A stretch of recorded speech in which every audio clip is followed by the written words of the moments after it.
The following program is for adult audiences only. Don't talk about it like you're crazy. You know damn well I can't replace you. Just say what you mean. Don't waste your time being mad at me. Say what you mean, say what you mean. And you'll get what you need, get what you need. What I do is try to give you more than words. When I say I quit, it's only cause it hurts. We got places we can go to figure out what we've done, what we need, what to do. Yeah, I got you. The way you look at me is absent. It's like you're walking through a labyrinth. Just say what's going on. Don't waste your time being all alone. Say what you mean, say what you mean.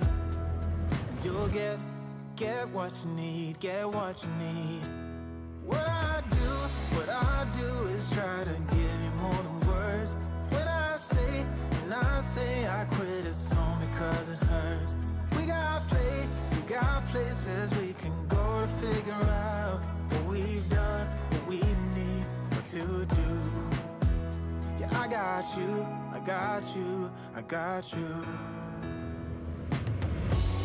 Don't play me, cause you're pushing me away. Don't say to me that we'll talk another day. Cause my phone won't be ringing anyway. That's how you roll, yeah.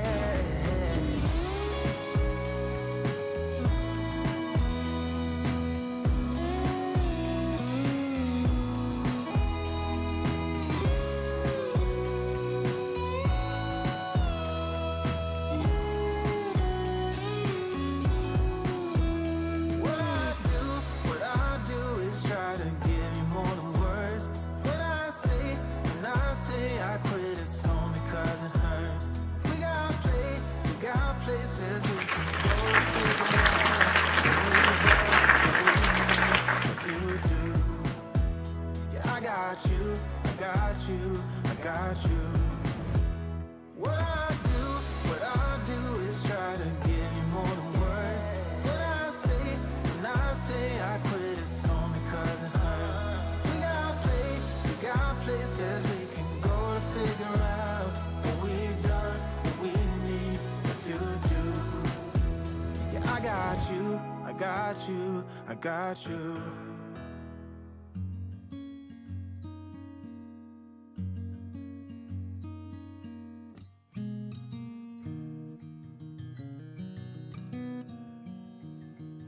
Waking up in the flower bed, the sun is up, table set, we eat and drink.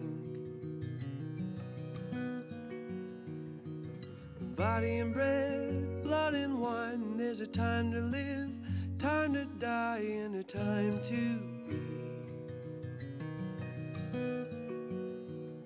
Slow down and listen for a heartbeat.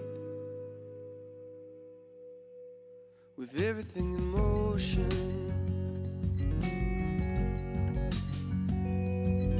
say a word, hold a hand. Life is not the sum of what we plan, but the in-between. This miracle of human life and the body and time that we occupy, it is all together sacred. Slow down and listen for a heartbeat. With everything in motion, oh, here now, see the beauty that is woven in every single moment. La da da da da da. La da da da da da da da.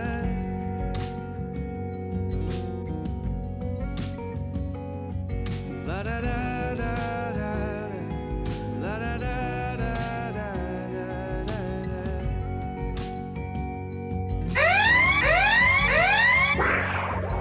Tomorrow's still a mystery. Don't worry about what you wear or eat. Just stop and smell the roses. Nothing here is guaranteed, but the love surrounding you and me will hold us together. Slow down and listen for a heartbeat. With everything in motion. Oh, here now. See the beauty that is woven. It's time for the Mixin and Chillin law.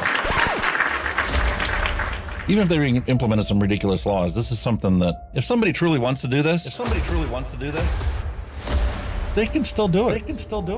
But it's going to take a lot of effort on the vapors' part to actually learn what it takes to make your own stuff.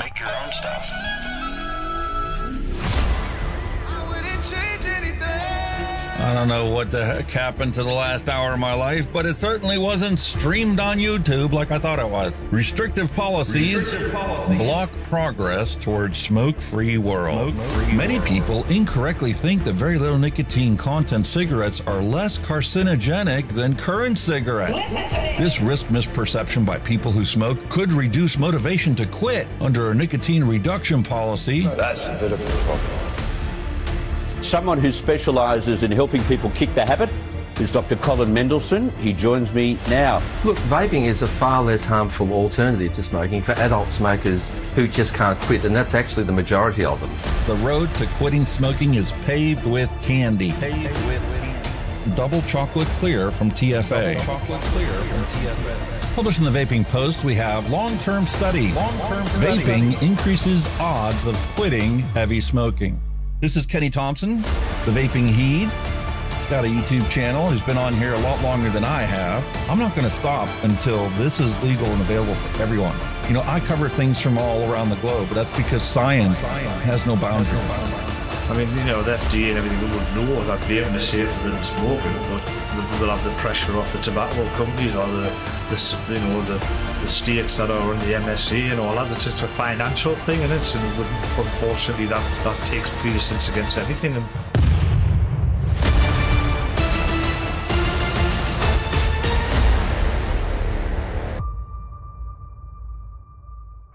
All of the things we went through. You just made my day. Just made my day. You made my day. You made my day. Grab your juice, grab your vape, it's time to get this party started. It's time for the Mixin and Chillin blog. Long-term study. vaping is safer than smoking. Smoke-free world. Smoke-free world. Hello and welcome, everyone. Time for another episode of Mixing and Chilling with Hunky Vape and Kenny the Vaping Heed. Hello, one and all. How are you all doing? Dangle clacks galore today. We got everything mishmash left and right, up and down. I was hearing an echo in Kenny, and I put my Bluetooth on, then I put my headphones on. I'm like, it's not there. And I'm like, man, is this the way the day's going to start out? What's going on? Can you hear me now? Yeah, I still have an echo. I don't think they do. I know what the problem was. I've cured it. Yeah? Yeah. You're gonna want to punch me when you you're gonna want to actually want to slap me. You're gonna want to give me a right old slap. I'm getting an echo. What is it? It's not an echo. It's like a delay. You have a sound effect on. No.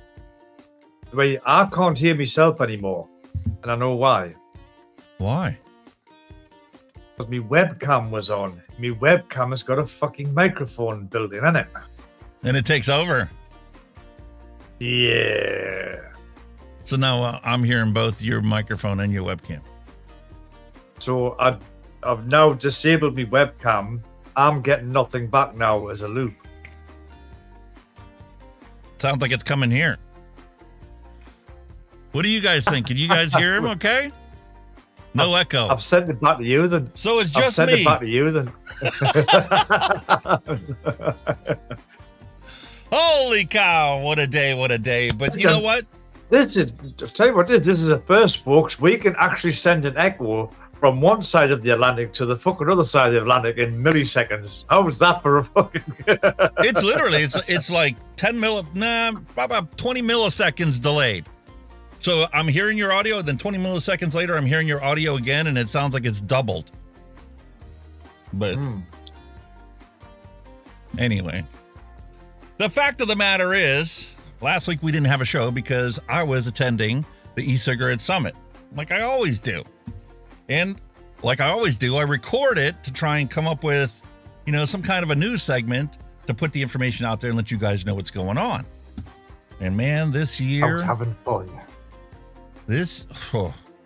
My wife was not happy with me. I literally spent every single day since the summit was over going through the editing and going through the videos to try and cut it all down.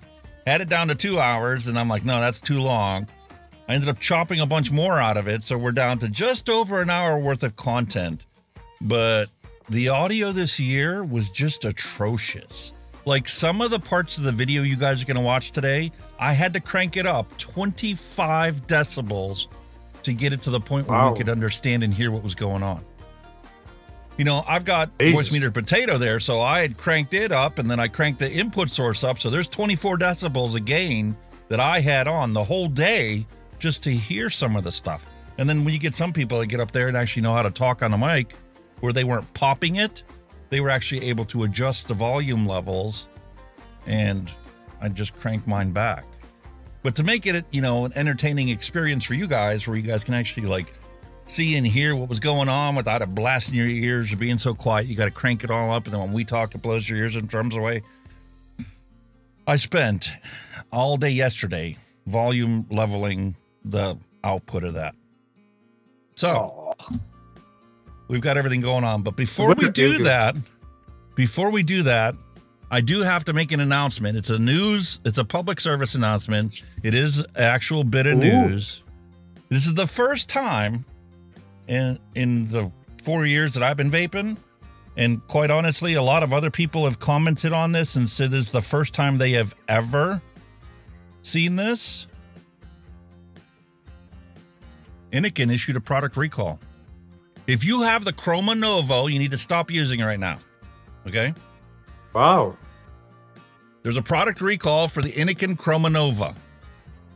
And what it boils down to is like everything else that's manufactured nowadays, even, you know, your cars. You know, they'll import the computer that it's assembled in Mexico, and the parts that are used to make that computer are imported from Taiwan and God knows wherever, all around the planet, because that's just how commerce works nowadays. Well, the charging chip inside of this is defective. So you need to stop using it and get a hold of Inikin, and they will make it right for you. So put the word out. Dimitri posted this on his Facebook page. Charging chip, wow. Yeah. That's scary. Something for you to be aware of, and if that's what you're using, well, you need to find a different device, get a hold of them, and they'll make it right for you. But this is all across the world. This product line is not specific to a certain country. Everybody is affected by it.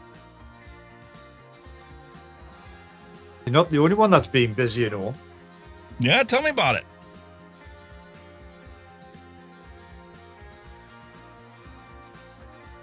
Well, a Stream Deck. You got a Stream Deck? Holy Touch moly. Portal. I've been playing about with Touch Portal. Where we can... There you go. Nice. I haven't got everything in yet. But I can, if by the press of a button, I can kind of go to change out of that, change out of that, change out of that, change out of that, change out of that. All off my phone, no mouse clicks. And then I go Very to nice. where am I? I've got a soundboard on it as well, so I can go. I don't know if that worked, but there you go. The other soundboard is... I don't know if you can hear that one either. There are two different commands now. I've been playing around too after our last stream. I don't hear your soundboard. Oh, well. It can't all be perfect, can it? I can hear it, but nobody else can hear it. But yeah. So, we've got a wonderful new segment set up for you guys, and I'm going to be stopping along the way through it. Yes, I couldn't help myself. I had to, do some editing in there because if I didn't, I probably would have smashed my monitors. Some of the things and some of the positions that people have, I just don't understand how they could be so obtuse in their thinking. So tunnel visioned in their thinking. And then I was totally surprised because we had a doctor there from Johns Hopkins, which you guys all know is Bloomberg School of Public Health, right? This guy's from Johns Hopkins Medical Center, and he's an actual doctor that treats patients and recommends e-cigarettes to the people that come in who smoke and lets them know, listen, this is way better for you. Don't listen to all that misinformation out there. It's way, way better for you to vape than it is to smoke. So let's talk about it and let's get you started out there, Go out and find a vape shop. Go buy yourself a disposable. And all of the sound effects are working. And as you guys saw, Cuomo didn't pop up. What's going on with that? Andrew Cuomo. Vaping is better than smoking. He's working. Good news, he responds to voice commands. Anyway, we've got Kenny Spin and we've got Kenny Roll. Roll just rolls once. Spin goes 360 plus 360. So you thought you were getting dizzy before? They're going to get you really dizzy now. But anyway, we had a doctor there from Truth Initiative, and Truth Initiative actually did a scientific study where, because of their outreach and because of their sole focus on youth vaping, right? They put out there a scientific study that basically texts people and helps them to quit. Yeah, I know. I was like, boo, Truth Initiative is here. But guess what? They're finding out what we kind of already knew. Giving this up is way easier than giving up cigarette smoking. It's not going to be included in the video today because, quite honestly, it just like, she presented it like an actual, okay, here's a study, here's the participants, blah, blah, blah. But it did cause a big ruckus amongst everybody that was there that day. They're like, holy cow. And they're like, well, just because we have a way to treat kids and decide to pick this up doesn't mean that, that should be the reason we accept it. We should just let them go out and get addicted to it and all. But the reality is everybody there knows, deep down inside, they all know that they're not picking these up because of the flavors. They're not picking them up because of the flashy colors, right? They're just experimenting like we did when we were young. And in the big scheme of things, where does actual vaping fall in the relative risk of harm and perception of, imminent danger? That's also something else we're going to cover. Anyway, the question I have Do you want to drink first, or do you want to start the news and then drink? Let's have a drink. I might have to have. We might need a drink to fucking digest the news. Good news, everyone. As you wish. Time for a flavor explosion.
For your entertainment today, we have adult conversations going on, so I figured what better adult beverage to have than my big sippy cup. 16% alcohol by volume. It's a purple punch, and it is not made for kids, despite it being a big Sipz. It's a big sippy cup. Yeah, big sippy cup, sir. So I'm like, okay, well, wow, what can I say? It's a sippy cup. Should I just, you know, drink it like a straw, like a sippy cup? And you can definitely tell it's 16% alcohol. Oh, Jesus. Woo. Well, now I'm being a bit boring, right? But I've still got the regular 1664, right? Which we all know about, but the wife went out and bought a few little odds and sods herself. She bought some Smirnoff. So I've got some Raspberry Crush by Smirnoff. I have also got a Bacardi Raspberry, is that Mojito? How do you pronounce that? Or Mojito? Raspberry Mojito. You pronounce it. Mojito. And we've also, and there's more. There's fucking more. We've got good old-fashioned pina colada.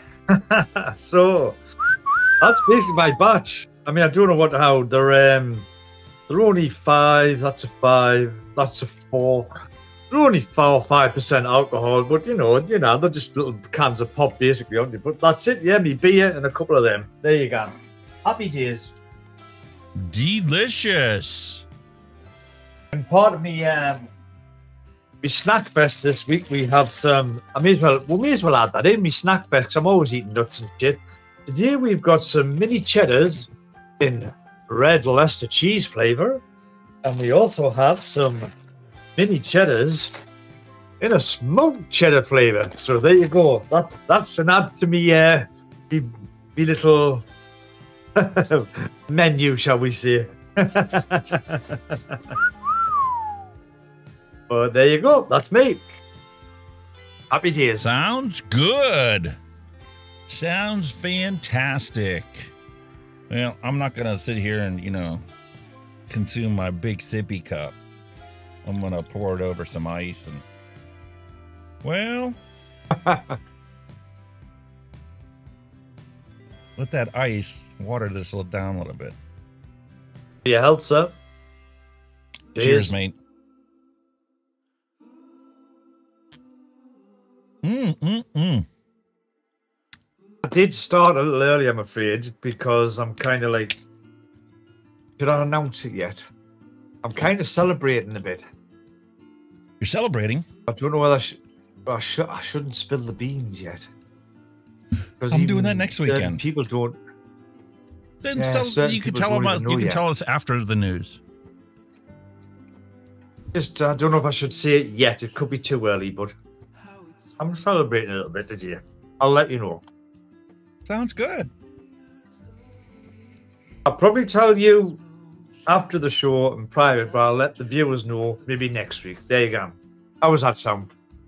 Fantastic. All right, we put it off long enough. It's time for us to dive in, find out what happened at the E-Cigarette Summit, and, well, I'll just leave it at that.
Alrighty, time to start the video. This is the E-Cigarette Summit USA.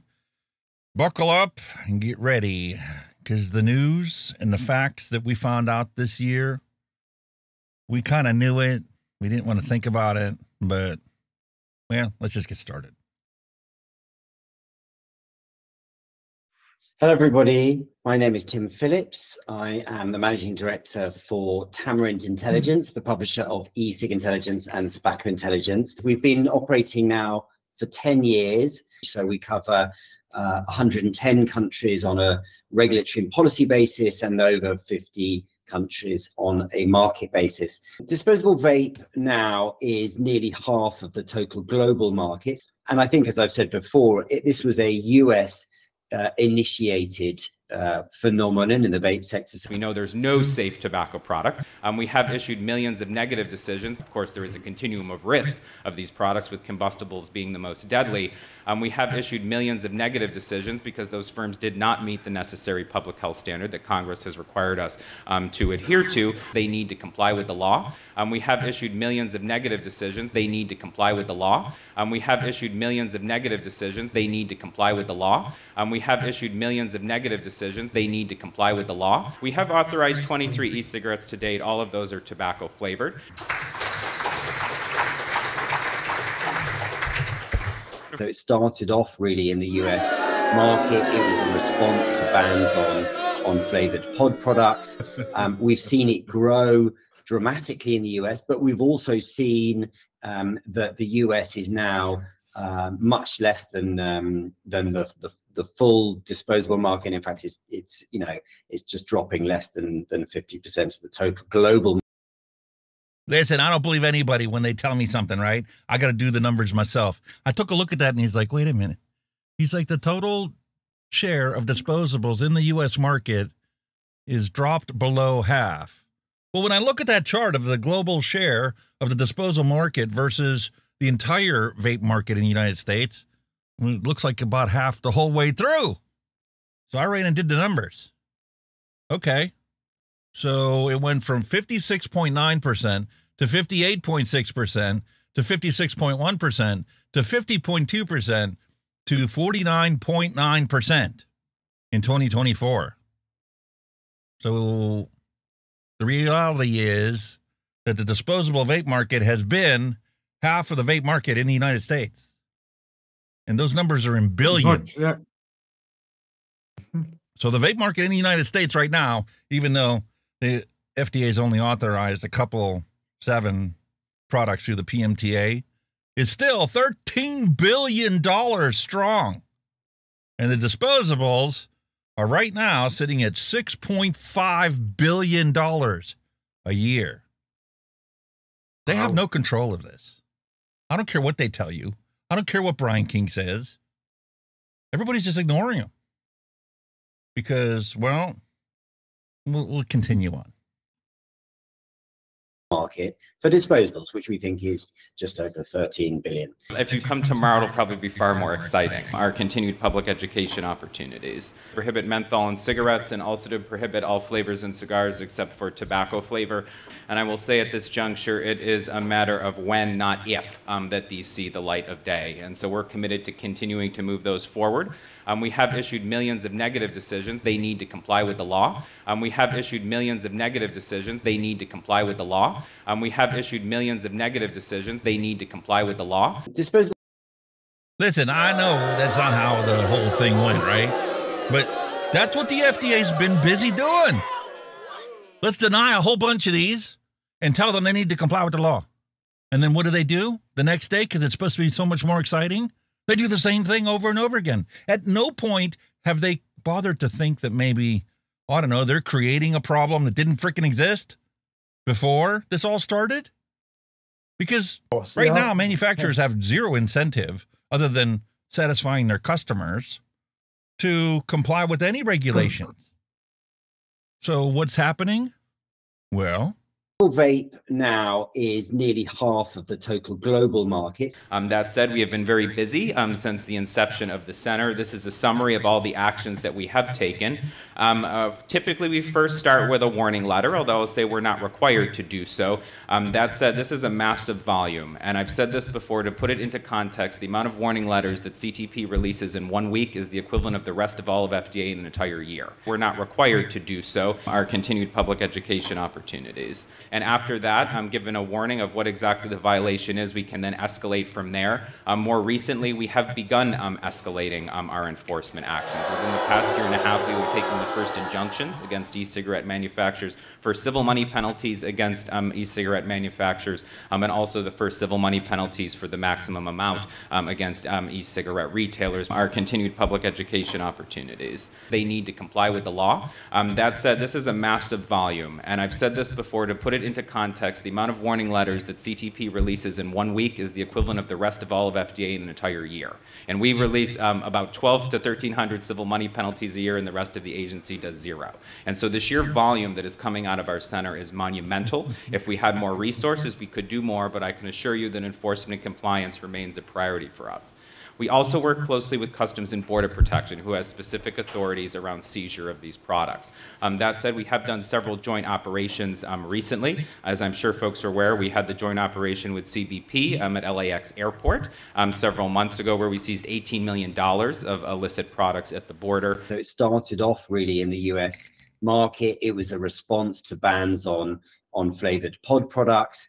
We've seen it grow dramatically in the US, but we've also seen that the US is now much less than the full disposable market. In fact, it's just dropping less than 50% of the total global market for disposables, which we think. Wow, they really got a lot, didn't they? Fuck all. 0.27% confiscated at the border. Hey, moron, you're never going to get $6.5 billion worth of product and confiscated at the border. It's not possible. And Clive Bates will go into that in a little bit more detail later. Is just over 13 billion. Stay tuned in terms of further actions. We received 26 million applications. This is simply unprecedented. 99% of those applications are complete. We have issued millions of negative decisions. So now let's close it out with public education. We have a very long history of public education. I'll sum this part up for you guys. States. We know there's no safe tobacco product. Disposable vape now is nearly half of the total global market. So huge success story. In a double-edged sword. It has brought many people into the category that were not otherwise convinced by vape. So we've seen smokers take up vaping as a result of disposables being in the market. But of course, the flip side is we've seen a lot of underage use and a lot of public policy hand-wringing as a result of that, which is resulting, as we'll talk about, in lots of negative impacts on disposables particularly, but the vape sector generally. We're seeing tank capacity grow and grow and grow. There's no cap in the US market, of course. whereas there is in European markets that are restricted by the Tobacco Products Directive, a limit of 2 milliliters, and you can see that in the majority of cases it's quite compliant in European markets. In the US, we're just seeing larger and larger devices. The average now. It's fucking not. It's not. Everybody's ignoring the obvious. It doesn't matter where you live, right? If somebody says, I am not going to be spending 3 pounds on something that's only going to last me a day, then tomorrow I got to spend another 3 pounds on another one, and then another one. And these things, yeah, there's places where you can recycle them, but why am I going to buy something every single day of the week when I can go something like this brand new Oxbar Pod Juice, the Magic Maze 2.0? Guess how many puffs this has? You'll never get it right. Take a wild guess, mate. 15,000. Only if you use boost mode. Ah. Whoa. This thing has a boost mode where you can run this thing either 24, 26, or 28 watts, and it will get you 15,000 puffs. If you don't want to run it in a boost mode, because 5% Nick gives you a buzz after 2 tokes, you can run it in regular mode at 10, 12, or 14 watts and get 30,000 puffs out of one device. Fuck. Holy moly.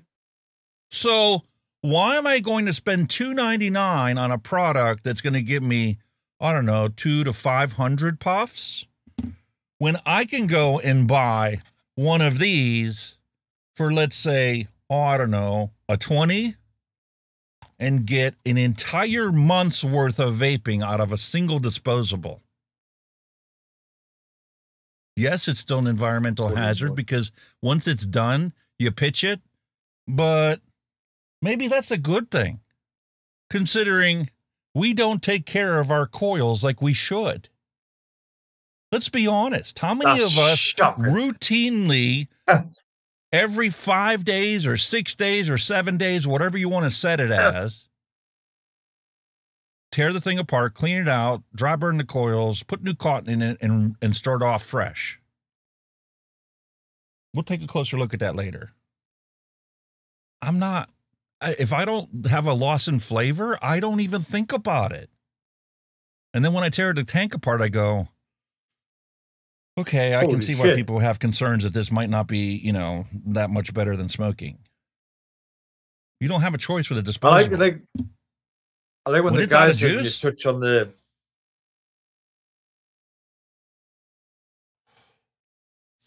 Sitting there, getting back to the video there. I like it when this guy is in the European markets, like touching, you know, on the legal. I felt like saying, "Have you ever been to Germany, mate?" They fucking don't give a fuck. Everybody's ignoring the obvious. The size of the black market, because it's not actually a black market. It's just, well, not paying attention to what the regulations are, because the regulations are all crap. They ignore the consumer demand. Everybody's ignoring the consumer demand.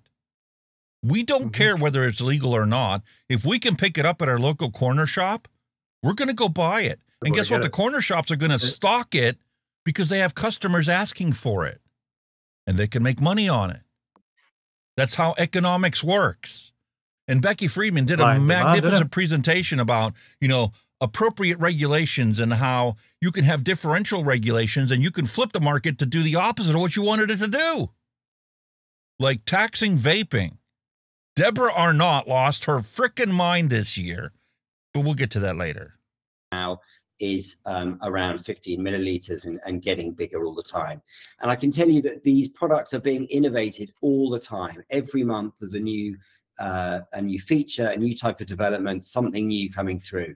Again, it just points to the fact that the idea that you could have a PMTA process which freezes products at a point that they were at a number of years ago is just not the reality on the ground, is not what's happening.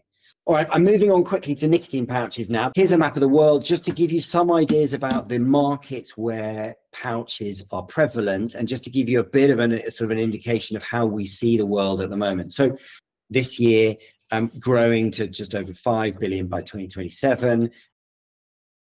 Did you hear that? $5 billion a year for pouches. Why wouldn't it grow this fast? If you think about it, they keep telling you about how bad vaping is. Oh, look at all these kids. This guy had a double lung transplant because he was vaping. Well, if I get a pouch, all I get is flavor and I get nicotine, and it's a pouch. It doesn't make me spit like when, you know, I had chewing tobacco, and I got wonderful flavors to choose from. And I'm not breathing it in, so it can't possibly give me a double lung transplant. This is almost as big as the disposable market in the United States. And it wouldn't surprise me if it surpasses it next year. And continue. There was a thing, I think I mentioned a couple of weeks ago that some of the underage vapors were actually switching to them because they're pretty much undetectable. You know, you're not blowing any vape out. You're just sticking in your gob. Nobody knows. Nobody even knows about it. Exactly.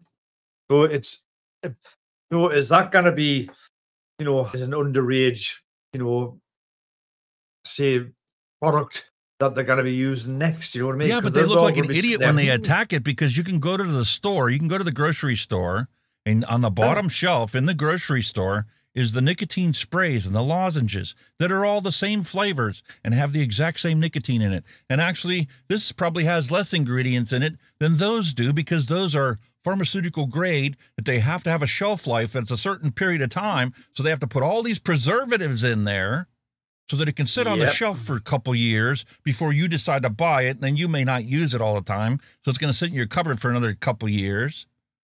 So it's filled with preservatives to make it last 10 years.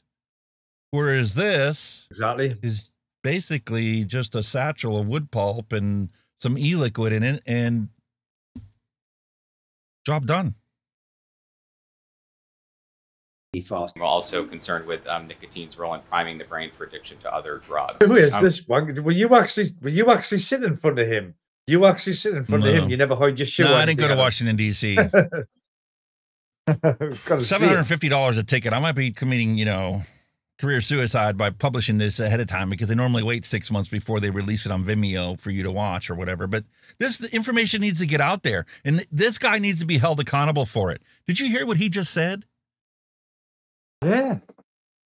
We're worried about nicotine priming the brain for other drugs.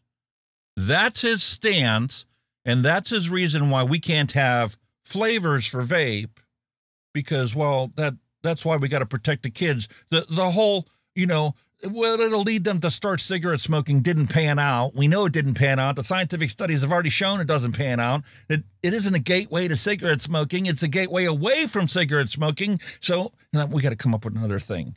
So our other thing is, you're going to love this one. We're worried about nicotine priming the adolescent brain for other drugs. So now it's a gateway to other drugs. Get the fuck. Bullshit. Other drugs. And so from FDA's standpoint, it's a hard line. We're concerned about any youth use. That's not just frequent use. I remind folks that at one time, all frequent users were intermediary users, and that's how addiction and dependency works. And so our primary priority is to prevent them from using these products in the first place. I don't think it has to be mutually exclusive from efforts to transition adult smokers. And I think that's one area where there's opportunity for further engagement, that I think we can do both. But we've got to do everything we can to maximize our efforts to prevent and reduce use of these products. Actually, the harm potential of it is much less. For your oral hygiene, from the scientific studies I've read, the vaping is less harmful for your teeth because of the PG that's in there, and the fact that there's no sugar in it, because as soon as you put sugar into an e-liquid, it's going to caramelize the coils and ruin them instantly. Whereas you could use sugar inside these things because you're not breathing it in, and it's just actually in your gums. And then that sugar actually causes the cavities because it's food for the bacteria in your mouth to eat. Whereas when you do this, the science shows that because you're vaporizing the PG is antimicrobial, so it actually inhibits dental canaries and all kinds of other problems. But that's another topic. While continuing to explore opportunities for transitioning adult smokers. But bottom line is I am not supportive of a risk continuum argument among youth. That will not change as long as I am in this role, and I've been very clear about it. We know there's no safe tobacco product. Bottom line is I am not supportive of a risk continuum argument among youth. That will not change as long as I am in this role, and I've been very clear about it. Of course, if you noticed, I had to crank the volume up because as he was finishing his sentence, he kept getting quieter and quieter and quieter and quieter. And literally that last section is elevated 28 decibels so that we could still understand what he had to say. Hang on, man. He's this guy from the fucking FDA, is he? Center for Tobacco Products. Yeah, he's in charge of that now. Right. He needs to go. You say no tobacco product is safe, and yet the FDA, like I think you said a fortnight ago, have just approved fucking shitloads more fucking cigarettes. Yeah, 1,200 cigarettes since the PMTA deadline hit the vaping industry. 1,200 brand new cigarettes. Okay? No tobacco product is safe, but they're quite happy. That's because, though, their arms are tied. It is against the law for them to deny an existing product so long as they can show that it's exactly like the existing products on the market. Substantial equivalent pathway is there. Now, I don't know of any vape company that's tried to do this yet, but you could take a product that's exactly the same size as this, puts out the same amount of vapor as this, and you could put it in as a substantial equivalent product to this PMTA that's already authorized here. But you better damn well make sure that your shit is exactly the same as what's in here. Because if they find anything different about it, then it's going to be denied. No, but nobody's trying to do that yet because nobody has the money to fill out the 186,000 pages to get an approved product. Plus, the approved products are shit. They taste like shit and they look crap. So who's going to? Who wants? And to actually, I just saw Altria is putting in a PMTA right now for a flavored vaping product that has the same fingerprint technology that we covered a couple months ago with the OBS fingerprint mod. So you got to register your device. It's got a fingerprint reader. And you have to get your ID and your fingerprint registered with them to authorize your mod to fire in your hand only. And then you can buy flavored pods to go in it. What is it going to be like? I have no clue. And how long is it going to take the FDA to get around to authorizing it? 2-3 years? That's what I'm saying. I would like a reputable company or a big brand company simulate a shit vape just to get a PMTA. You know what I mean? Imagine, I don't know, like Smock building a disposable exactly the same as that, exactly the same specs as that, producing shit flavor and not lasting 2 minutes. They're not going to put their name on that kind of product, are they? They're going to say, only Big Tobacco is the one that's going to use this and hold on to this PMTA process, this defunct process, because by the time the FDA gets around to, let's say they authorize it, what the hell of our disposables that aren't PMTA authorized going to be like in 3 years? Huh? I like that. Michael Redfern there. You don't know, do you? Yeah, fingerprint sippy cup required to drink booze. That'll go over like a ton of bricks. The product standards to prohibit menthol in cigarettes and also to prohibit all flavors in cigars except for tobacco flavor. Bottom line is I am not supportive of a risk continuum argument among youth. That will not change as long as I am in this role, and I've been very clear about it. Of course, there is a continuum of risk of these products, with combustibles being the most deadly. Bottom line is I am not supportive of a risk continuum argument among youth. That will not change as long as I am in this role, and I've been very clear about it. So basically, adult smokers can go pound salt. You can keep smoking or die. You know, the old quit or die mentality. Because we're going to protect the kids. But is he really protecting the kids? Oh, I got science to cover that too. Just stick around.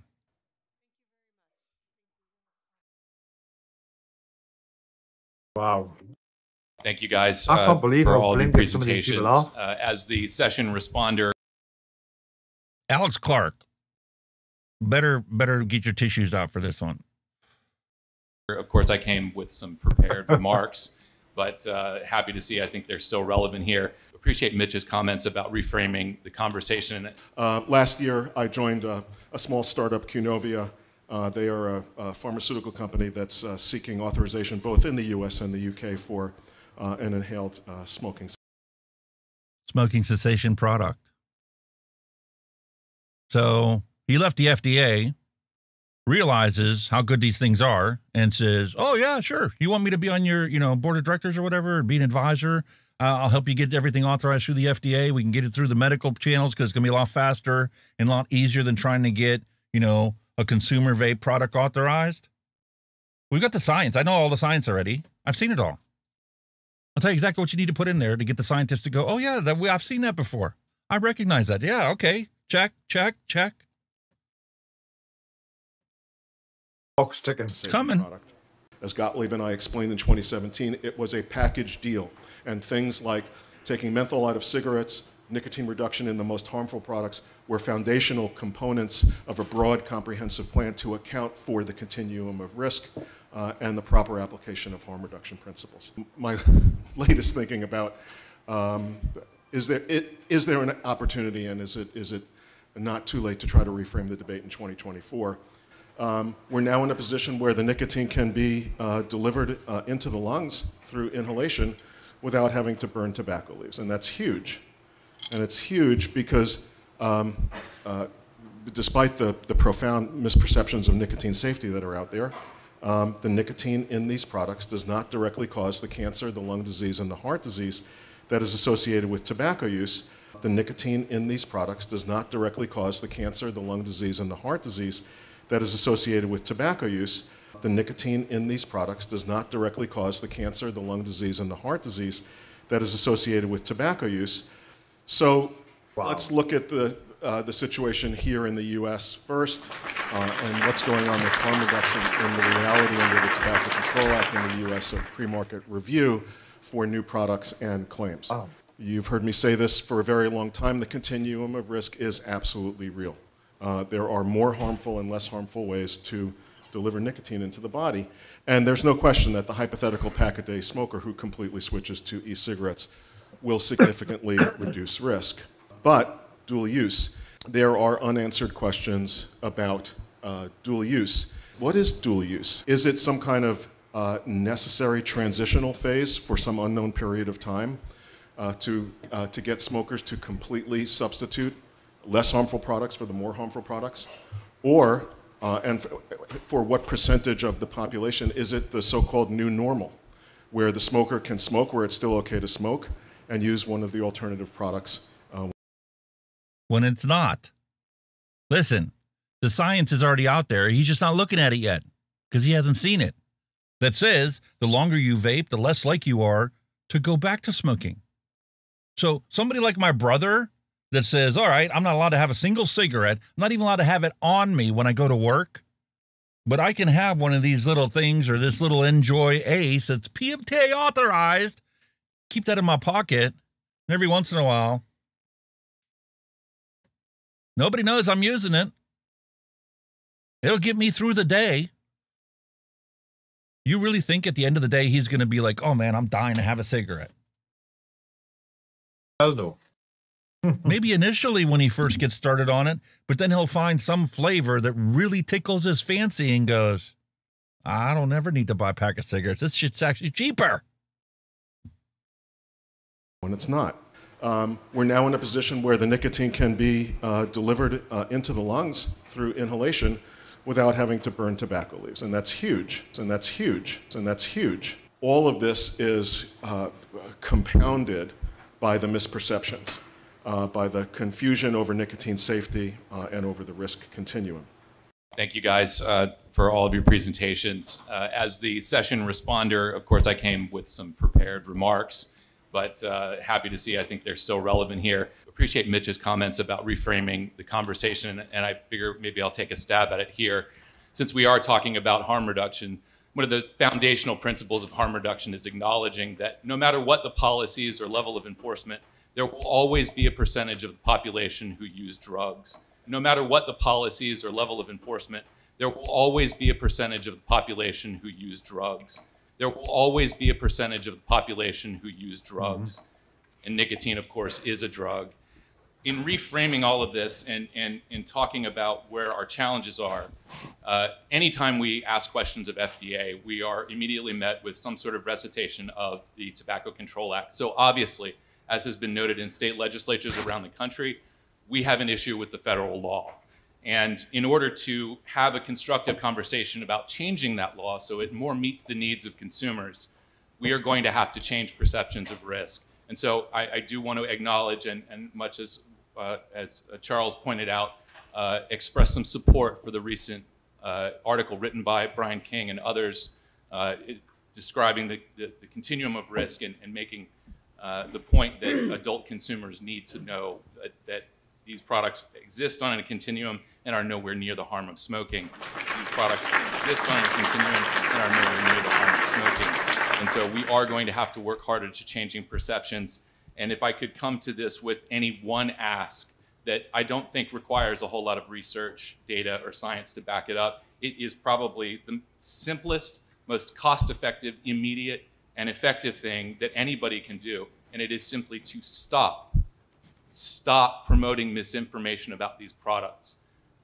While we appreciate the efforts to inform consumers, at the same time, behind this microphone this morning, we are hearing conflicting views about the addictiveness, or as a lot of us hear it, the dangers of nicotine. I know I'm probably committing some sort of career suicide here by dredging this up, but 30 years ago, tobacco executives were hauled in front of Congress to answer for their crimes against humanity. And they were asked in a very made-for-TV moment, do you believe nicotine is addictive? It was a yes or no question. But I think we have the data to support. We know this through years of looking at drugs and drug policy. The only honest answer to that question is it depends on the dose and the delivery device. Another story, when I flew out of Burlington to come down here, it's Vermont, so of course, you know, a lot more liberal thinking up there. But I was struck to hear three strangers sitting a few rows from me having a relatively nuanced conversation about marijuana policy. And so I take from that, it's not a conversation I would expect to have heard 10 years ago, but we are having that conversation openly today. And so if I could offer some encouragement to anybody, it's that please have some confidence that we can have nuanced conversations about policy. We can have nuanced conversations about risk. It may take 50 years.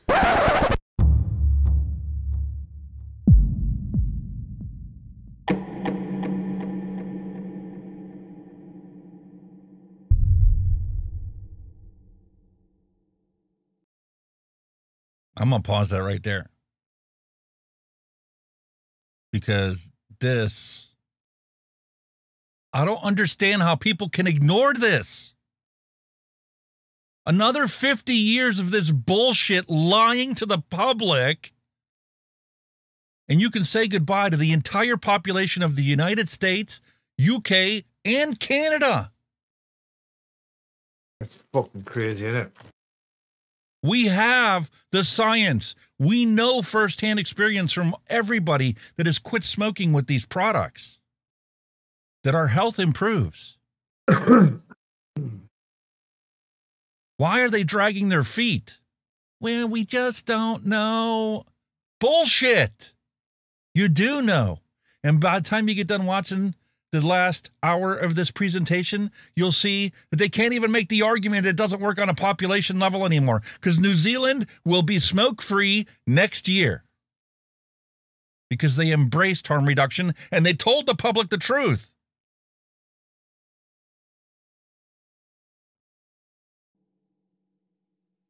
It may take 50 years, but I think we can get there. And we just have to start with being honest. If FDA and other agencies are going to combat misinformation, a good place to start, in addition to stopping, will be confronting some of the misinformation they themselves have promoted.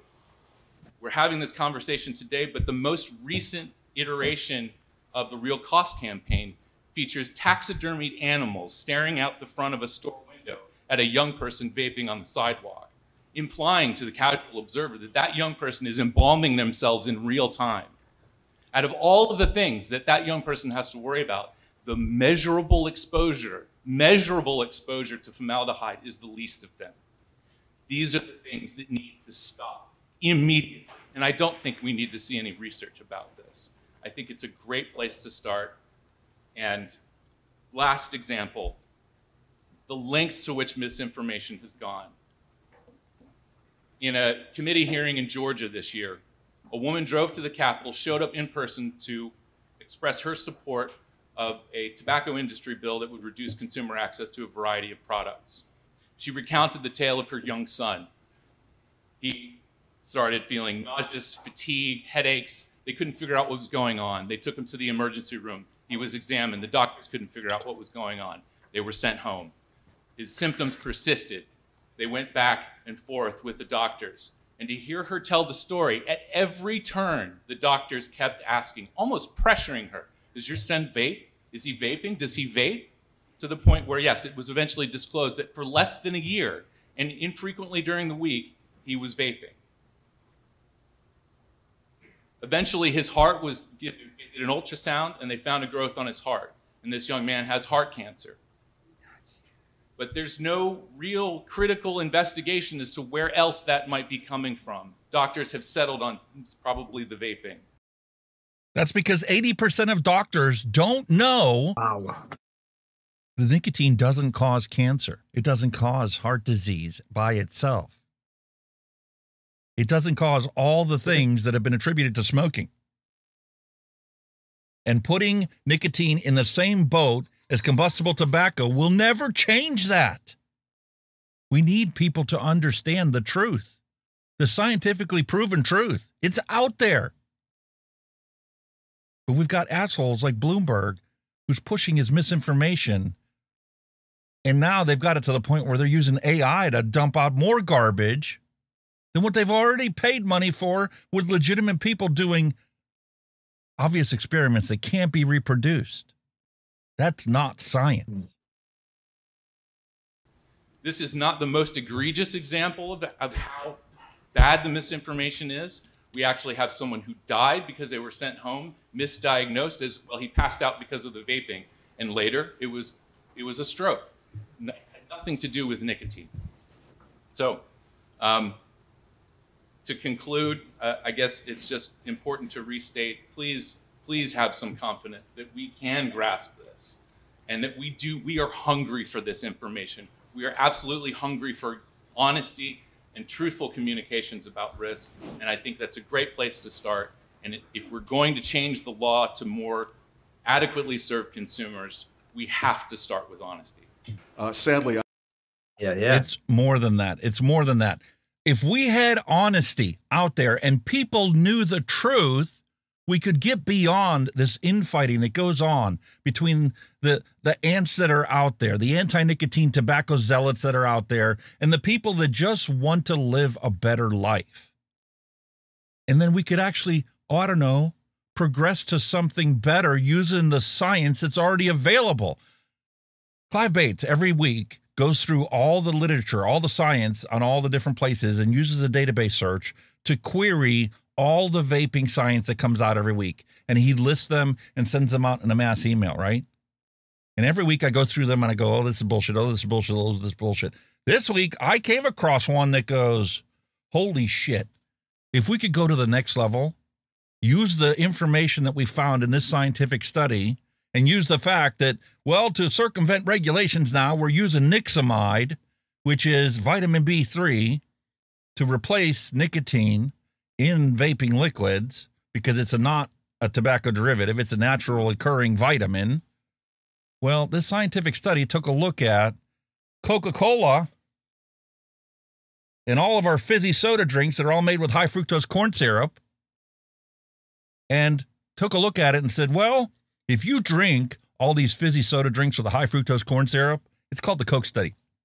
If you drink this and you use nicotine, be it pouches or vaping or smoking or whatever, you're more likely to get fatty liver disease, which is, by the way, going to happen to you anyway if you're just drinking the fizzy drinks and don't consume nicotine at all. But it happens faster if you also consume nicotine and consume your Coke every day, right? Jesus. But if you add into that the vitamin B3, guess what happens? You actually reverse that fatty liver disease, and you can treat the fatty liver disease caused by the high fructose corn syrup. So let's think about this for a moment and go further. And let's say, what if the formulation of the e-liquid inside here wasn't just plain nicotine? What if it was a 50-50 combination of nixamide with this vitamin B3 and actual nicotine? We could actually be using these to treat people from a disease they don't even know that they're getting because they've been drinking fizzy drinks since the 80s laced with high fructose corn syrup. But real scientists don't even look at that because they don't know this. They have their blinders on, and they're only focused on what they're told to focus on. But we have the potential to actually make people's lives better, way above and beyond just getting them to quit smoking. There are therapeutic benefits to using nicotine on a daily basis. Just like there's therapeutic benefits to cannabis use, as long as you don't get out of hand. But we'll get to that later. I don't see much of any interest from the loudest mouths on both sides of the debate in a search for common ground, even on matters of principle. That's not to say that there isn't a lot of noise and discussion. There is. There's a tremendous amount of noise, especially on social media. But as far as I'm concerned, and this applies to both sides, it's going into and staying in an echo chamber that rotates in place on both sides of the debate, accomplishing, I think, absolutely nothing.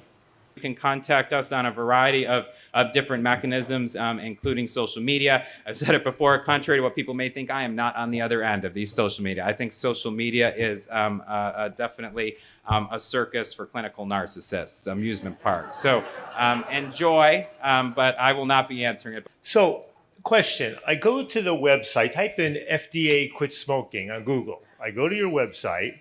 You have I'm Ethan Nadelman, former founder of Drug Policy Alliance. And I see here all the recommendations of lozenges and patches and all this sort of stuff. You even have cranial stimulation. You have this. Doesn't he look like Bloomberg? A young Michael Bloomberg. Cranials? What the fuck? Cranial stimulation to quit smoking. Yeah, you thought bird watching was bad. Doesn't Brian King look like Michael Bloomberg? Could be his bastard son. There's no mention of any of the non-combustible products whatsoever, which raises two questions. Why? And then secondly, how do you and your colleagues at CDC, Surgeon General, given the fact that a majority of the public and even physicians believe that these substances are as or more dangerous than smoking, in the end, you recommend talk to your physician, who are obviously profoundly misinformed. So why on your website is there no mention? And secondly, how do you and colleagues regard the obligation to inform the public? Yeah, so I've been... Anytime you ask a politician a question, you ask him a simple, direct question and only have it be one topic. Don't give him the out of adding additional points to it that any common sense person would want to know. Something that he would have answered if he intended to actually answer the question, because what he does here is just... in the government about a decade and a half, and I learned very long ago not to speak for other entities. So if you've got an issue with CDC or the Surgeon General, I suggest you talk with them. For FDA's part, I'm responsible for the Center for Tobacco Products, and I'm responsible for implementing the Tobacco Control Act, which Congress told me to do. And as part of that, we regulate these products as tobacco products. If an entity wants to submit an application for an e-cigarette as a cessation device, that is through the Center for Drug Evaluation Research. That's their responsibility. They have a safe and effective standard.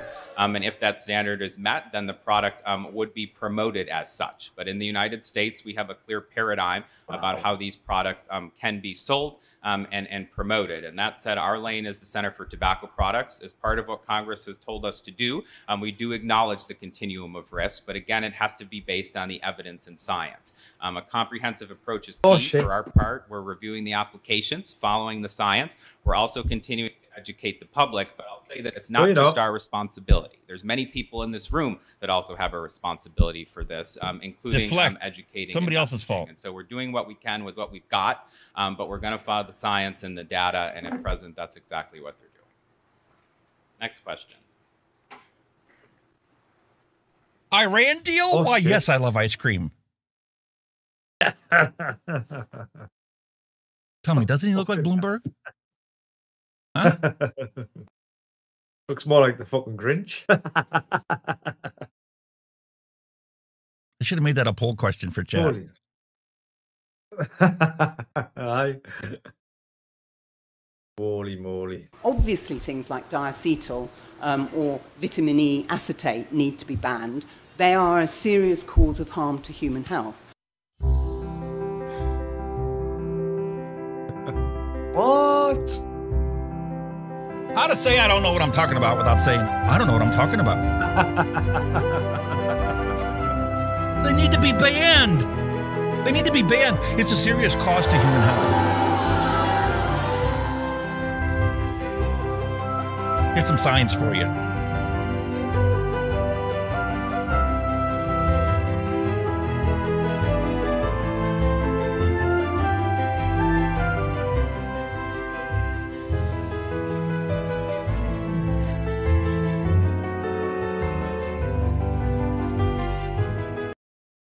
They need to be banned.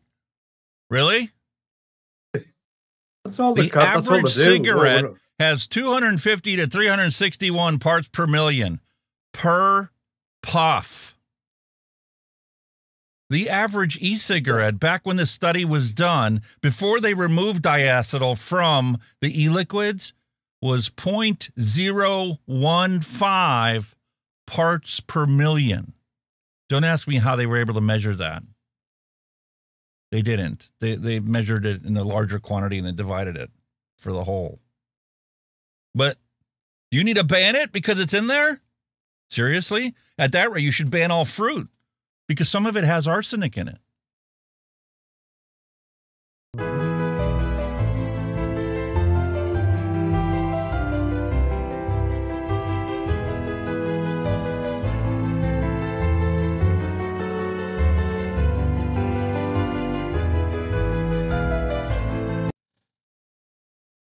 Tocopherol acetate is vitamin E acetate.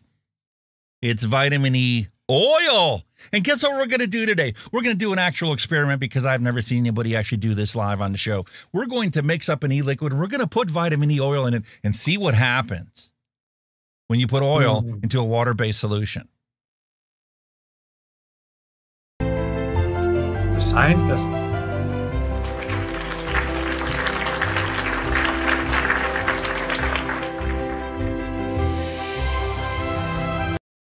Here's another reason she doesn't know what she's talking about. This shit here, this little tiny bottle of vitamin E oil, which is only like, I don't know, 20,000 IUs instead of some of the little more pure stuff out there, costs the same as an entire bottle of VG, which there's another debate that we'll talk about later in the DIY section about, you know, VG. But why on earth would somebody put this into that to make e-liquid? It's stupid. That's not what it was used for.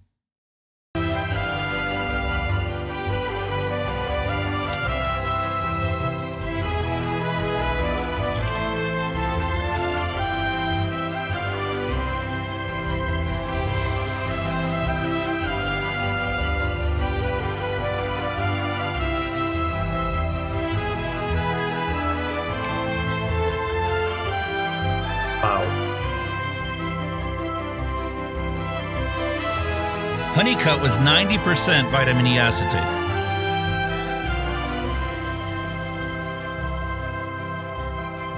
Holy fuck. A liter? Honeycut, which they used to cut THC oil, was 90% vitamin E acetate. I am not wasting an entire bottle to make an e-liquid that's 90% of this, because that's just even stupid. Okay? But they took and they bought this with big, massive containers, shipping containers, 250, 300-gallon vats of these things that they bought them, rebottled them in liter bottles, marked them up between $1,100 and $1,350 a liter to sell it so that the people that were selling THC products could cut their THC, and the bubble test that they used to determine if your THC oil was cut or not. Well, when you use this in there to mix it, you couldn't tell because it failed the bubble test. This would pass the bubble test if you use that, because naturally an oil, diluting an oil, well, guess what? It's going to blend. No bubbles. It's going to blend. It's going to mix.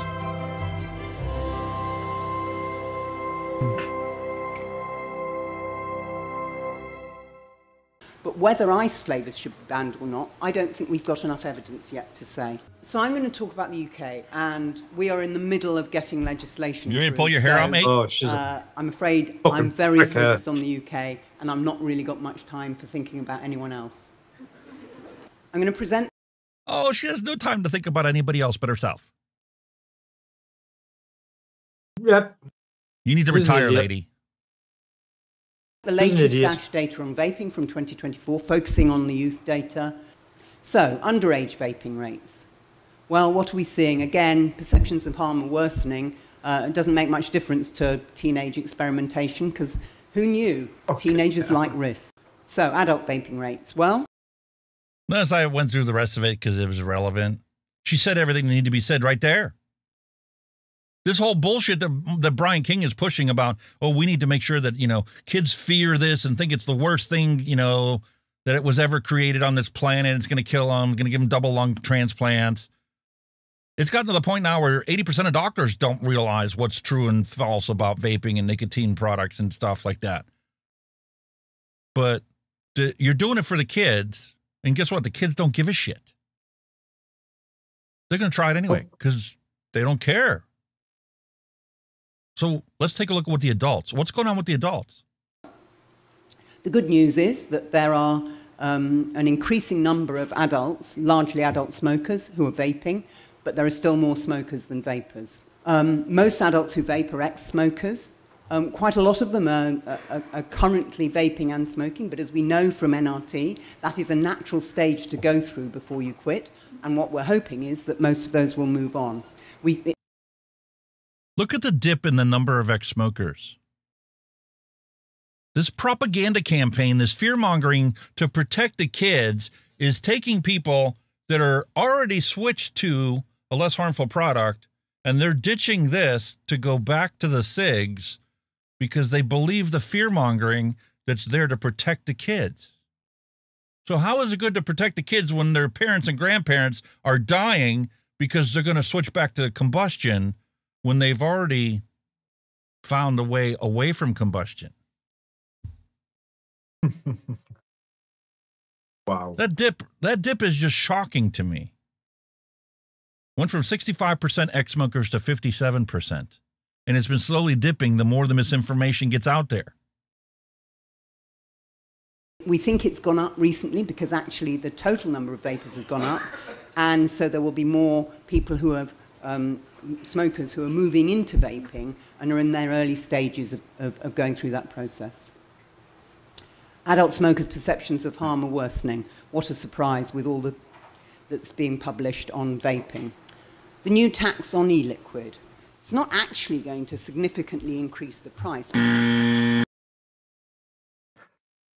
Bullshit. It's what? It's not actually going to increase the price? What you talking about? Tell me. What it is? Tell me that you're a conceited, well-to-do asshole without saying you're a conceited, well-to-do asshole. Okay, we have a problem here. But the reason why we wanted an excise tax curl up my blanket on vapes was so that our Customs and Border Force would have the same powers they have for tobacco to control the movement of these products and to control the flood that we're seeing of illegal Not possible. vapes coming in. No, whoa. No, but you've already categorized vape products as tobacco products anyway, so it's the same fucking thing, you daft cunt. We needed to tax the vaping products so the border force could confiscate what they find that's not taxed. Because we can control everything at the border. Oh, yeah?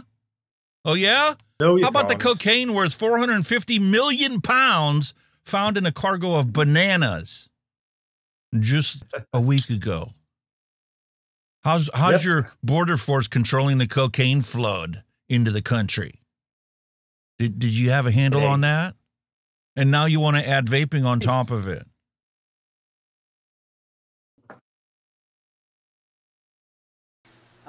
It includes non-nicotine as well as nicotine e-liquid. And we think that's a good thing because, again, if you don't control the non-nicotine e-liquid, then you're not going to control the market, particularly for youth vaping. Okay, we've had a problem here. We have issues. Seriously? She's never heard of DIY? What? Issues with the structure, the way they structured it, and this won't mean anything to people who aren't from the UK, but in 2015 the government introduced a tax on sugary drinks, which was a tax on the amount of sugar in drinks like Coca-Cola and all the rest of it. And the idea was to encourage reformulation, which it did, and that any money raised from the tax would go to support I don't know, children's activities in schools. No fucking doesn't it lines Again, the the Treasury pockets. stole the money Go back. fuck off. But they've assumed that nicotine content is equivalent to addictiveness potential, that the amount of sugar in a drink is the same as the amount of nicotine in a vape, and that's what you want to control, and you want to actually encourage people to use lower strength nicotine. So it risks encouraging greater use of vaping e-liquid without reducing the addictiveness potential. The consultation closes at the end of this month, and our recommendation is they go for flat rate. You can see. Look at those rates. 48% increase, right? If it was a 48% increase in the cost of your food, Deborah, would that be considered a major cost increase for you, or would that be nothing? Huh? How about for all the retirees in the country? How about all the retirees that gave up their smoking habit and are now using vaping so they never go back to the ciggies? Is a 48% increase going to affect them? What medications, oh, I'm sorry, you're in the UK, you don't have to worry about cost of medications, but what food are they going to give up in order to justify not going back to cigarettes? I know, but how about if it's a 95% increase? They're taxing a so-called nicotine product. How can they tax a nicotine-free liquid when there's no nicotine in it? There's nothing. And how is that protecting the youth? Exactly. So how can you tax the nicotine-free liquid on a nicotine tax structure when there's no nicotine in it? Yes, you can tax the actual nicotine that you're going to put in to fucking mix it to your required amount, but you can't tax a nicotine-free fucking liquid when there's no nicotine in it. Her idea is you could even put a 1 penny tax on it because then Border Force could just confiscate it if they didn't pay their tax. I thought the goal was here to get people to quit smoking. I'm not even going to get to the 143% increase. On the right what the impact would be, and I haven't translated it into dollars, but it's not going to massively increase the cost of vaping as currently structured. Okay, we've had a problem here. Yeah. Not going to increase. Any kind of taxation is going to increase it, dear. Trust us. We know. How about if it's a 48 or 95 or 143% increase in price? Could you do that to your food budget? Nope. Huh? How about your fuel budget for your vehicle? What if the fuel cost, because we want to go green and everybody should buy electric cars, what if we put a 48% tax or a 95% tax or 143% tax on the price of your fuel to fill your vehicle up? Is that going to be a major price increase? And there'll be an absolute outroar. And people wondered why I put that thing out on Twitter and saying that, you know, she's lost her freaking mind this year. Oh, she has, like. Where's your common sense? People can't afford that. So the model from tobacco is not the model we want to see. This is what we've got for tobacco. On the left is what we had before 2017. Large health warnings, but not graphic, and bright colours and names and all the rest of it. And on the right is standardised packaging. Vape plain packaging, we already have it to some extent. It's already there. I mean, on the left is an e-liquid, Momo caramel salt tobacco. I don't know who that's attractive to, but it's not attractive to any adult I know. Oh my fucking God. Drop it in chat. Let me know. Is the Momo salt caramel e-liquid attractive to you? Or would you rather see the clinical bottle of UK Vape e-liquid? Drop it in chat. I want to know. What do you guys think? Am I crazy? I think that if it was clinically packaged like that, there would be a chance of an adult vapor having that in their cubby, in their purse or whatever, and some kid picking it up and going, oh, this isn't Mummy's vape stuff. This is probably, I don't know, her eye drops. Let me put it in my eye. Well, there goes another visit to the emergency room. Accident injury. Get ready. My kid's coming in because they took Mummy's e-liquid and put it in her eye because it looked like her eye drops. She just doesn't think. She's lost her freaking marbles. Yes, should it be less cartoony? Sure. But plain packaging is not the solution. Nope. Whereas on the right, you've got the same flavours, basically, but branded pretty clinically. I mean, they could be eye drops or ear drops, but the specifications are very clearly there on the pack, so you know what flavour. Mommy, I took your eardrops and put it in my ear. Honey, that was my vape liquid. Let's go to the emergency room. You've got. Mummy, I put your bottle in my ear, and there's fucking rings coming out my ear now. Don't know why. Here's the part I was talking about earlier, okay? You can no longer say there isn't truth to vaping and the potential of it to convert every smoker to an ex-smoker on a population level. Because Ben Udan from Ash in New Zealand, who's the exact opposite of Deborah, presents what's been going on down in New Zealand. And imagine that. Imagine what happens when you tell the population the truth.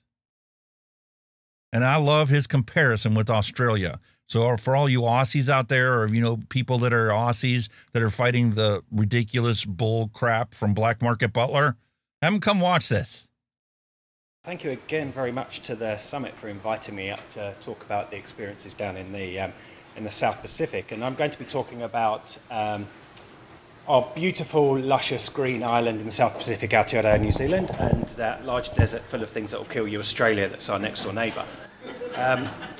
So Australia and New Zealand have been rivals in a lot of things for many, many years, not just rugby, but also including tobacco control. And we have a long shared history of very aggressive tobacco policy, whereby we've done a lot of very big policies in similar areas over time, and consequently. Sorry, the mic keeps dropping out. I tried to do the best I could to recover it. So I'm not going to dwell on the policies. It's very much like what Deborah's talked about in the UK. But we almost have an identical policy environment right down to being possibly the two most expensive places on the planet to buy a cigarette. So for context, to buy a pack of 20 Marlboro in Australia or New Zealand probably set you back about $30 US. So incredibly aggressive. What we also have in common is we both have a goal to be smoke-free, which is defined as having less than 5% of adults smoking daily, New Zealand by 2025 and Australia by 2030. That's next year. But what we've seen in the last 5 or 6 years is a sudden divergence in the rates at which our smoking rates are declining. And that's what I want to talk about today, because the only major policy difference between the two countries in that time is how we approach tobacco harm reduction, and in particular how we approach vaping. You may have heard that New Zealand had this world-leading endgame laws to get rid of nicotine from cigarettes, smoke-free generation, and dramatically reduce cigarette sales.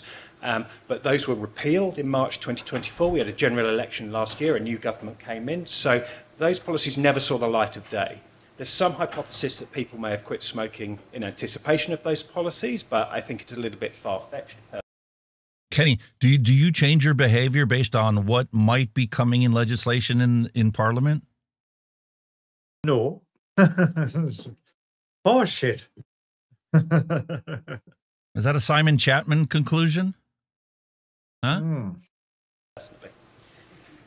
So the only major difference is how we approach vaping, and I think this sums it up. These are quotes from our two governments.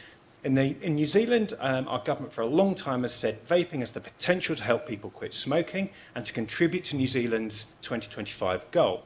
This is a quote from the Australian Health Minister from their Parliament a few weeks ago. They currently have new legislation on vaping going through the House, that vaping poses a major threat to population health and Australia's success in tobacco control, and the global health community is watching us closely. Yes, much like we all get our phones out to film a dumpster fire. So summarising the vape laws in New Zealand and Australia, and I've put the US in here just as a reference point, and thanks to my colleague in Australia, Colin Mendelsohn, who helped me pull this together. I think I need to get a hold of Colin and let him know. The United States, the legal age for tobacco products is 21. Trump passed that. It's called Tobacco 21, not 18. We take very different approaches. In New Zealand, we treat vaping as a consumer product, compared to Australia, where it's treated as a prescription medicine. And so what that means is, in New Zealand, it's very easy to buy vapes. You can buy them pretty much everywhere, as long as the vape products comply with current regulations, which set things around nicotine limits, how you could describe flavours, how they can be marketed, and certain restrictions on who they can be sold to. Whereas in Australia, it's illegal to purchase a vape with nicotine without a prescription. You can buy nicotine-free vapes, but the only legal pathway is to have a prescription for your vape. And this all affects, again, how do our health systems in New Zealand and Australia portray vaping and nicotine to people as well, because it sets the context for how we talk to consumers. These are two bus shelter ads. The one on the right for you is from New Zealand, a campaign which was put on bus shelter ads from the government, from the health system. Vaping is less harmful than smoking. You can vape to quit, sending people to a website which gave them facts and information to understand relative risks of vaping and how it could help them stop smoking. Treating vaping in relative risk to smoking, whereas the other is... The other is done by the same marketing firm, except it's done for Australia. And it says that it's toxic and it's going to give you a lung transplant. Wow. Just in the back of your mind, I want you guys to sit here and think, what if the United States adopted the same model of promoting vaping to quit smoking as New Zealand did? They did a 180. Wow. From the bullshit prohibitionist mentality of Brian King, which we know doesn't work, to what New Zealand's doing. Imagine how quick people would give up smoking. And how profoundly relevant this technology would be in society. An advert from the station in Sydney. Every vape is a hit to your health, treating it in absolute harms using frightening images around vaping.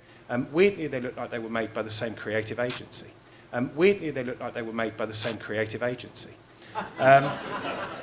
That extends to how do we then treat people who vape. This is from the same campaign in New Zealand. So it was a campaign which had videos and testimonials of people who use vaping to quit. There was two Māori women, our indigenous population, having a drive in the car, talking about her journey, the benefits she's had financially to her family, more time with her kids, that why vaping had worked for her. Really empowering and giving agency to the voice of our populations who've always suffered the most as a consequence of smoking, and we're using vaping as a pathway out. In contrast, here's a state-funded campaign in Australia where where the woman who's vaping is sat in a rather dingy room with two people, pumping out poisons to them, and just generally portrayed as a selfish victim of an insidious vape industry. But it gets worse. Australia also treats people who vape as criminals. These are the penalties in the Australian Capital Territory, so it's the smallest state in Australia, but it's where the capital is, for possession of unauthorised nicotine. If you have unprescribed nicotine, Australian Capital Territory, personal possession, the maximum penalty is 2 years in prison or a $32,000 fine. For context, the same state decriminalised possession of all other drugs last year. The maximum fine, if you're caught with heroin, cocaine, methamphetamine, ecstasy, LSD, any drug in personal possession is $100 or mandatory health education. The maximum fine, if you're caught with heroin, cocaine, methamphetamine, ecstasy, LSD, any drug in personal possession is $100 or versus $32,000 for having nicotine and up to 2 years in prison. But if you got caught with LSD or cocaine, or you were injecting heroin when the popo was driving by, well, if you couldn't afford the $100, you could just volunteer to take the health education and not even get a fine. mandatory health education. So not only criminalising vaping, but massive threat, punitive threats, simply trying to do something that would be better for your health than smoking. Or as sick people, smokers are sick people incapable of self-determination. This is a logic model of how on earth you're supposed to get a nicotine vape if you want to stop smoking in Australia. Navigating multiple barriers in the health system that can take absolutely weeks, multiple opportunities to relapse. That's if you can find a doctor who'll prescribe you nicotine. Only 2% of Australian doctors list themselves as able to prescribe. I was in Australia earlier this year, and I met with several members of the Victorian Parliament. These are policymakers, including people who had health portfolios. Of 6 MPs, I met 6 MPs who vape, right, from across the whole political spectrum. All of them got their prescriptions online from New Zealand. Of 6 MPs, I met 6 this MPs blew my who mind. vape, right, from across the whole political spectrum. All of them got their prescriptions online from New Zealand, because their doctors refused to prescribe them nicotine. And these are people who make policy, including a health minister. Their take from it was patients are better informed than GPs about this. And bear in mind, people who are at the top of the political tree in Australia, they know how to navigate the health system. So what hope do those populations who have the highest mortality from smoking, Indigenous, rural, low-income Australians have of navigating such a system? And the outcome is more than 90% of adult Australians who vape do so illegally. They're committing a criminal act by vaping without some kind of prescription. And the market in Australia looks like this. The supply chain for vapes is overwhelmingly illicit there. Constant stories about organised crime, illegal vape seizures. Australia's had a spike in firebombing of vape shops because they're controlled by gangs. Meanwhile, you can buy cigarettes absolutely everywhere as a consumer product in Australia, be it the supermarket, the petrol station, the convenience store. In New Zealand, in contrast, by treating vaping as a consumer product, you can now buy vapes, I would say, more widely than you can buy smoked tobacco in New Zealand, ranging from specialist vape shops, which can sell a variety of vapes and legally give you advice, to buying them in your convenience stores and petrol stations and so forth. So what has been the outcomes of these quite differing approaches? Well, in the last few years, after a while of trailing behind Australia, we've seen the smoking rates in New Zealand dogleg downwards, and we now have more people who vape daily and regularly than we do smoke in New Zealand, and we see a very strong correlation with the increased decline in smoking and the increased rate of vaping in New Zealand. There's some level of correlation in Australia, but nowhere near as large. But what I really want to highlight, this is crazy, impact it's had on some of our populations. Historically had some of the highest smoking rates for women in the world, our Indigenous Māori women, and also still have some of the highest lung cancer mortality. We see this astonishing pattern whereby smoking has suddenly turned downwards, almost halved the smoking rate in the last 5 or 6 years, with a real correlation with the increases in vaping. And not only that, but a correlation with the quit rate for that population, and a correlation with the number of women who are now reporting that they are ex-smokers. For the first time ever, a couple of years ago, more former smokers than current smokers amongst that population. But I also want to talk about some of the other equity issues around the two different approaches. This is from the most recent Australian and New Zealand health surveys. We now have more vapers in every socioeconomic quintile or quintile of deprivation than we do people who smoke.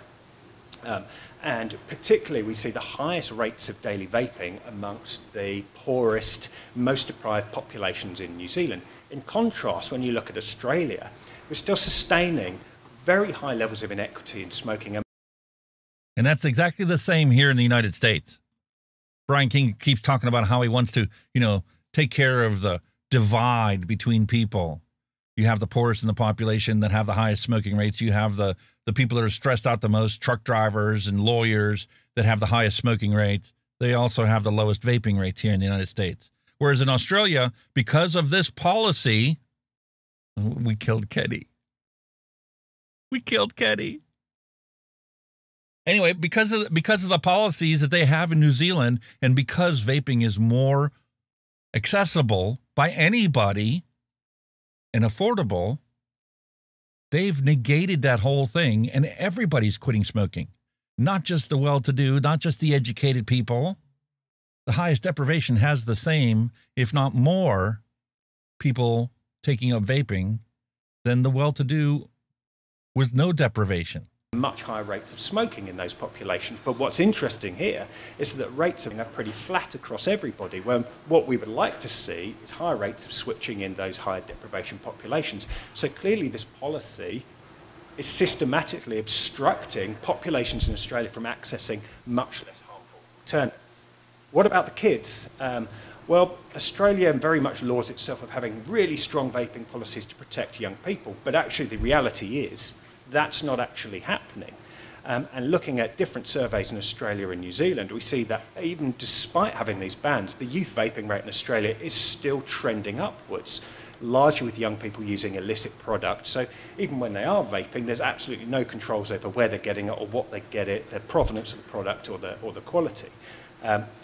We've seen the youth vaping rates trend up in New Zealand, but hopefully the biggest survey we have is the ASH Year 10 survey of 14 and 15-year-olds. In the last couple of years since we've had policy in place, we've started to see a decline and a plateau in the daily use, similar to the UK. But even if we compare where Australia and New Zealand are to the US and Canada, looking at different surveys, it doesn't appear to be any real trend to say that Australia is doing any better than anybody else in suppressing youth vaping. And actually, if we look at what's happening in youth smoking, Australia seems to be doing worse. Sorry, Ron, I keep looking at you. My colleague from Melbourne. He said it was okay. I could be mean.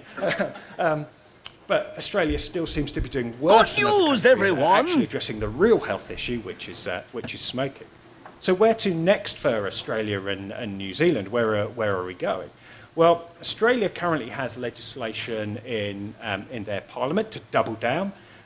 They're about to now, it's currently been at Health Select Committee stage to completely ban the import of vapes, to completely ban the sale of non-nicotine vapes, unless it's very, very limited circumstances and with a prescription. And it's been described by the Health Minister as the government taking strong action to reduce smoking and stamp out smoking. And the graph here, I know it's hard to see, but it's the most recent Australian drug harm rankings. And it's about reducing something which is up there high on the drug harm rankings to the population of Australia, but stamping out and eliminating something which is right down at the bottom of the Australian drug harm rankings, which seems completely insane to me. And what about the future for New Zealand? Well, our smoke-free legislation was repealed earlier this year. The new government has tried to come in and strongly appear to take some action around concerns about youth vaping, which is getting a lot of the noise in the debate, as it is in many places. So just ban disposable vapes, and I think Deborah summed up what happens when you do that already. We're seeing exactly the same thing. Increased penalties for youth supply. There's an active discussion about broadening access of other tobacco harm reduction products in New Zealand. So the previous government banned oral pouches and snus, and I think the new government is looking to see whether those add further options to people as well. But we'll still watch this space really to see what the the alternate plan is likely to be. But will our smoke-free goals be achieved? Well, the red line here shows what the trend was in smoking rates, daily smoking rates in Australia and New Zealand prior to 2018, and the green line after 2018. It was shocking to me to look at this, and it wasn't until after the whole day was over that I realized, holy shit, New Zealand's going to be there next year. Like, within the next 6 months, at the rate that they're looking at in this chart. Can't tell me that there isn't population level data that this works. And as you can see, in New Zealand, we have seen a really big shift in terms of that trajectory, which I think the shift to vaping products from smoking has had a considerable role in achieving. We're now down to 6.8% adult daily smoking. In fact, actually most encouraging is the adult daily smoking rate for people under 25 in New Zealand is now 3%. So it's been astonishingly successful, particularly for those younger cohorts. But it's our older people who smoke, much as we're seeing the same trends as already been presented in the US, who are still those least likely to try vaping and are still smoking, and actually also have the least confidence or trust in vaping as well. That's been heavily eroded by everything that's going on. Whereas in Australia, we have seen a shift in that trajectory, and it clearly does have some correlation with vaping, but the real fear is that as Australia doubles down on a policy which I believe is already showing itself to be a failure in everything that they want to achieve, be that reducing smoking and protecting young people, that line is likely to go back to being more shallow, and I have no doubt that actually the impact of this Australian policy is going to extend the tail of mortality and morbidity as a consequence of smoking. So, not only does Australia have a bunch of animals that kill you, but possibly a government as well. Which I welcome the opportunity to do so. Bottom line is I am not supportive of a risk continuum argument among youth. That will not change as long as I am in this role, and I've been very clear about it. Unfortunately for you, though, this is the first in that string, so if you come tomorrow, it'll probably be far more exciting. FDA standpoint, it's a hard line. Nicotine's role in priming the brain for addiction to other drugs. Our concern is not just use of combustibles. We're concerned with youth use of any products. Currently, as I'm sure you all know, recreational marijuana has been legalized in 24 states, in Washington, D.C., medical marijuana in an additional 17 states. So more than 40 states really have got some form of legalized cannabis. I forget, let the bloke take a nap. I see patients who smoke cigarettes and cannabis, and I can get them to quit smoking cigarettes but not cannabis use. The acceptance of non-combusted nicotine in society will require that the benefits of non-combusted nicotine are seen to be significant. And this is something that I don't think the public perceives at this point in time. I think some former smokers do, but the general public, I think, does not. And that Welcome the actual to the show, harm Andrew. in users is small, especially among youth. I think that's true for especially like oral nicotine products, but the public has not accepted that at this point in time. And that the actual harm in users is small, especially among youth. Especially among youth, and that the actual harm in users is small, especially among youth. So what about every single one of the people that we're up there talking about today acknowledge the fact that the harm potential for youth is very small to begin with. So why is everybody so against adopting vaping universally? Just doesn't make any sense to me. the perceived benefits of nicotine use? Well, for medical, the only medical approved one is nicotine replacement therapy for smoking cessation. There is evidence, some clinical trials for ulcerative colitis based on the anti-inflammatory effects of nicotine, ADHD, Parkinson's disease, maybe Alzheimer's disease, and in animal studies, autoimmune disease. Several of them have been shown to be benefited, again, from the anti-inflammatory effects of nicotine. But most of the use of nicotine is not medical. So it's for pleasure, stimulation, cognitive enhancement, relaxation, mood modulation, psychiatric effects, enhanced athletic performance. Nordic cross-country skiers like nicotine for that, weight control. So what's the evidence that cannabis really has got benefit? National Academy of Sciences in 2017 evaluated the data and found substantial report for chemotherapy-induced nausea and vomiting, for which the drug is approved, for chronic pain in adults, spasticity and multiple sclerosis, and short-term sleep enhancement associated with sleep disturbances, in this case, obstructive sleep apnea. But in terms of current use, the two main reasons that are where there's evidence is chronic pain. Good news, everyone! But what about the reasons why people actually use cannabis now? Because of time, I won't be able to go through all of these. The three most important ones are pleasure, people like getting high, relaxation, and reduced anxiety. And just an anecdote from my patient population, I see patients who smoke cigarettes and cannabis, and I can get them to quit smoking cigarettes but not cannabis use, because they say, I depend on this for relaxation, reduced anxiety, for sleep. It's also of note, athletic enhancement was something that was recently discussed in the New York Times, where people use low-dose cannabis to relax and also to reduce pain so they can exercise more. The acceptance of non-combusted nicotine in society will require that the benefits of non-combusted nicotine are seen to be significant. And this is something that I don't think the public perceives at this point in time. I think some former smokers do, but the general public, I think, does not. And that the actual harm in users is small, especially among youth. I think that's true for especially like oral nicotine products, but the public has not accepted that at this point in time. We're concerned about any youth use. That's not just frequent. Any youth use, right? He's concerned about any youth use. But cannabis is becoming legalized. You're not going to be able to stop the drug use there. So why are you focusing on something that's going to cause them less harm than the cannabis that they're going to be consuming? And how many of the youth vapors are actually be vaping cannabis stuff through their little CBD vaping as opposed to nicotine vaping? Use. It's a con.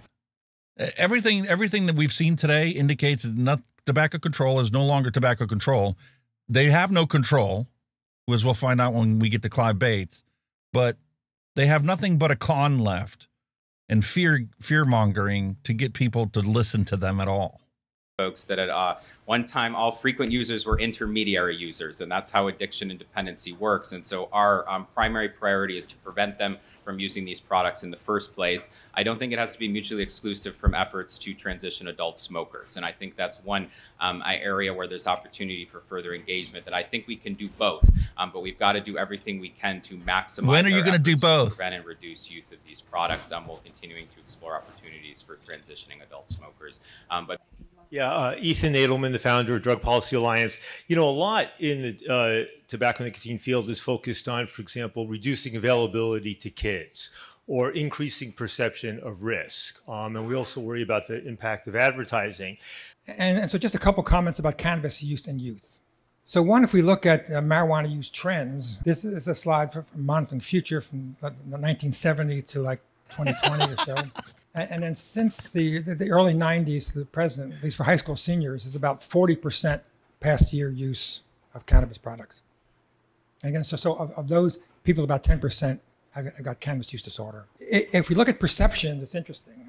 The left is the perception of availability, which means it's fairly easy or very easy to get the product.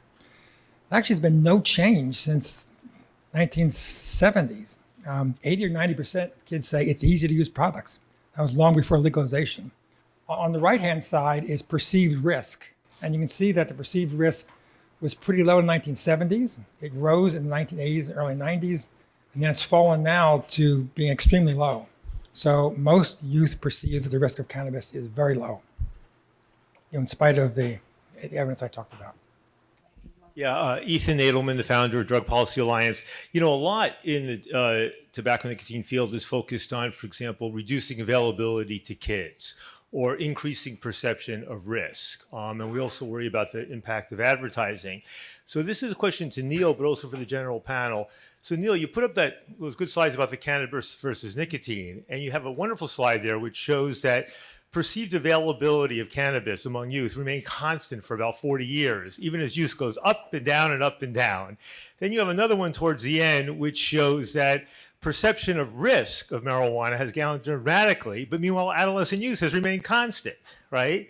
And then we, of course, think, and we, perhaps fairly blame Juul for all the aggressive advertising, but we remember that with marijuana use increased dramatically when there was zero advertising, and now that you do have some advertising, you're actually seeing it remaining relatively constant. Reflections.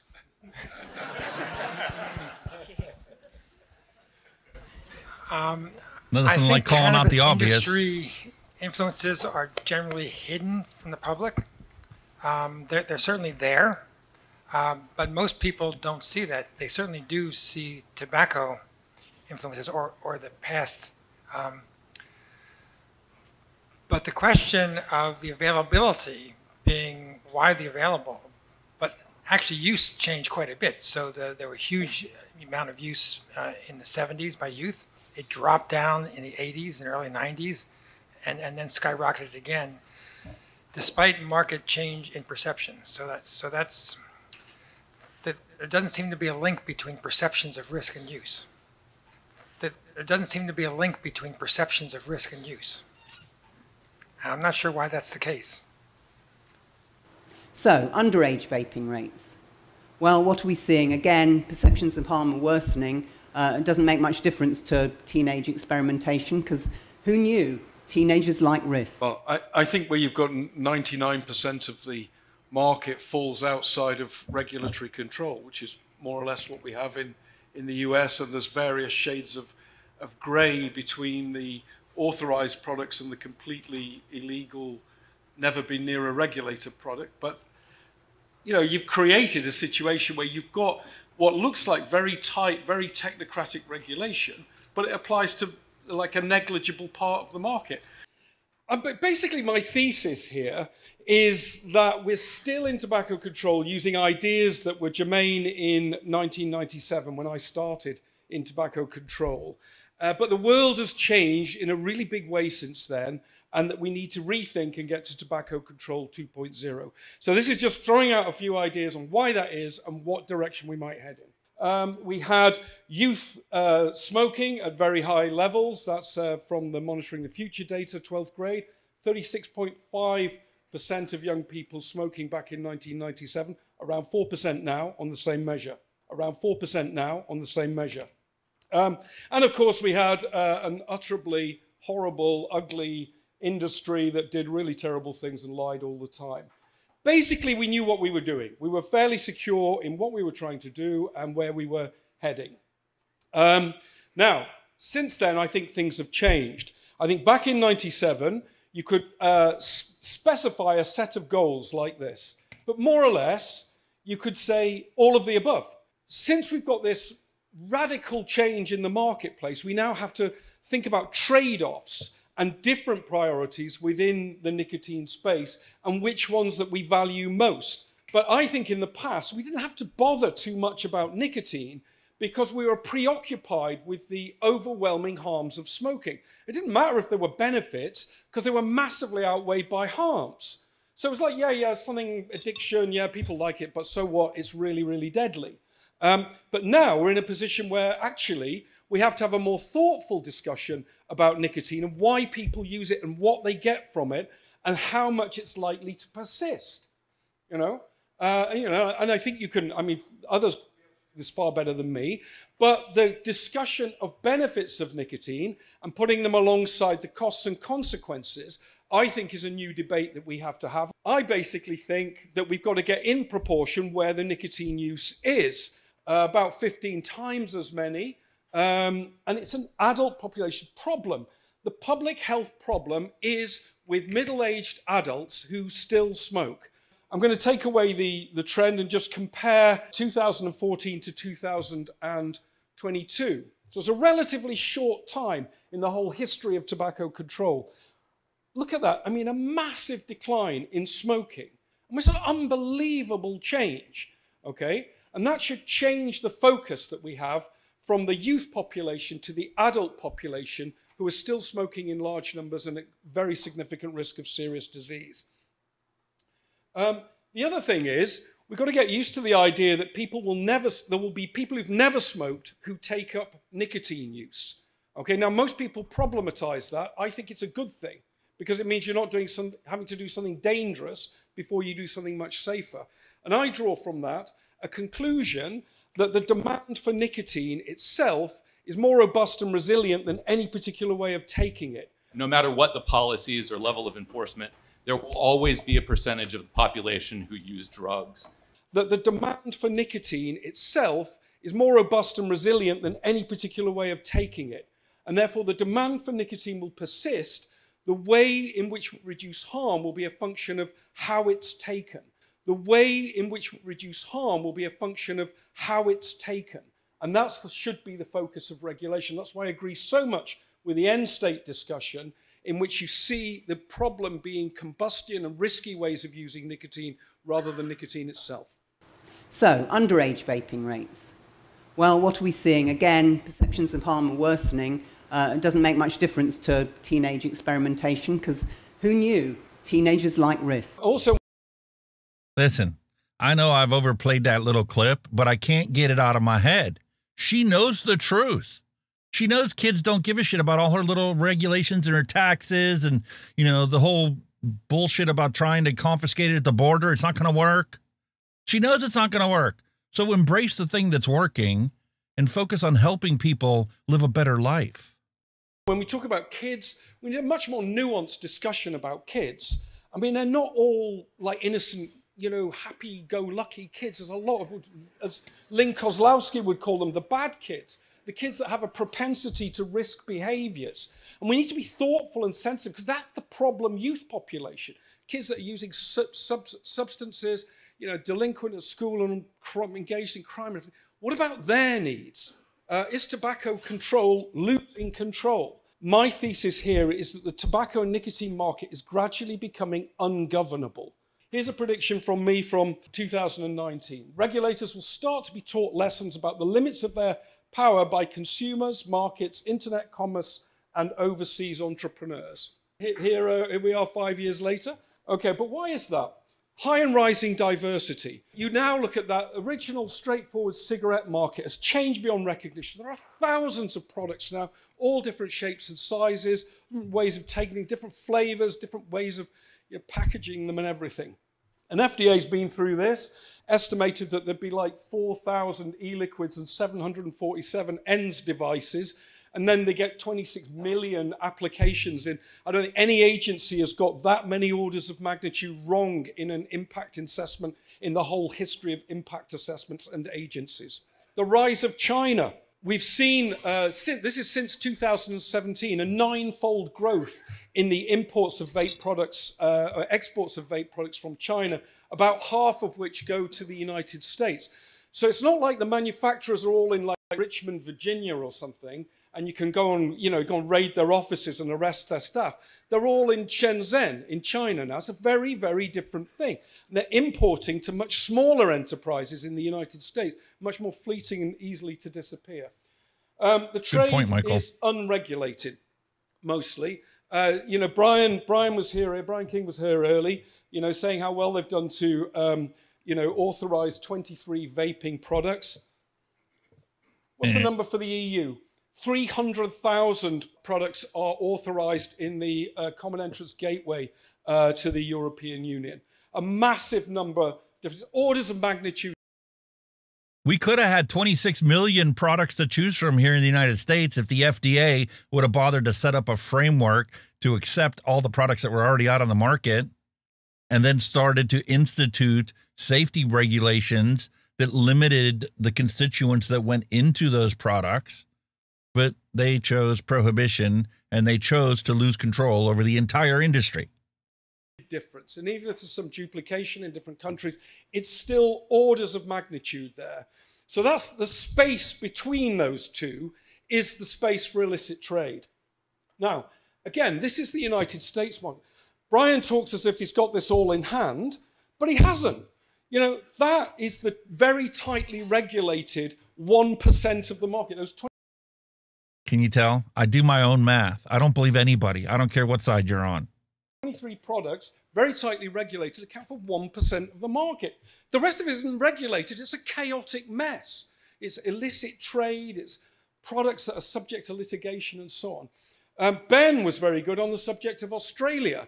And basically, you know, again, they've got really, really tight regulation. Everything has to be on prescription, but most of the market is going right around that.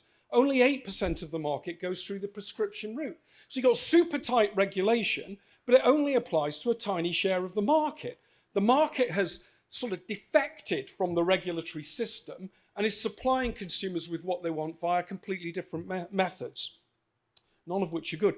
Just a reminder that making things illegal doesn't make them go away. This is 12th grade past 30-day and daily cannabis use, about 22% for the last 25 years. This is monitoring the future data.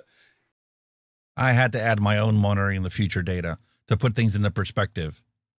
Alcohol, underage alcohol use has been over 25% my entire life. Cannabis use is almost 20% and was higher before they legalized it. Been illegal for most of that time, yet, you know, very, very large usage. Making things illegal doesn't make them disappear. This is just to give you a little bit sense of how the trade works. This is vapes, disposable vapes packaged for delivery from China. As you can see, they look pretty innocuous. You'd have to be quite intrusive to find out what's in those packages.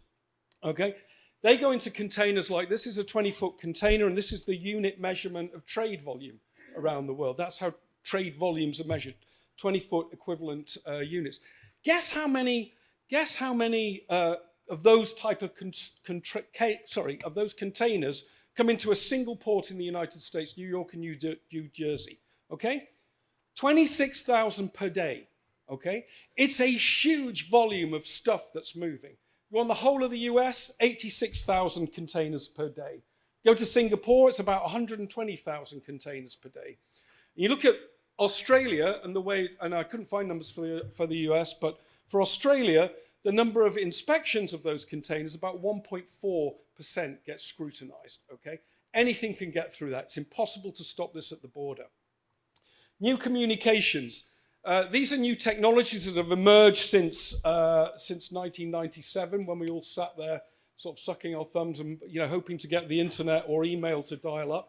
And oh my goodness, again, a massive amount of activity.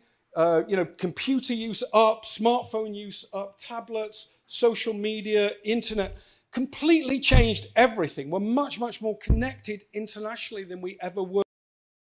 You've got mail. In 1997.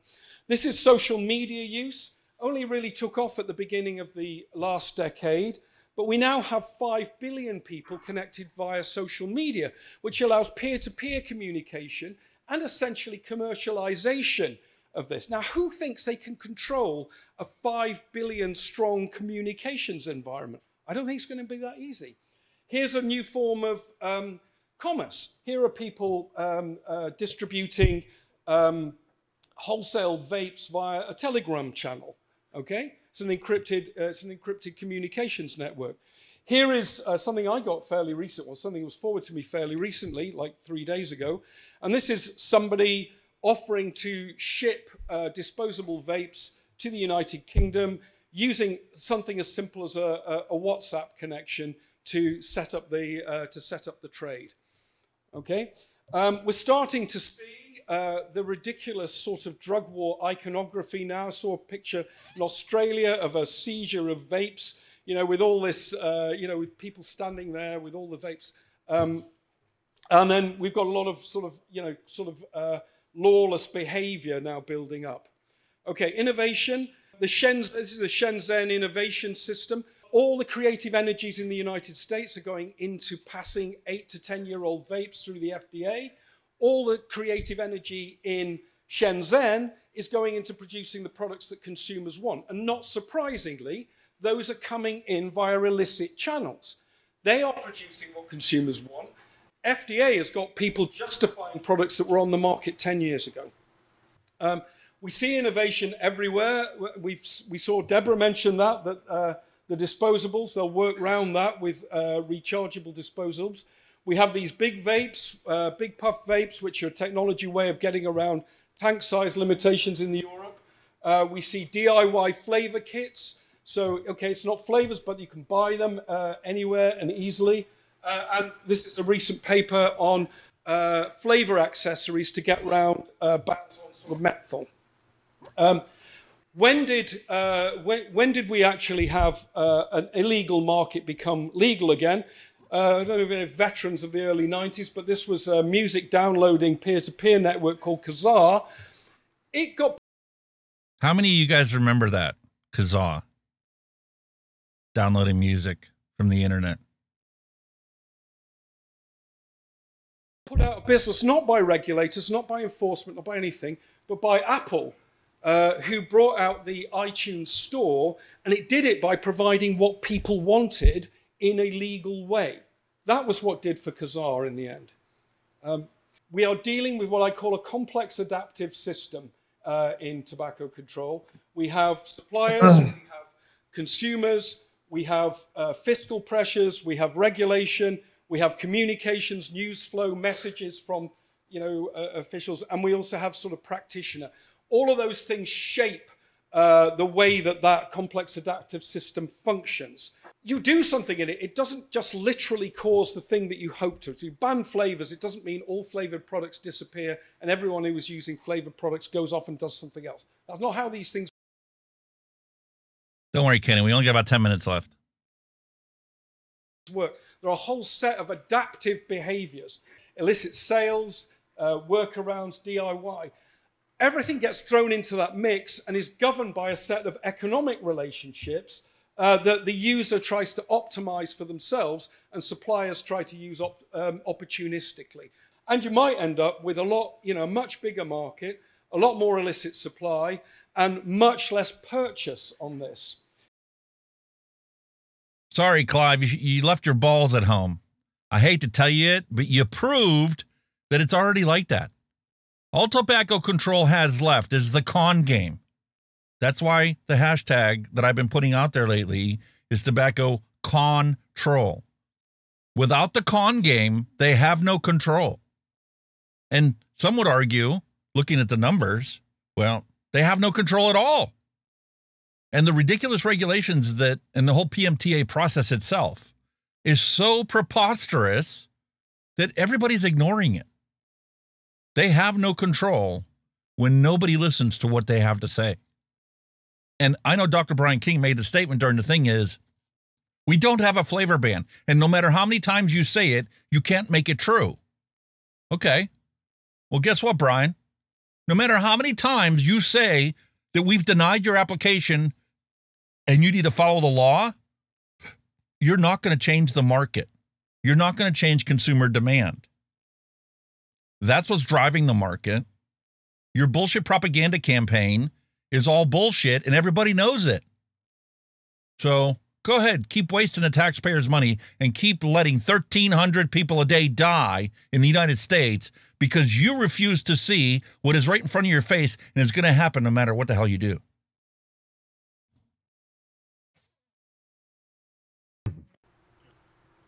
Okay, well, I will again take the chair's prerogative as a concluding question before lunch. So to the panel, we heard a lot about demand for nicotine. So in the continuum of risk of all the things that we might want to do and of risky substances or behaviors, where would you place nicotine? Of all substances? Of all substances, yeah. That people use? I think if you look at the safest forms, say the oral nicotine pouches, the risk there based on the Swedish snus experience is really nil except for addiction.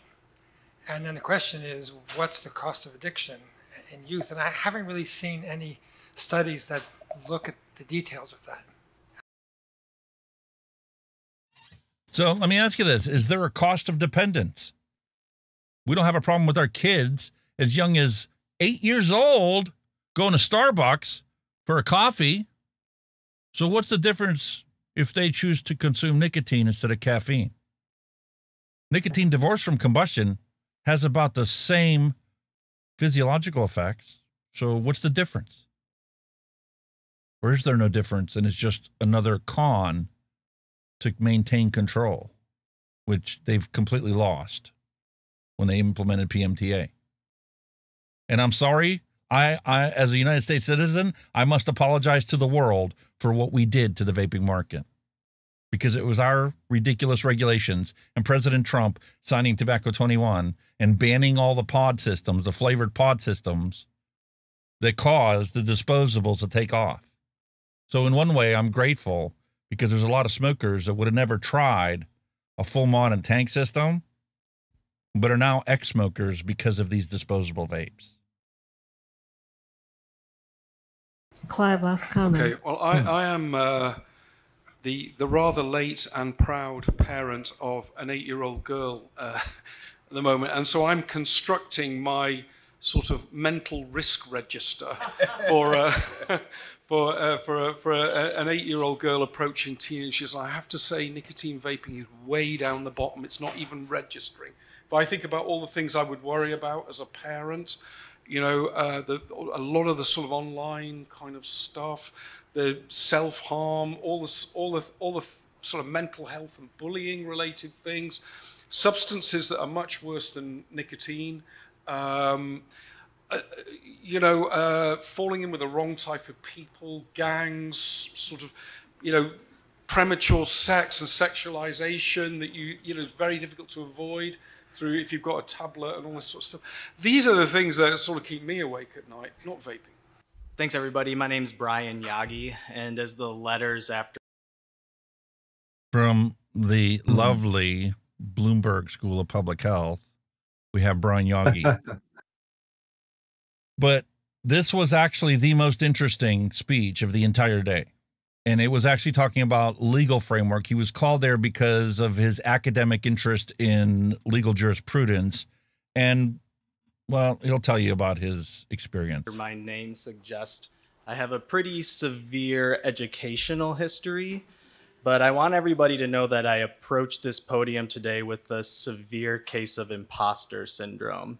And when Amanda first invited me to speak here, I declined after seeing the list of other people who were speaking, and I still truly don't feel like I deserve to share the stage with them. But she told me, no, I refuse your refusal. You're gonna go ahead and give an introduction to yourself because you have an important voice. One of my main arguments with her is that you're asking me to speak on a subject, law and policy, that's an academic interest of mine. I'm not a practicing attorney. I don't litigate for the FDA. I'm not a judge. This is something that the audience could fairly construe as just somebody squawking from an ivory tower. And she said, that's fine. Go ahead and do that.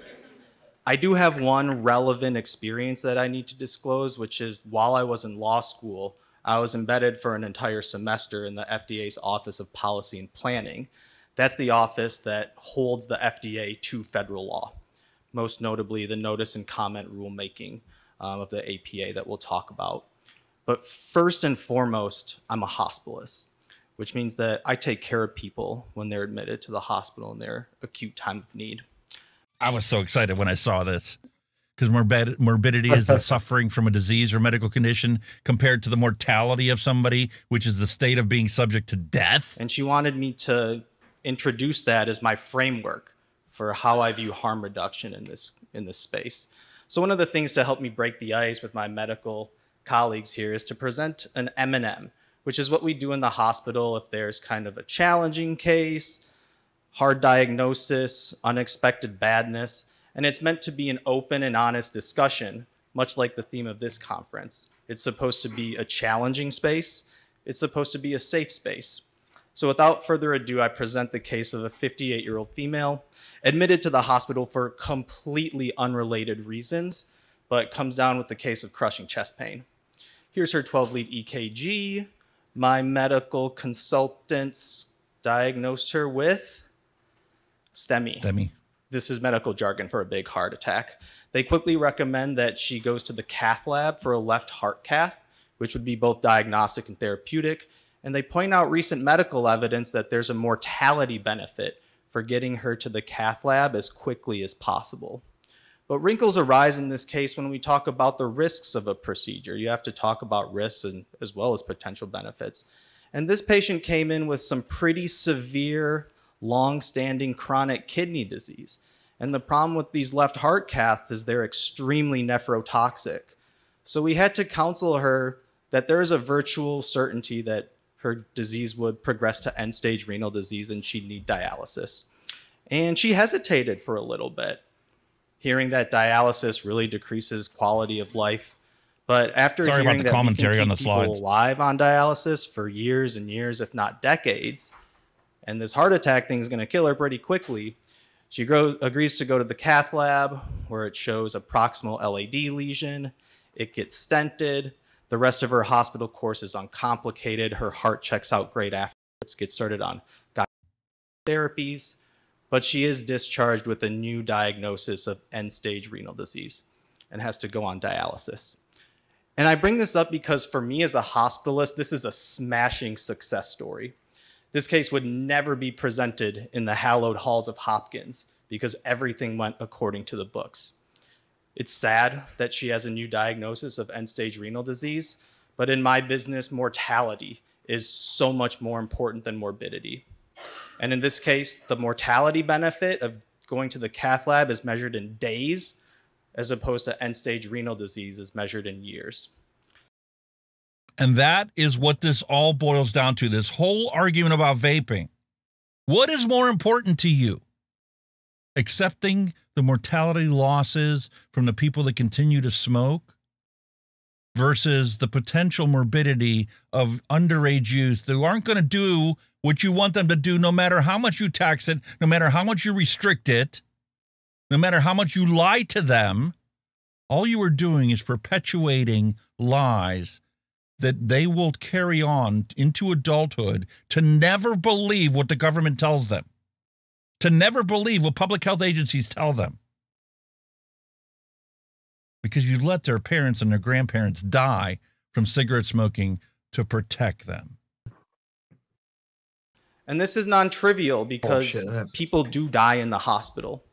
And the worst part of my job is having to witness that happen and tell family and friends that their loved one passed away under my care.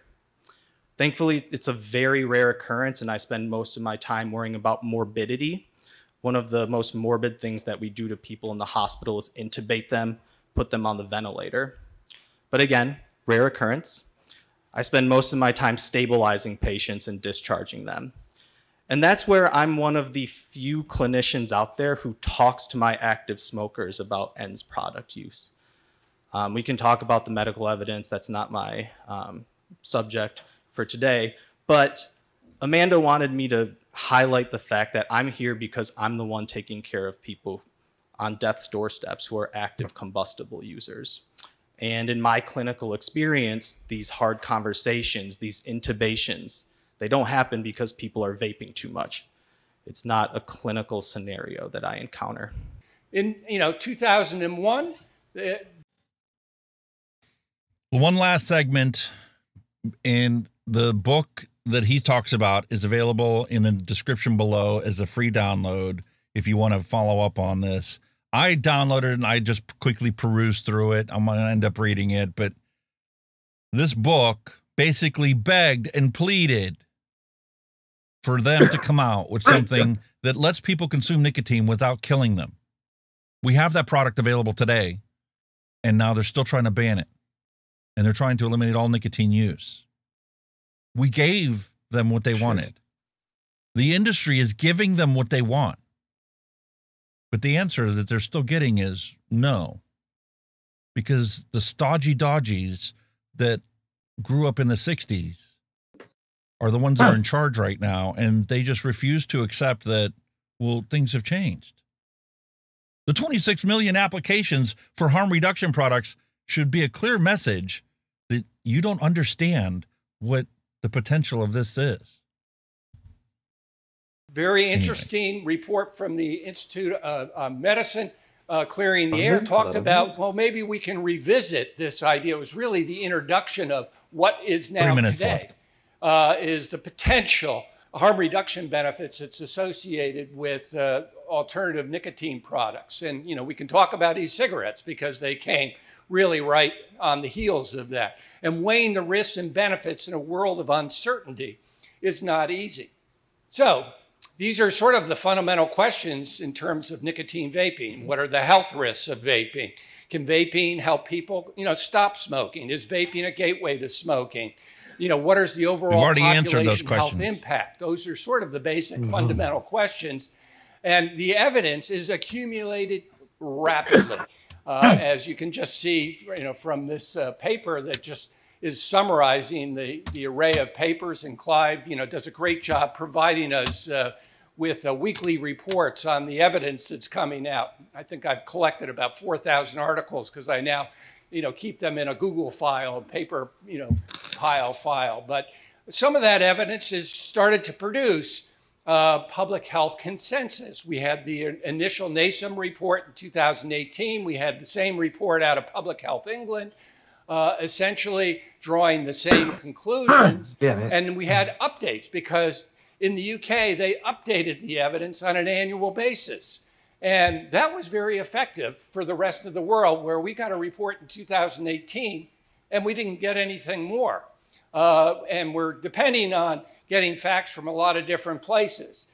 We now see, as you begin to accumulate the evidence, the regulators begin to change their views, even recommending now, as the evidence on smoking cessation is accumulated, that there's a benefit to offering vaping products as an alternative to people who failed regular cessation. That's a baby step forward, perhaps, but that is a step forward, and it's based on the evidence. What does FDA have to say about it? I think their statements are a little, conservative, but they're not too bad. Okay, we've had a problem here. So you can just read those, and I'm not going to go into detail, but they're sort of just giving you what now is on their new website about the risks and benefits of vaping. There you go. And of course, I'm just feeling fortunate to live in a world with so much disinformation at my fingertips. This is actually a recent article that appeared in Science. This is a joke. Talking about an article on vaping, as it turns out, that was completely made out of whole cloth. It was an AI-generated article, not truthful at all. It maybe will get retracted. I hope it does. But it was completely false. And how the hell did it even get through the review process? This was the one where they took vaping and they asked AI, what would happen to e-liquid if you heated it to 1,000 degrees? Nobody in their right mind could possibly do that. Then they published it. And it got through the review process. And it's all bullshit. And that's what you're seeing. By the way, they were selling authorships on the paper. So, crazy. But that's what we have today. So, summertime reading, I recommend you take this, which you can download for free, this book by Don Choplin on the history of the 1964 report. It sort of gives you the inside story, politics. It was funny, though. During his speech, he did show pictures of the U.S. Surgeon Generals trying to come together to come up with this report. And they showed a picture of the table they were all sitting around and all the ashtrays with the cigarettes in it when they wrote the report. Okay, now. Are always at play and will always be at play in this field. And so you need to really be, focusing on how do we keep the science going, because we need to build public trust. Thank you very much. And that there, folks, is my summary of the E-Cigarette Summit. There is one piece of information I want to add to this that wasn't covered there. There are links in everything that I have talked about here and everything that they talked about. It's in the description below. But I do want to take a closer look at something. Here is the latest suggestion and report for healthcare providers and social services providers about vaping. I added it to the Discord. It's under the science section in the Discord. You can join the Discord below if you're watching this for the first time.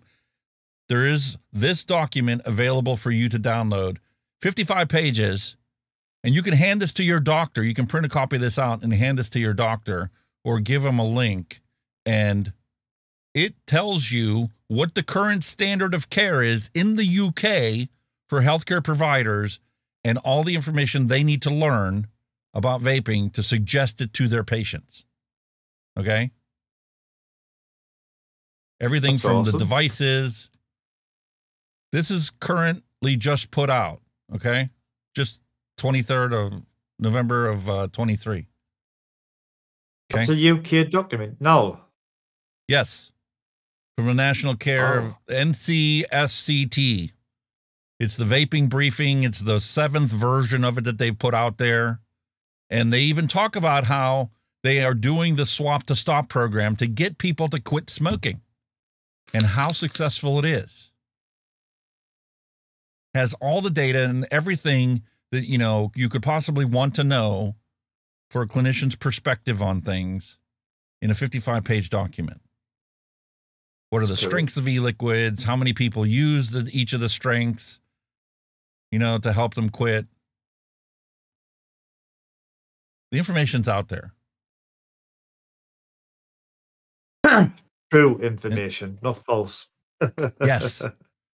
And this is the same thing that the U.S. FDA needs to do here in the United States if they want to change what is happening right now. But regardless, because of the enormous size of the black market, cigarette smoking will be done with within the next decade in the United States, for sure. Because we are basically about 5 years behind New Zealand.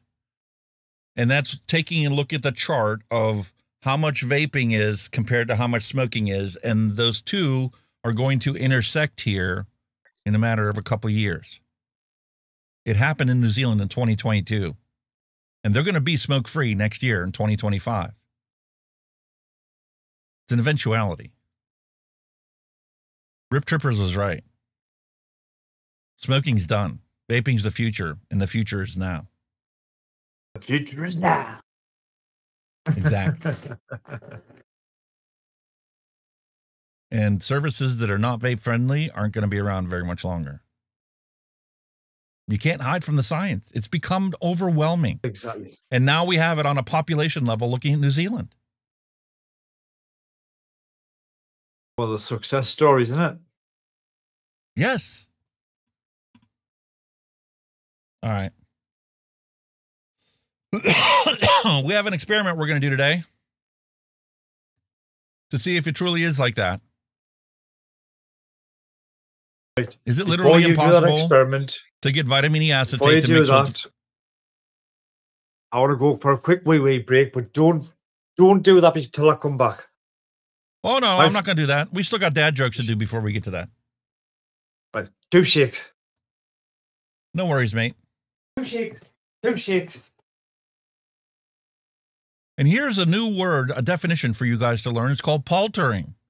This is what the ants are using right now. Paltering is the active use of selective truthful statements to mislead the public. And the fact is, that's what we call them out on. We know the truth. We know it firsthand. You start vaping, guess what? You feel better because you're no longer smoking. You can get up a flight of steps. You can breathe. Truth's out there, and it can't be suppressed any longer. All right, last thing that I wanted to talk about, I had mentioned it earlier briefly. I came across a study that Clive had pushed this week as some of the latest information that came out there. And it's hepatic stenosis, which is essentially fatty liver disease, right? And it's caused by high fructose corn syrup that's prevalent in all of our sodas that we drink nowadays, right? Well, they did the scientific study and they used this nicotinamide riboside as a supplement for people that drink Coca-Cola, drink high fructose corn syrup, and consume nicotine that have fatty liver disease. And the scientific study shows you can reverse it. We concluded that Nic plus Coke has an additive effect on producing hepatic stenosis, fatty liver disease, and that this NR is protective. Not only is it protective, but the study actually showed that reversing it. So what is this nicotinamide riboside? Is it the same thing as nixamide? You've heard about nixamide right now that's being sold. This is the nicotine alternative. That it doesn't come under FDA's authority because it's not nicotine. It's vitamin B3. It's a derivative, kind of like Delta 8 and Delta 9, you know, offshoots of cannabis. So my question is, if it is the same thing, well, we can take a look at WebMD. What does WebMD have to say about this nicotinamide riboside? Everything I looked into it says it's the same thing as nixamide. It's a member of the vitamin B3 family, includes niacin and niacinamide, which is what the nixamide is made from.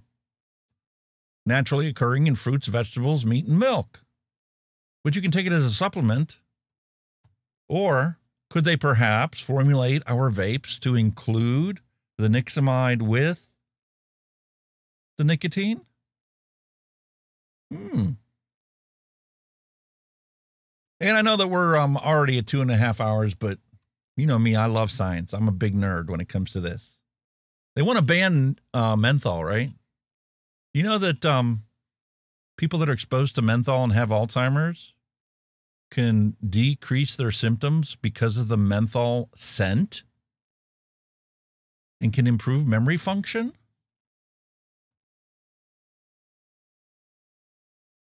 And one more commentary. During the E-Cigarette Summit, you know, they were talking about one of the wrap-ups that they have at the end of each of the sessions. They're talking about how, you know, oh, now vaping needs to be accepted. Nancy Rigotti put out a paper about how healthcare providers need to incorporate vaping into their quit smoking regime, right? Well, part of that talked about how, no, we don't want to be primary. We don't want vaping to be primary, despite the fact that more people quit with vaping. I think you get up to 7 more people quit because of vaping than any other treatment out there.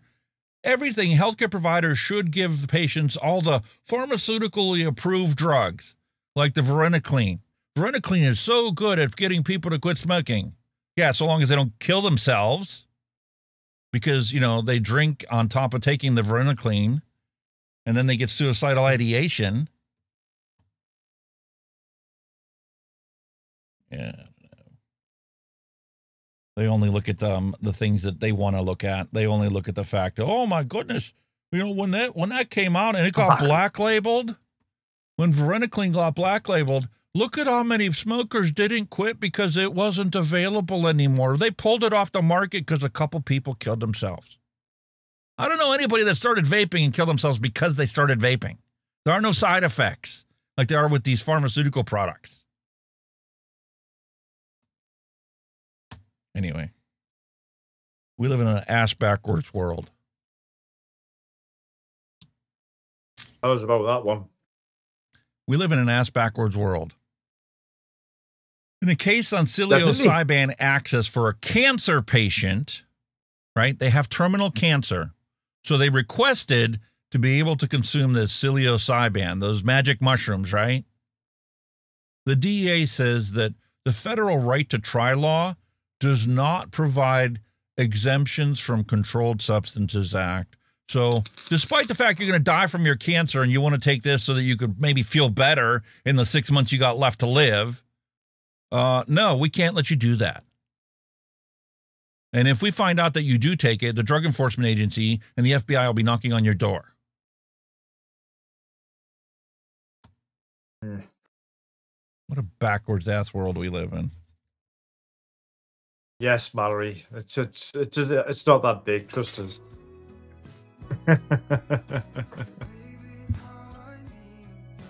So what are you saying? You can't shake it? Honestly, I do apologize, everybody, if I was nodding off there. It wasn't boredom. It was just a very late night last night, and honestly, I do apologize. I totally did, and to you, Alex, as well. I totally apologize.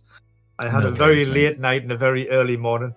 Honestly, not everybody's a nerd like I am, man. I'm like a freaking sponge that can never get full when it comes to this knowledge. I'm like, what'd they find? Oh, it wasn't wasn't that. It was just, I mean, like you said, I think Alex knows that I work for a Chinese takeaway on a Monday evening. And last night I did not get to bed till like 2:45 in the morning. And I got up at 4:45. So my sleep has been very limited. So I do apologize. I'm alive now. Give myself a shake. Give myself a rib.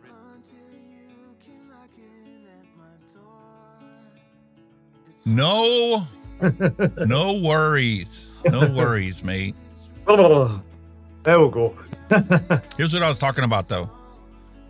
2027 is the date when vaping is going to overtake cigarette smoking here in the United States. This has been going on for decades. It's an inevitability. No matter how much Brian King wants to say, we've denied your application and you must comply with the law, you can kiss off. Vaping will stamp out combustion. It's going to come to a head where they can't deny it anymore. Like you say, they're going to come to that point, aren't they, where it's either matching or overtaken, and then the shit's going to definitely hit the fan. We're already there, mate. We're already there. When it comes to the point when it goes past tobacco, they'll all be panicking, man. They'll be like, especially the people that's coughing in from cigarettes. There was just so much good stuff there, and I'm like, I literally cut it back as much as I possibly could, and only covered the things that highlight what I got out of it. I'm definitely going to check out some of the links. Like, definitely going to have a look at some of that. Very interesting stuff indeed. And but again, it's a kind of like it's a kind of an up-to-date scenario on where we are, isn't it? Regards to the idiots in vaping, isn't it? It's a very up-to-date well, see, everybody thing comes where there they with are a at. different perspective. They have their own unique perspective on things, coming from different things. Like the one lady that gave a presentation, she's an economist. So she sees everything through economics. And, okay, well, you put this tax on here. Well, guess what? When you put the tax on the vaping stuff, but you don't increase the price of combustible cigarettes, when you start the vaping tax, people are going to switch to smoking. You're stupid if you're going to put a vape tax on without also increasing combustibles. But those only work for so far. That's what they're doing. That's what they're doing now in the UK. They're trying to tax you out of they're trying to make them not affordable and trying to tax you out of it. But it's not working. People are still smoking. People still find the money to buy cigarettes, whatever. It doesn't work. You want to, you're going to do it. You're going to do it. You've been there yourself, where you've thought, oh God, I've got say $5 to get a pizza for tea, but I need a pack of cigarettes. So I'll get the pack. You'll choose the cigarettes before you choose your foods. It's the way it works. And they want to talk about, fixing the diversity in our cultures and how, the poorest members of society are struggling the most and living the hardest life.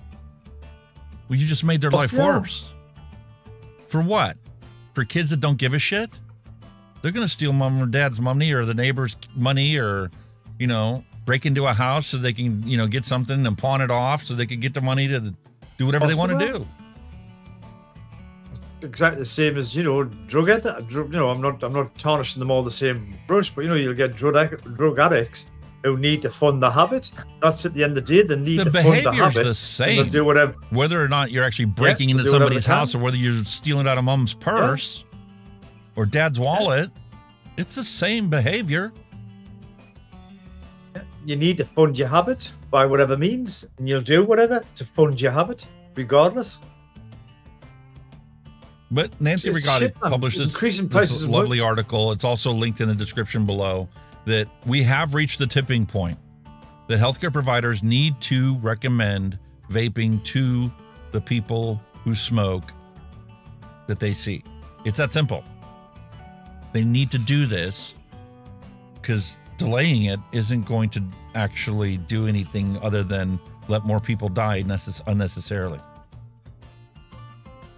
Just judging by that, I mean, it's a little bit of a tangent, but for all the guys here in the UK, this year is most definitely going to be an election year, and this is your chance to make your voice known about, the vape and where does this government or new government stand on it. Get your MPs, tell them if you're going, what's your stance on vaping? If you're against vaping, I ain't voting with you. This is a good chance for us to stand, to say, hey, this is what we want. Take your chance and use it. That's what I say. Vote wisely. Definitely.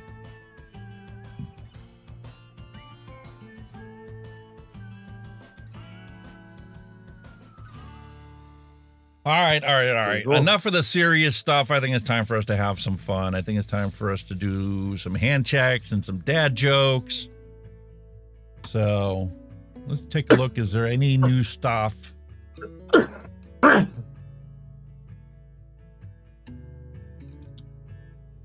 Reload the page. Nope. No more there. Ooh.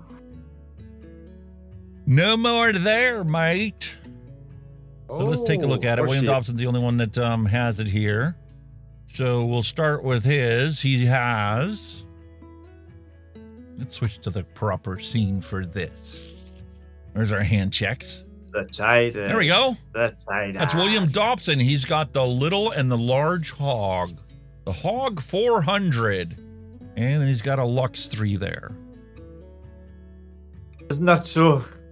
Such an how an opposite there. A little thing and a big thing. Yeah. That's so cool, I like. It's like a Titan in a pod opposites. thing, I uploaded this review last week since we didn't have the show. I finally uploaded this Smoant review, and I'm still chugging away on this original coil. I can't believe how good it is. Wow.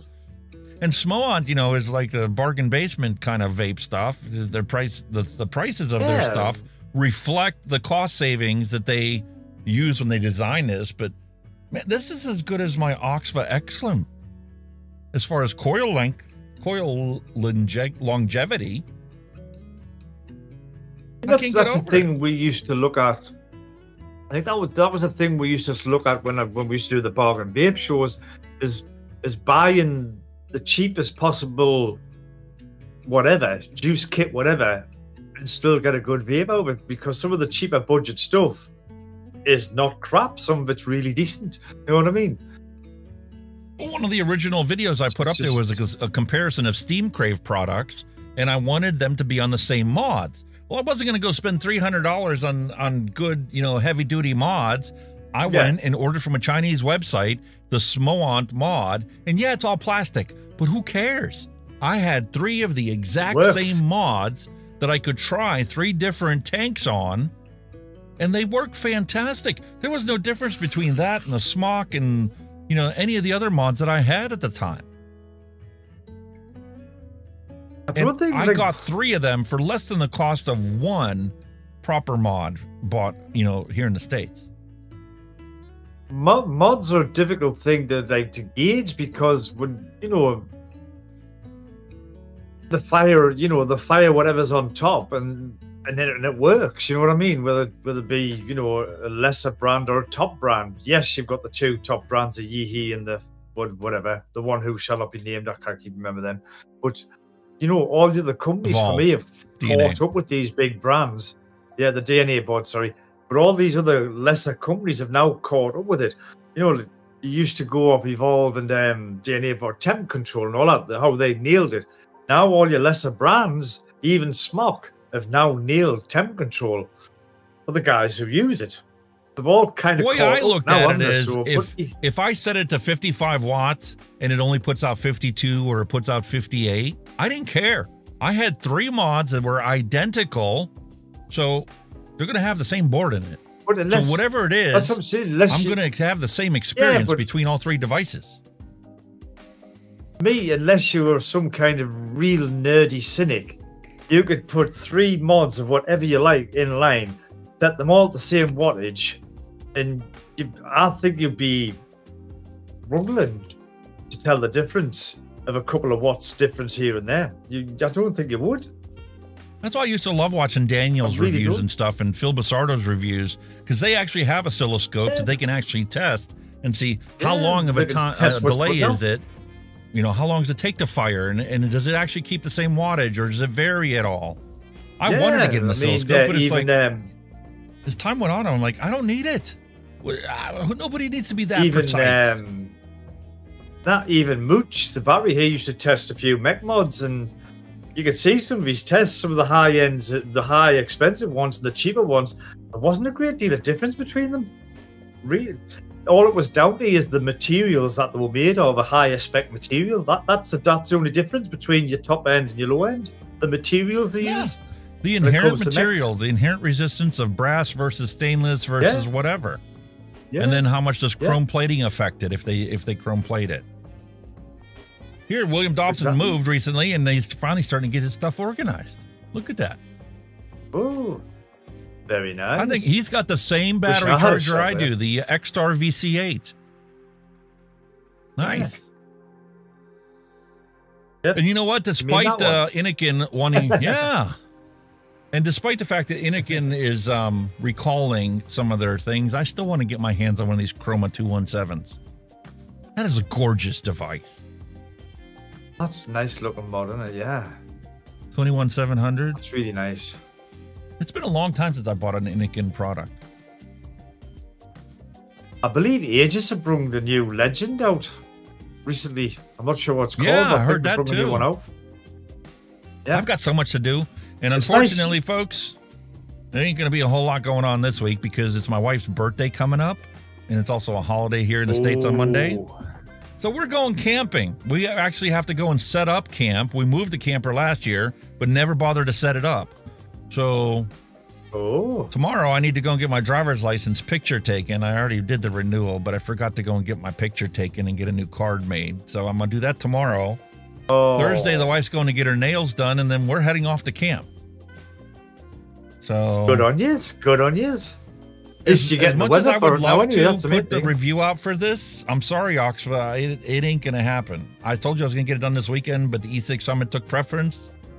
So this will be going up when we get back next week after the show. I just don't have enough hours in the day to do it with my other obligations. You're very busy. Very busy, man. That's what it is. But you know what? That's also going to give me an opportunity to try this even longer. My wife's already been using this for 2 weeks straight, right? Beautiful display on the end of it. Has a little light that comes up whenever you pull and take your drag on it. 14 watts. She's been using this for 2 weeks as her daily drag at work and still has 45% left on it. And she was using it in boost mode when she had it and didn't even know that you could adjust the wattage on this thing. So I turned it down. She's like, hey, man, I really enjoy it now that you got it at the lower wattage. 14 watts. I'm like, yeah, you were using it at 28 watts before. You were plowing through it. Should get more out of it. Yeah. It'll last twice as long, you know, half the wattage. But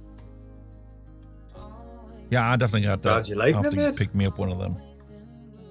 All right, time for some dad jokes. Time for a little bit of laughs and have some fun. Come on.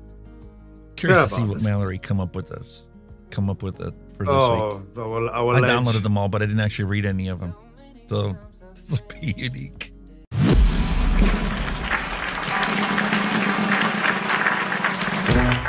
No more despair.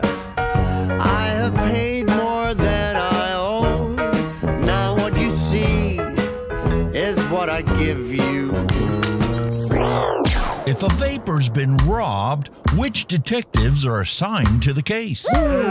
Sherlock Holmes and Dr. Watson.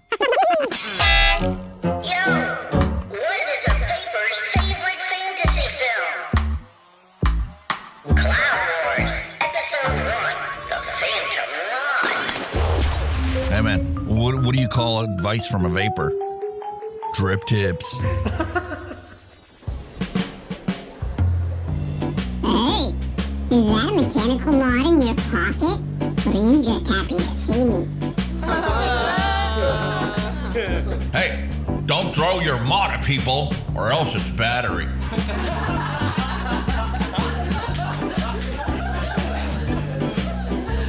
Hey, why did a vapor cross the road? To chase them clouds. And they told me vaping was cheaper than smoking. Nope, I don't care. What are you talking about? Did you hear about the guy who doesn't pay more than 1 cent per mil for juice? Shut that baby up! Yeah, we get it. You DIY or die. Gotcha. What are you waiting for? Let's do this. It's go time!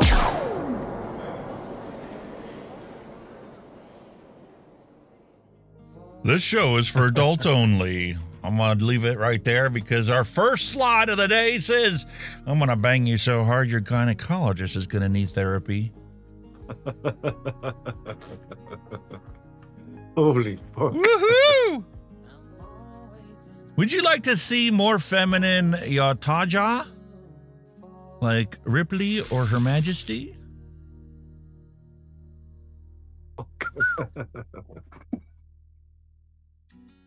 You can fuck anything if you're brave enough.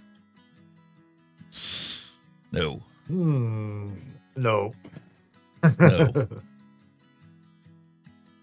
If the patient has a vape in their hand, the doctor would say, I found them brain worms. Could be anything.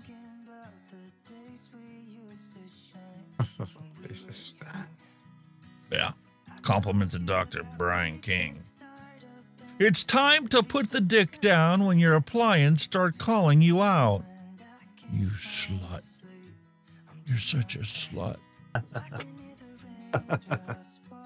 That's a new one. Hey, Starbucks and Starbucks. Oh.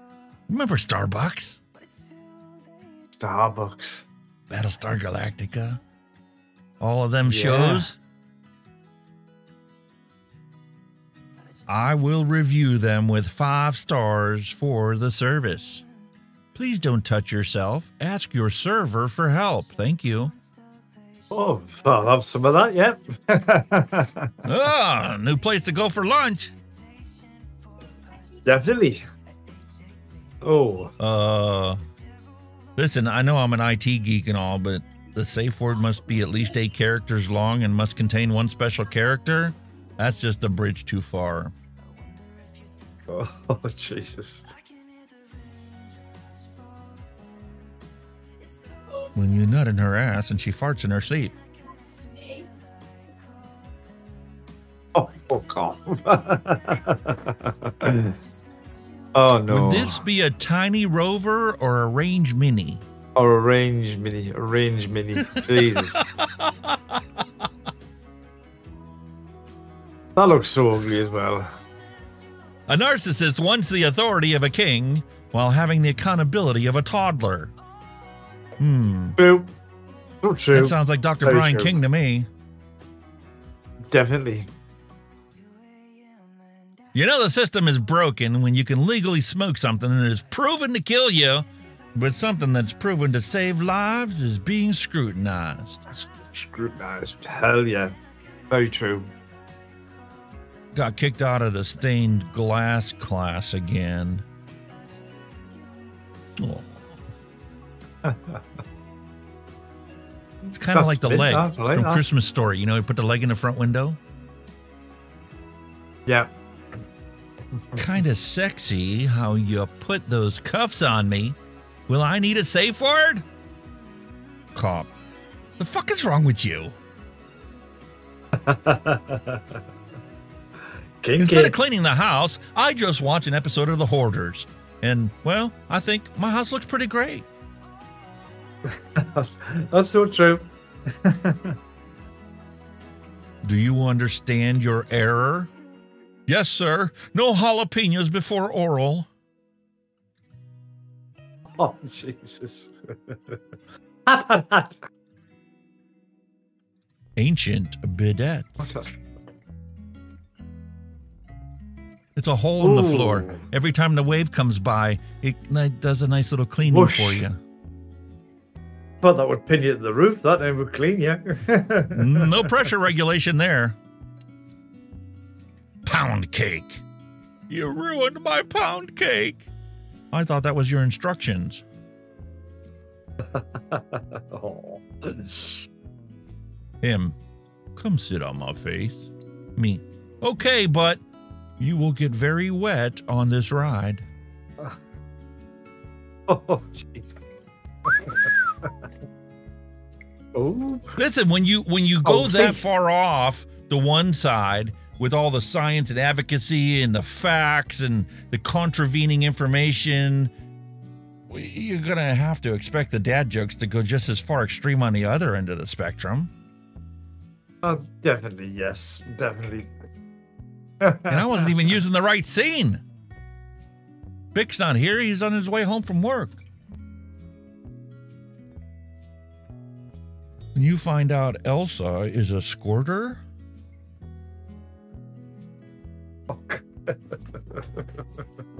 I think the boy's been playing with Jack Frost, not Elsa. Dear me. Her! Be gentle, you're pretty big. Me. Don't worry, babe, I'll be gentle. Me being gentle. Oh, that's a bit below the belt, like scoffing that little head. Is it too soon? Is it too soon? Is it too I finally soon? found I it. thought it wouldn't be a while. The G-spot. The G-spot. Girl, let me see your tulips. Oh. This used to be free, but now costs $1 due to inflation. But let's add 146% tax on it and see if it really changes the price. Deborah? No, of course it won't. Of course it won't. The problem isn't a lack of money, food, water, or land. The problem is that you've given control to these things to a group of greedy psychopaths who care more about maintaining their power than helping mankind. So true. The secret of enjoying either a good wine or a great vape. Open the bottle, allow it to breathe, and in case of vape, put it on your tank. And if it does not look like it's breathing, give it mouth to mouth. Yeah, that makes sense. Works for either. No doubt. Finally, somebody come out with some bonus donuts.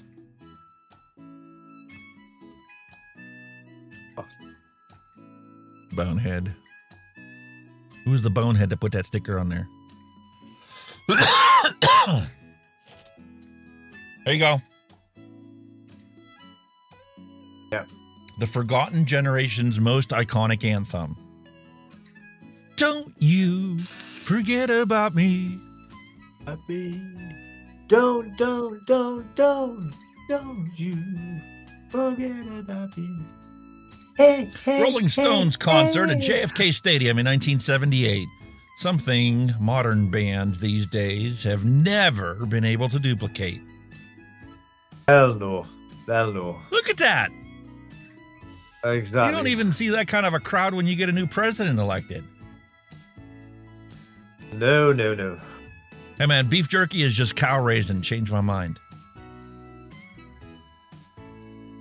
I'm not a fan of that stuff. Like, nah. Beef jerky? What? It just looks like it's been laid out to rot. Oh man, they got some of this stuff out. It's called soft jerky. I forget what the brand of it is, but it is so freaking delicious. And they got little nuggets. I don't know. That's something. A wise man never knows all. Only a fool knows everything. Yeah, we're politicians. Yeah.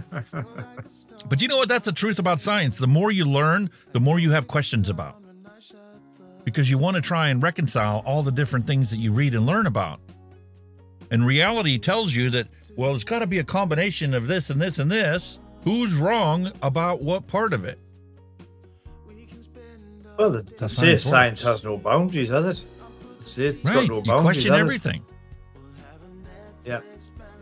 Hey man, car for sale, 25,000 years before Christ, Roadster. Rust-free, air blows cold, foot brakes, well under 10,000 miles. Wood body panels, original seats. It's a solid car. Yabba dabba doo. you. Oh, Walmart, what have you done this time? Oh, what? Rebels. Happy birthday, Oh, Rebels Jesus. come? Oh, my goodness. Walmart. All over the cake by the looks of it. Once you understand that these people are not journalists and media professionals, but rather actors and operatives, things really start to make sense. Hell yeah. Definitely. How many of you remember these? How many of you still have one available to go to? Never had them in the UK. I think we had little fears where there was one, but we've never had them. Drive-in cinemas. So you've never been to a drive-in? Nope. Oh, what a fantastic experience. Well, if you're there with your girlfriend, you never watch the film, put it that way. Man, you get to be our age. You have plenty of time for both. Well, yeah. How about this guy? You know this guy? Damn, Son of a bitch. We got some retards out there. Put down the meth and leave the welder alone. Yeah, no. Hey, man, I'm not saying that I need it, but I would feel better if I had one. I think that's class. SpongeBob SquarePants. That is absolutely brilliant.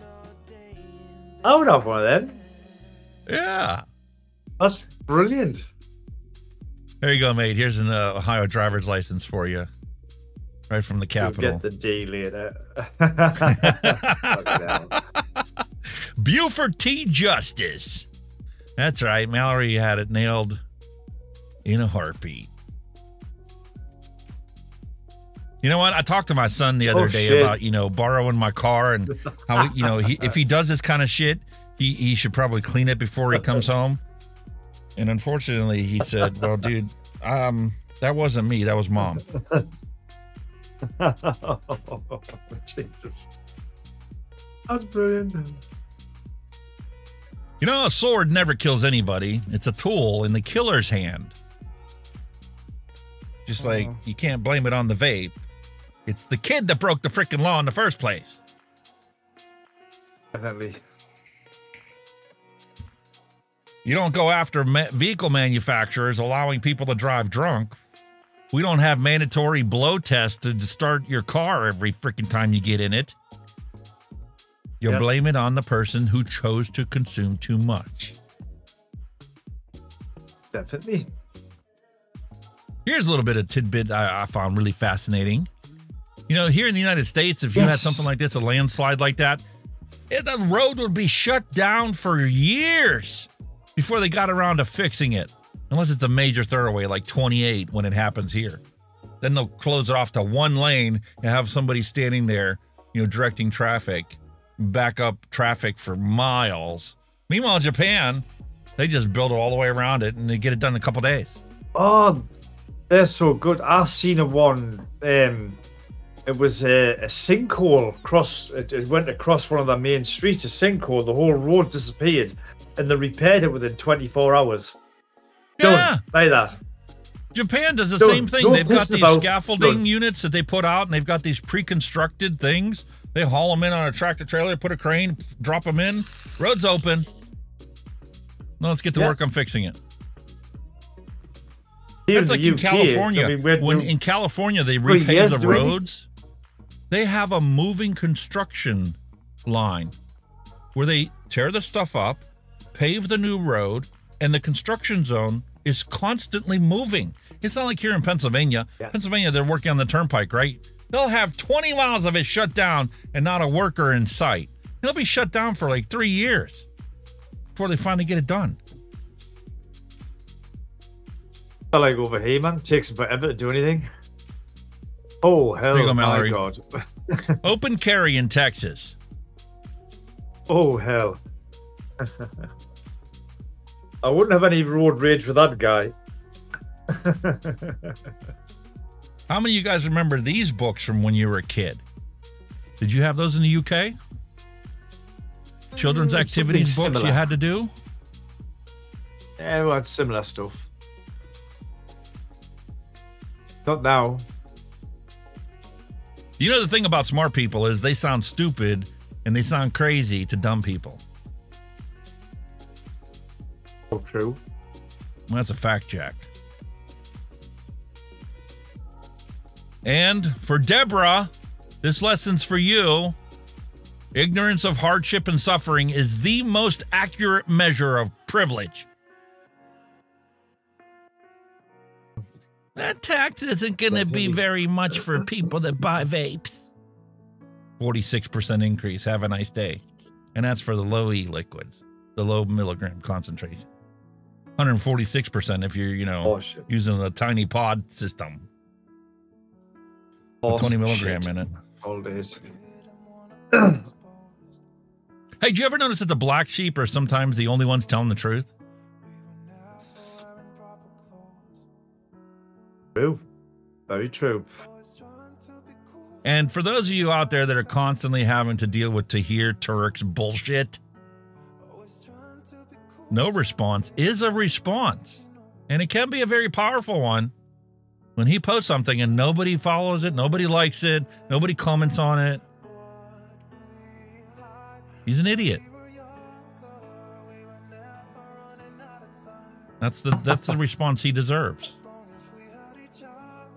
That's got to be. And actually, I think this is a political statement to the contrails that, the governments are using to seed the clouds and change the weather fronts and shit like that.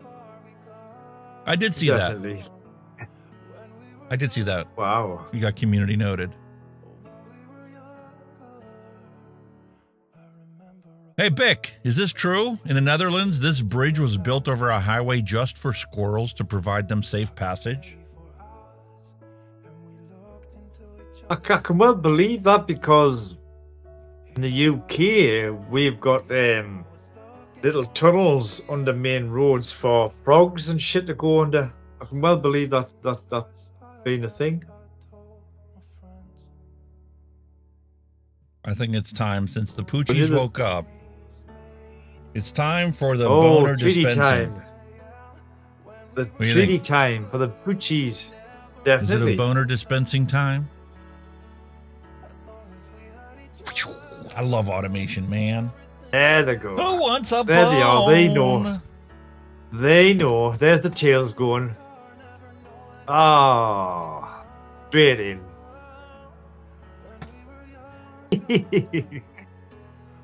Straight in. We'll have some of that. Okay.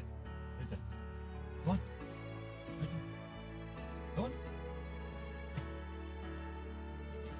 on. He practically sat on the camera there. He practically sat on the camera. That last one, his ass was right in the camera, wagging away. He does that all the time to them. That's awesome. Mine's probably asleep Love it. somewhere. Yeah, that's all he'd be doing now. He'd be sleeping. Mine'll be sleeping somewhere. Love it, love it, love it.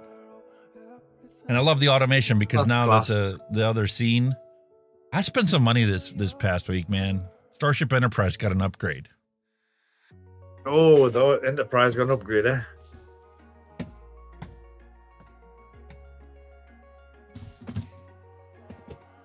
Oh. 64 gigabit memory got added in. Oh. So now I'm up to 96. Posh ass. That's 96. Ooh. And Getting my very posh. secondary hard drive that OBS writes to every week, because every week we do a 5-hour show and there's 15 gigabytes of data. I got tired of having to transfer that onto the video file, and then all of a sudden I want to go back and, like, review notes or whatever. So I'm like, okay, I got a sale on this. It was 62% off or something like that. Holy shit, yes. I transferred everything off of there onto the video drive, popped this sucker in there. Then I transferred it onto this to restore everything. And been a very busy sausage, hasn't he? The other computer that had your chip in it, the 1500 or 1600, whatever the CPU was, Amazon had that sale on the computer stuff. I got a Ryzen 5, or the 5600 or something for $100. So, I also came across a deal on eBay a while back, an X570 motherboard. It's the Asus X570 Prime. So technically, oh dear, I have the capability now to have 3 PCs to control and add stuff into this. But just for now, my God. I basically took that case, swapped the motherboard and the CPU out, took the memory that was coming out of this computer, put it into that one to get that one up and running. So now that one's fully ready to go for me to add the webcams in so that we can do our wire building. Ladies and gentlemen, the US Enterprise has now got hyperdrive. Yeah, I think we've created a whole fleet of them. Looking forward to it. Holy fuck. Your energy Looking forward bills to will be through the roof with these computers. Actually, the whole reason why I switched from the B450 motherboard to the X570 is the B450, number one, every once in a blue moon would just crash. Because when it goes to sleep, sometimes it doesn't want to wake up. And when it does wake up, it'll be awake for like 10 minutes and then just restart for no reason. I don't know if it's a problem with the memory that was in that one or what. But no, I don't have that problem with this upgraded motherboard. Picked that sucker up used, and it was damaged, so I only paid like $30 for that motherboard for an X570 Prime. Had a bad serial ATA socket on it. I desoldered it off the board and called it a day. Cleaned the thing up, and we're good to go. Boom. Nice, very nice, sir. Very nice. And I don't know if you guys noticed. But last week we had a super chat. It wasn't actually a super stat, it was a super sticker. So there are no ads on today's episode. I think it was Dutch that gave us that super chat last week. My memory, I should have wrote this down. But anyway, there's no ads on today's show because of that. So if you like the fact that you don't have to deal with ads when you come on the show, drop a super chat. I don't care what it is. If I get a super chat during a stream, there won't be ads on the next show. Hallelujah. And it's time for us to sing again, mate. Ready? Don't go breaking my heart. I couldn't if I tried.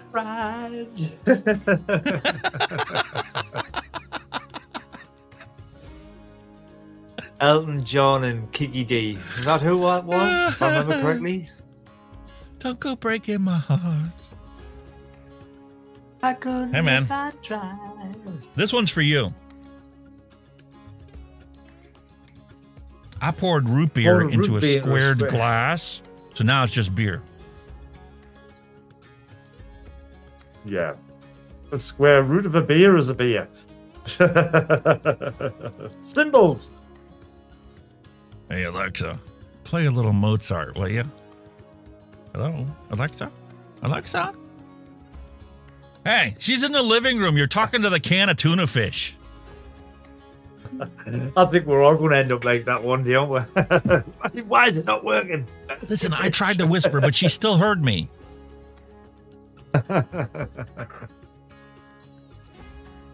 Listen, I'm usually against graffiti, but I'm kind of impressed with this one. That's class. That's brilliant. Yeah. Popeye with his spinach. That's a blast from the past, isn't it, Popeye? And some more advice for you. If you got an ugly DJ, no problem. Lose them in the fog. Fog machine starting at $49.99. And if your wife is ugly, just pick up a beautiful modern tank. I recommend the Steam Crave Titan. Fog out the room and you don't even have to worry about looking at her anymore.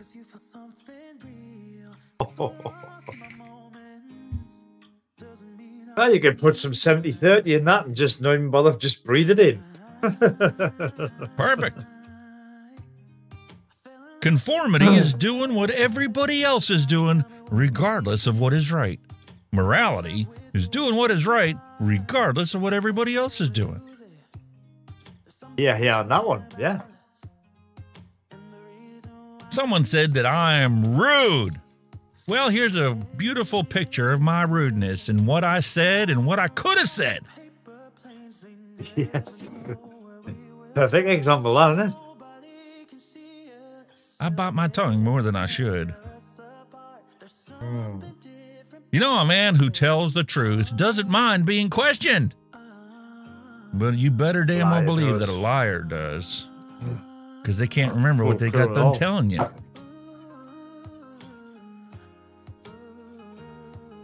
You know, there's something in the human spirit that will survive and prevail regardless.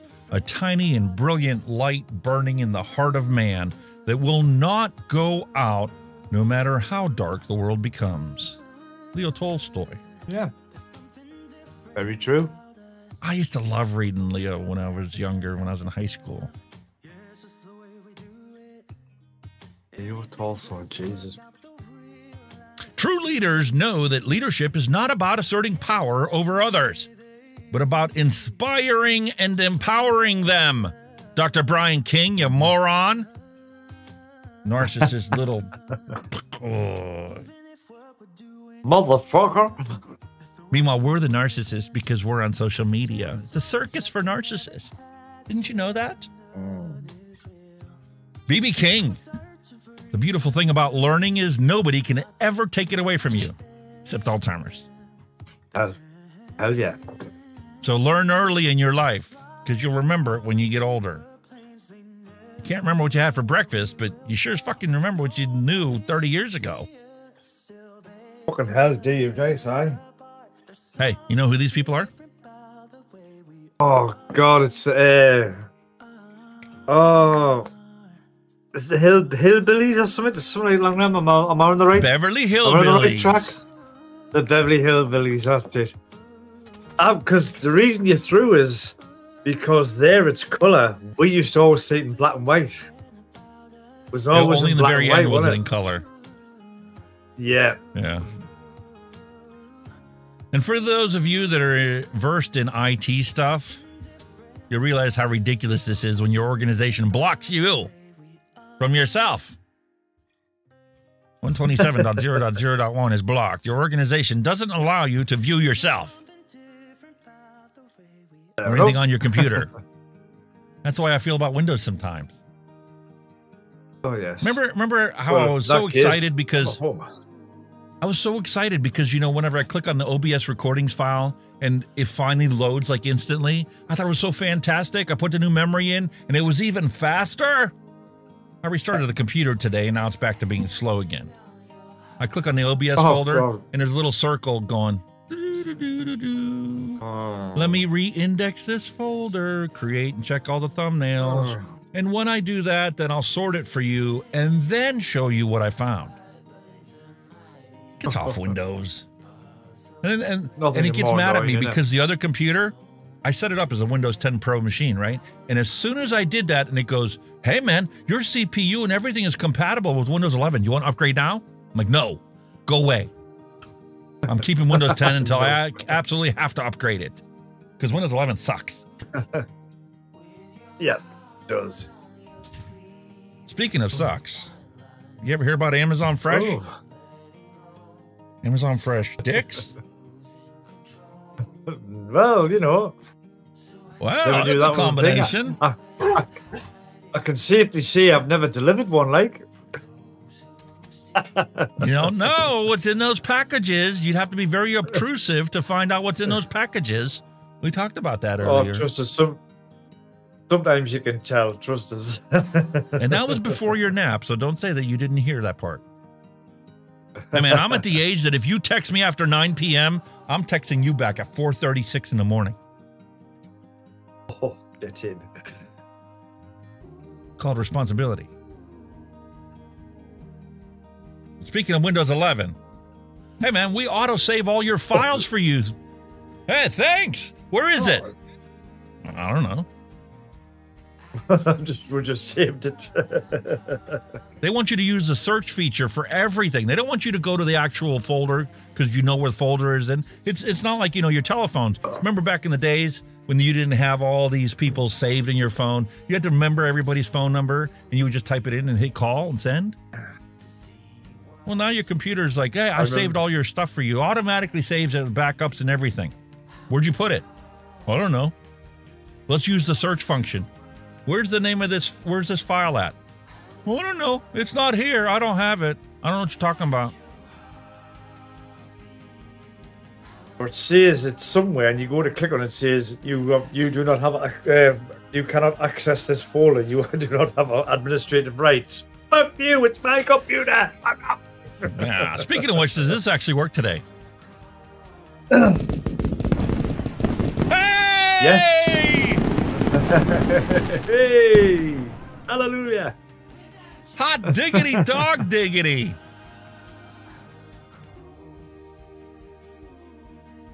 I'll have to try a couple of them here again. Let's have a look. Yeah, there you go. Vaping is better than smoking.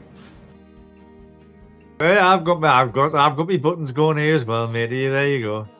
I mean, we got together after the show not last week before last, and I got the streamer bought decks all set up for him, and he's got the stream fed right into OBS, so now he doesn't have to jump back and forth between the monitor and OBS and this.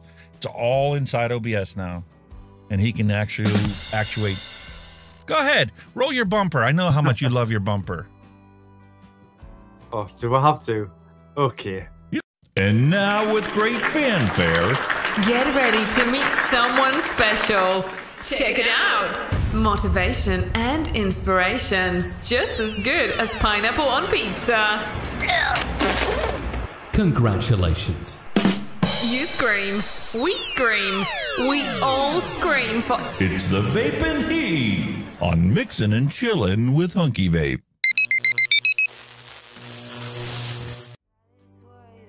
And just like that, Kenny has control. I forgot about that. Nice. So anyway, going back to our dad jokes, I figured you might appreciate this one, right? Different elements produce different colored fireworks. When it's copper, it's blue. When it's sodium, it's yellow. Barium is green. Magnesium is white. Uranium, we won't talk about that. And then strontium is a beautiful color. Uranium is like, run for your fucking life. Can we send Dr. Brian King some? Is that a possibility? Ooh. I wouldn't like to handle it. What is up with this one? I don't get it. Your friend has never seen a horror movie. What do you show them first? What's your favorite horror movie? I'm not into horror movies. Well, that's The Exorcist. When that first came out, that's The Exorcist. Is it? Yeah, I would put that up there as The Exorcist, yeah. I would put that one up there as one of the all-time classics. One more. One more for you. I mean, you had some cheesy ones, but yeah. You had like the franchise, you had Friday the 13th, and all that stuff. Freddy Krueger. I never got into Freddy that stuff. Krueger. I always had the position where life is scary enough. Why would I want to terrify myself beyond what I always have to deal with in normal life? I like a good horror. Like, I must admit, I do like a horror, but I like something that's like not so much all blood, glow, snot and shit, more like, makes you think more up here. You know what I mean? What could be, actually. Well, I just watch some of the shows my wife likes. She's into that whole crime drama stuff. It's like missing persons and FBI stories and... Yeah, man. She's got a podcast she listens to all the time when she's making dinner. I don't believe in all this thing, like the Walking Dead and all this zombie apocalypse. And that's never going to happen. I'm sorry. You're dead, you're dead. You remember Hogan's dead Heroes? People will never work there. Hogan's Heroes, yeah. You remember Hogan's Heroes and Schultz and, I Know Nothing and Clink? Well, do you know that there's some controversy about his death? He was hanging out with some dudes Nope, because he was so popular on TV. You know, he was able, his friend was able to get chicks all the time because, you know, they got to meet him. They got to meet Bob Crane. And, well, Bob Crane's death is a mystery. You kind of find that with a lot of killed celebrities. Yeah, you kind of get that with a lot of celebrities. You know, you've got the old, the old odd odds, you know, the Marilyn Monroe. Then you've got like Bruce Lee, you know, super fit man suddenly drops down dead type of thing. You know, a lot of it with these celebrities. You just don't know. Mama, I just killed a mouse. Slapped him right across the head. His remains are on your bed. That's a typical cat that brings the dead to the door. There's your horror movie right there, mate. For my daughter, it would be spiders. Oh, I don't like spiders. Like, no. Don't go to Australia. No. They're like this big. I don't like that. I couldn't watch Granny has Arachnophobia, two man. passions in life. Shit. LSD and ducks. I think she's consumed a little too much LSD. Fucking right. Because those aren't ducks. Captain's log, day 39. Roasted unicorn is quite delicious.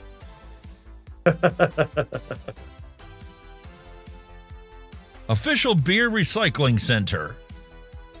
That is brilliant. I want one of them. I want one of them in my toilet. Yes.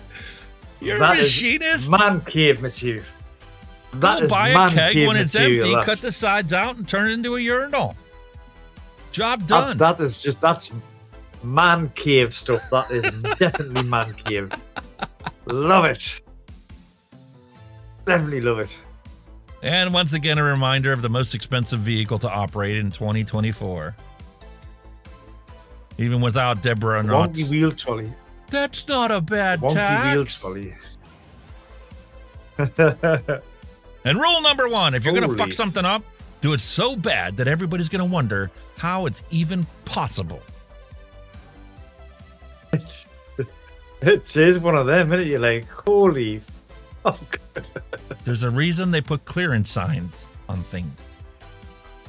And when you ignore There's them... a reason when you're in a large vehicle, there's a big sign in your vehicle telling you how high it is and how wide it is. But see, here's the problem. I'm a man of physics, right? I look at that and I go, I totally understand how that happened. He pulled forward and the slanted front end of that van actually lifted up the roof. And then as soon as it hit the other one, well, it didn't like slide up over it. It actually lifted up even further. It caught it. I can see how it's done, but you're thinking, what the fuck? Oh, this guy's a moron. And what's the point of this? No stopping any time. Come on. How unrealistic can you possibly be? I don't care where you put that. Somebody's eventually going to have to stop where you put the sign. You can't tell people to do something they have to do. Or tell them not to do something that they have to do.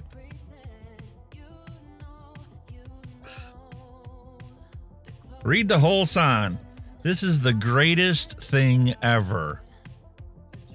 Juneau, Alaska International Airport. Ever warning coyote activity. Coyotes are wild animals that can be dangerous. Do not encourage them to approach.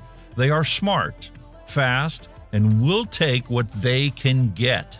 All pets must be kept on a leash or under competent control for your safety and for the safety of your animal. Keep them at a distance. Never feed coyotes. Call Airport Wildlife and Airfield Maintenance if you see dangerous coyote activity, such as coyote carrying boxed marked Acme, coyote detonating explosives / TNT, coyote in possession of giant magnet, coyote holding signs such as detour or free bird seed, coyote in possession of a catapult, coyote dropping anvil from hot air balloon. Okay, now, really.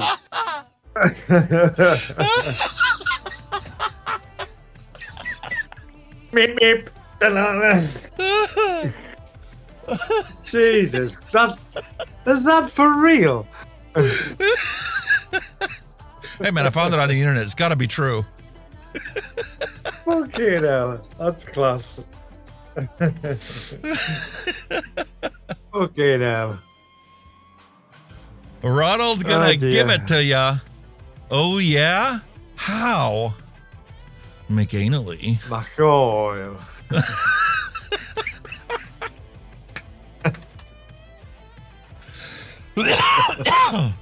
Oh, it's Chevy Impala, $6,500 in Lafayette, Louisiana. 2009, 57,000 miles, and I promise she was not put away wet.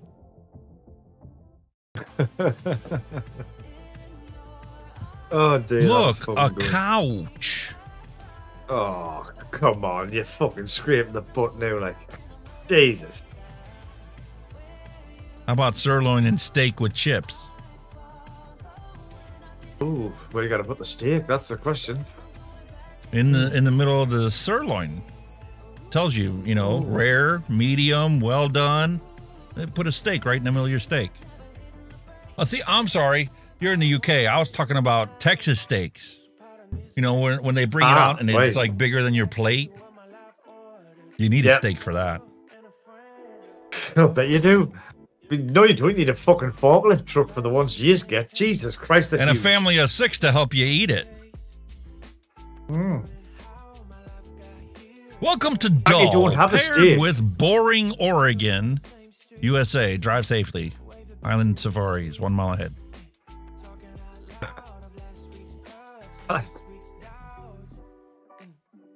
No.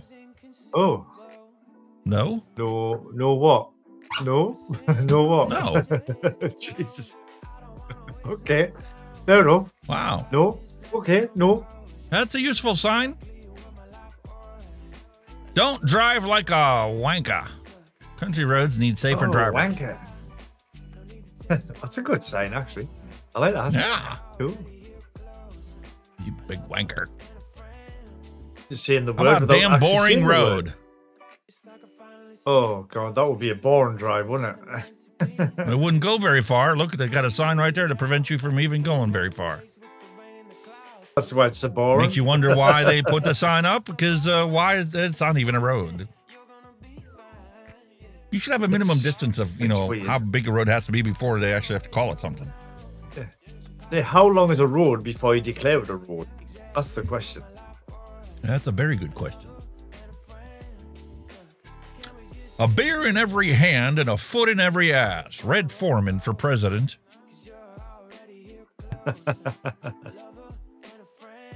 Looks like my dad. No shit. I remember watching Bugs Bunny in a dress when I was 6. And I didn't grow up to be a drag queen. Come to think of it, I never dropped an anvil on anyone's head either. So true, isn't it? But I have a list of people I'd like to try. Oh, well, we've all got one of them. Go ahead, mate. Stare long enough. Tell me what you see.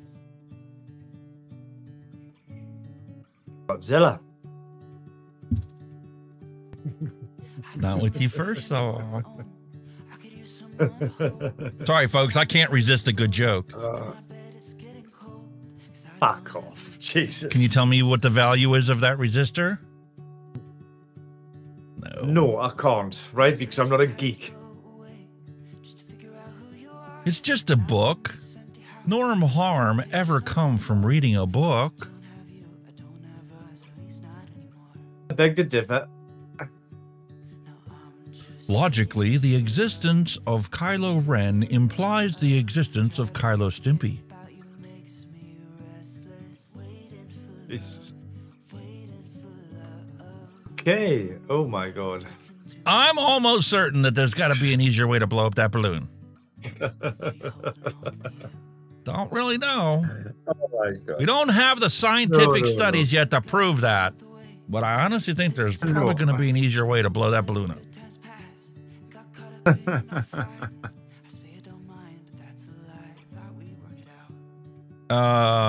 Did one get fired or die? 4 guys? Oh, Jesus. 5 guys, 4 guys. Talk about having a bad day. Well, it's Van Gogh, isn't he? Chopped off his ear. He's lost his ear. Special fresh crab, $8.99 a pound. Is that how much you can sell your shit for, is it? Mm-hmm. How about some ground bork? Ground bork. Oh, that's a new one.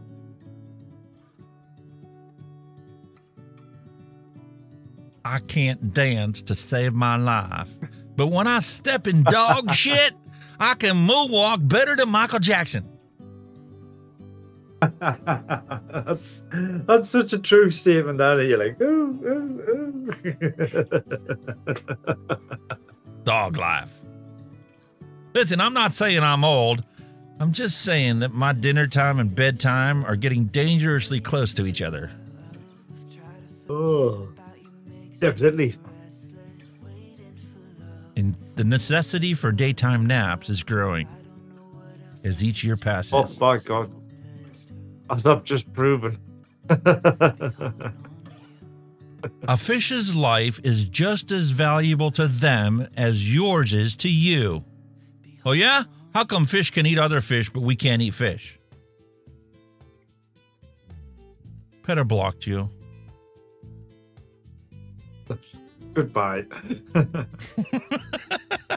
Don't they hate it when you confront them with simple logic? Yeah.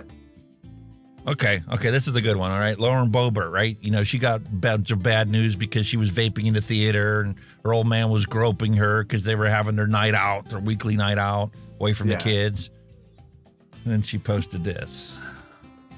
You know, they might have gagged President Trump. They didn't gag me. They can't gag me. I have no gag reflex. I am ungaggable. I have trained my whole life for this. Oh. Okay. Could you tell us a little bit more about that? What's this training program like? Damn, girl. Write a book on that one. I'd rather see the video. Fuck the book. And this is 9-year-old me after finding an incredibly good stick. Why can't kids go out and just play with sticks like we did? Come on now. And with the deers, eh? Yeah, I thought it was going to be some big jiu-jitsu master or kung fu or who knows what. Samurai warrior, you know what I mean? Wow. Here I am advocating for people to accept technology and put the past behind them. The round wheel is much better than the square whatever the hell you're trying to do now. Hey, scientist concludes that the chicken came first, not the egg, because the protein which makes eggshells are only produced by hens. Oh, really? Which came first, the chicken or the egg? You can't have a chicken without an egg. And you can't have eggs without the chicken. Tis the circle of life. You know, giving birth isn't as painful as being kicked in the nuts. Have you had a baby? No, but over the years, women say, let's have another one. I never hear a man saying, come on, hit me in the nuts again. That's so fucking true. That's so fucking true. Nope, don't want that one again. Nope. Hey man, there's a new chocolate coffee drink for you. Oh my God, that does look evil, doesn't it? While you were snoozing, there was a bunch of people said we should give you some caffeine. Somebody came up with a command that says, zap Kenny. I need to come up with a program to zap Kenny. Okay, I'm game for that. We just need to start with coffee before we go to alcohol. At our age, you can't sit there and have a drink and not want to take a nap after you get done with it. But think I'm not done with it yet. Oh, man, here's a good book for you. Douglas and Rosalie Gale. When you touch yourself, an angel dies. How your child's filthy habit is destroying America and what you can do about it. A Parent's Guide, revised and updated. Stay clean for Christ. Stay clean for Christ. Get to fuck. Fucking hell. No, man. Haven't you seen the latest posters they put up in colleges now? Said, don't vape, go masturbate. Really? Yeah. Okay. You know, every masterpiece has a cheap copy. Oh, that's shocking. You couldn't compare, though, could you? You can't compare. What scares me most is not the fact that the media is lying to us. It's the fact that some people still believe them. Without a doubt. When you first make contact with the Earthlings, please wear this helmet. Trust me, it'll be hilarious. I remember that. I remember that. That was cool. And that wraps up our dad jokes. Hot diggity, dog diggity. I love it when we do these bi-weekly shows.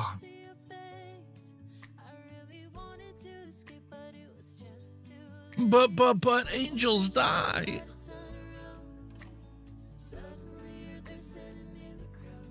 That coyote was fucking class. I just couldn't. That was brilliant. Oh, fucking. I told you I didn't read any of these, so it was a natural reaction when I read it. I'm like, wait a minute, I get where this is going.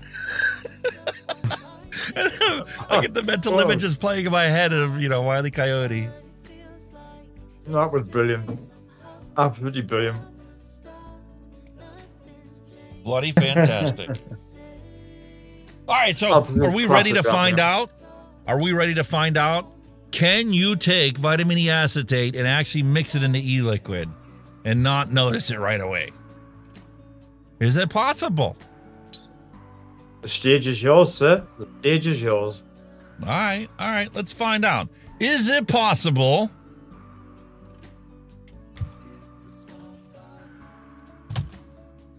Can't believe I wasted money on this.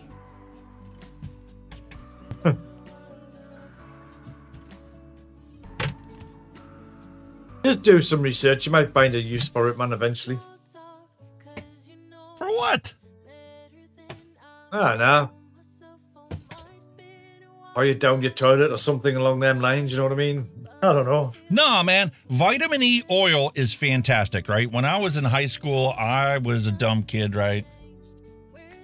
And the car was overheating. I was sitting on the parking lot waiting for my mom. She was returning something to the store, JCPenney's or Macy's or one of those companies, you know, back in the day. So I had my license and drove her to the shopping mall where she went inside and, you know, returned whatever she was returning. And the car was overheating. So I'm like, oh, you know, it's really hot outside. I'll just pop the hood. And if I pop the hood, they'll get more air and, you know, it'll be able to cool it and maybe it won't be overheating any longer. Because it's like, it didn't make any sense to me. I'm like, there's nothing wrong with the car. You know, it's not like the thermostat was stuck or anything. Anyway, I popped the hood and I'm like, I just wanted to touch the cap on the radiator to see how hot it really was, right? I wasn't going to, like, you know, take the cap off or nothing. I was smart enough to know that. I touched the cap and it flew off. The water came out of that radiator because of Boyle's Law. The pressure changed so rapidly. It came shooting out there like a geyser, ricocheted off the hood and doused the whole front of me with boiling antifreeze, right, from this car. Ouch. The entire side of my face, luckily my eyes weren't affected by it, the entire side of my face was all burned. First, second degree burns all across here. And the entire front of my chest and the entire side of my body, because as soon as it happened, you know, I was eventually pulling away. So part of it came across the front, part of it came across my side. Got first and second degree burns on it. My mom came out of the store. shortly right after this happened, like almost instantly. I don't know how that timed out. Anyway, she came in, she called 911. They took me by ambulance to the hospital, and they put saline on me, the whole 9 yards. So all the doctors, they're like, listen, here's some burn cream. You gotta have to put some burn cream on. A couple days, you're gonna blister up and blah blah blah, and we'll follow up with you. Well, this burned cream and the burned salve that they gave me was like a paste. Like toothpaste is softer than the stuff that you are supposed to put on your burned skin, right? It's literally like flaking off in places, right? And I ended up spending that summer in the recliner because I literally formed a bubble of water on the skin that was second-degree burned. And my mom did some research back in the day, went to the library, that was before the internet, and said, you know what? I've read some stuff. The doctors say vitamin E oil, because of the natural therapeutic benefits of vitamin E for your skin, was the best thing to do. And for any place that had an open wound because the blister had burst already, use Neosporin. Because, you know, Neosporin antibiotic ointment is so soft and creamy. Like, it's softer than petroleum jelly. So she refused to put that burn ointment on me that the doctors gave that we paid the prescription price for, because the sheer fact of putting it on was going to burst all these bubbles, all these blisters I had on my body because of how thick it was. So she did this instead. A month later, I had an appointment at the doctor, follow-up, right? That's all she did was every day make sure that, you know, I coated any places that was dry with this vitamin E oil, kept it nice, soft, and supple. Any places that was already open, got the Neosporin on there, and just covered me with gauze. A month later, I went back to the doctor, and the doctor looked at me and says, how did you heal this fast? I'm like, I just do what my mom told me to do. She's like, what did your mom have you do? She's like, I told them use vitamin E oil and antibiotic ointment because that salve that you gave us to use, that burn cream, isn't a cream, it's a paste. And it's more like wallpaper paste than it is like, you know, something I want to put on fragile skin. She's like, well, from now on, every patient I have that's burned, I'm going to tell them this is what they need to do from now. I'm not writing prescriptions for that salve because I understand what you're saying. Makes total sense. Yeah. But how many patients before me did he tell them, you need to take this cream because that's what I was told when I was in med school. This is the treatment for it. Well, this is it. But he never saw what a jar of that cream looked like because my mama even brought the jar with us and said, this is why I didn't put it on. Try and get it out of this tub. And you want me to put that on that fragile skin that's blistered? You're a moron for prescribing this stuff. Anyway. Yeah, it's just the protocol they're going to follow. Vitamin E. So, let's make ourselves a little recipe here, okay? Well, for God's sake, don't burn yourselves to try it out. That's all I can say. I am certainly not going to be trying. No. However, I do really like this. This is so fast.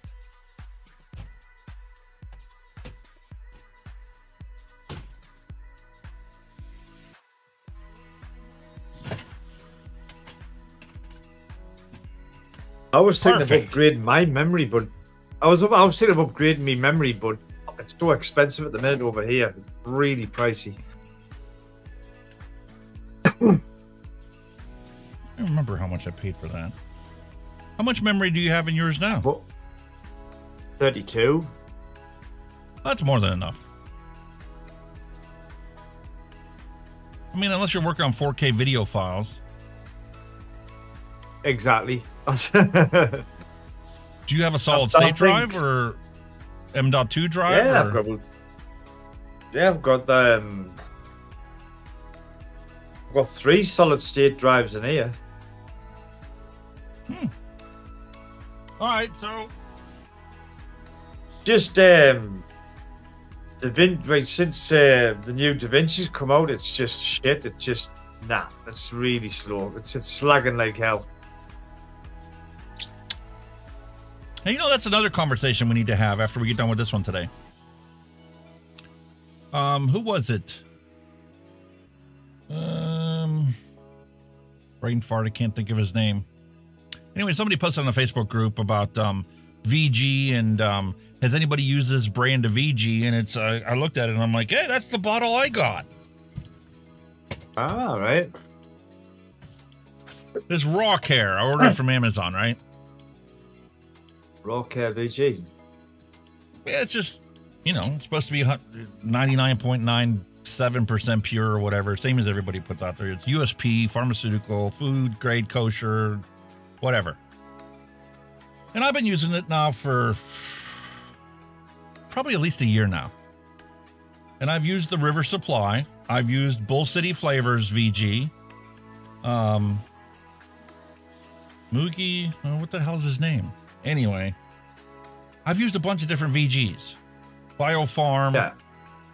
They're all the same to me. I don't notice any difference in them whatsoever. Now, I've been told by numerous people there's basically two kinds of VG, soy-based and palm-based. And that they're different. Okay. So this guy orders it from Apothecary Supply or something. And he's like, oh, I needed it right away, and I ordered other stuff. It doesn't taste good. I need to get my recipe. And I'm like, okay, well, you can get Nature's Oil, which is Apothecary in Ohio. Streetsboro, Ohio is where they did this for Nature's Oil, and it's actually the same company that he orders Apothecary VG from. So I'm like, I'm going to order that, and I'm going to try all these different ones and see if there's actually any difference to it. I'm going to have to make 4 recipes at the exact same time, because over time I'd never noticed any difference. Maybe if I make them exactly at the same time from 4 different brands of VG, maybe I'll be able to tell there's a difference in it. Is it really that big of a deal?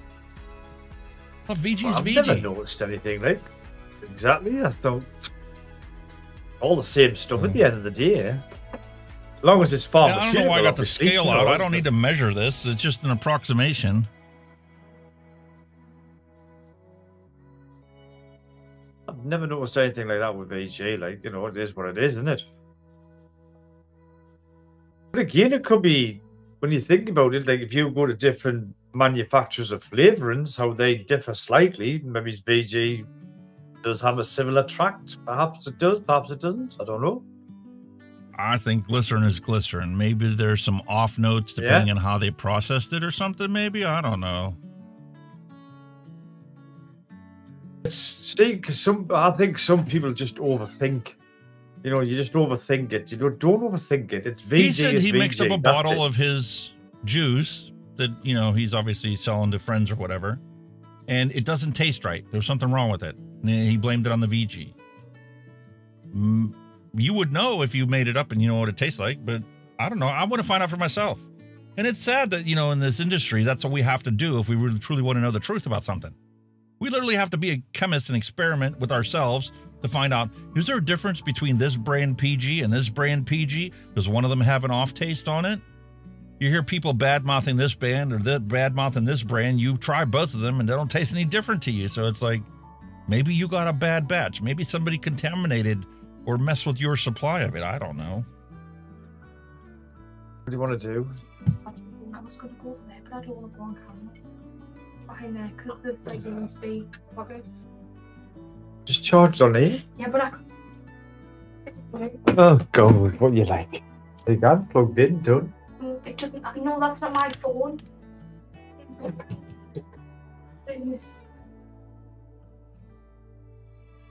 All right, so you can clearly see a dividing line in here, a difference in the viscosities. We've got VG on the bottom. I added PG here. Guess where the vitamin E acetate is going to sit in this? Science tells me it's going to float to the top. And science tells me if I shake this thing up, you're going to clearly see the oil in there because it will not blend in with the VG and the PG. Put the door for the fire on. That's how we're doing this. Sorry, my daughter just came in. Can you charge me phone? I don't want to come on camera and just keep looking. No worries. I've done it. Just camera shy. Ah. All right, now you're supposed to get this Look at that. It's like, I mean, it's like the old, we done an experiment at school, right? You know, like when you done them oil paintings, right? You had a dish of water and you got oil-based paints and you dabbed them on the water and you swirled them and you dipped a bit of paper on them. You know, it's the same thing. Oil does not mix with fucking water, period. It just doesn't. It's a simple fact. Scientific fact. Don't waste money on hand lotion. You take vitamin E oil and you put that on your skin will never be softer. Interesting. Yeah, all these beauty creams and all that shit. Nope, vitamin E oil. If you take a look at a lot of those beauty creams, you'll see vitamin E in it. Yeah. Because of my peripheral vascular disease, you know, I get dry skin on my feet and stuff because of the poor circulation in my legs. And this is the best thing to put on there to soften my skin. Before I go to bed at night, you know, I can put this on and I'll wake up in the morning and my skin will be good for another couple months. A friend of mine, he suffered from eczema and he used vitamin E oil. I remember you've just based a penny drop on that. He used vitamin E oil on his eczema. Done an amazing job. It works for me with my burns, I'll tell you that. All right, so anyway, let's put this in there. Move the scale out of the way.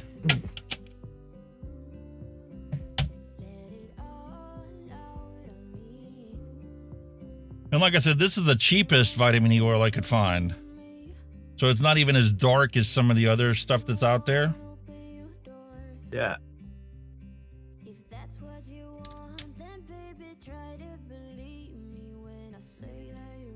So you can clearly see it sitting on the top.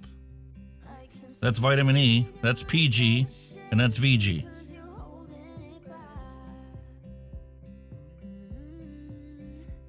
Yep. See it?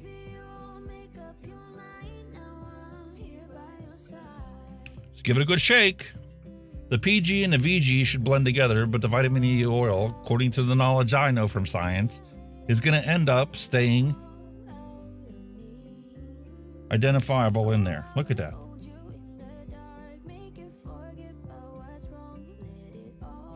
So it's created an emulsion in the top of this. But if you let that sit, I guarantee you that oil is going to separate out of it. Fall out of solution. Without a doubt. Without a doubt.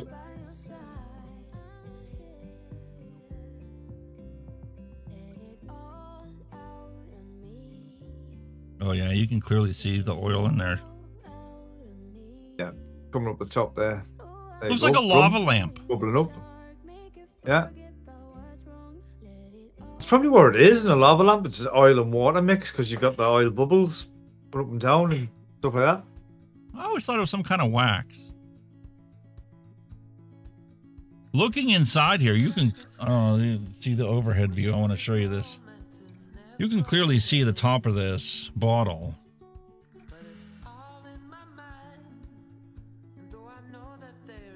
There you go, ball of oil. You can tell there's oil in there.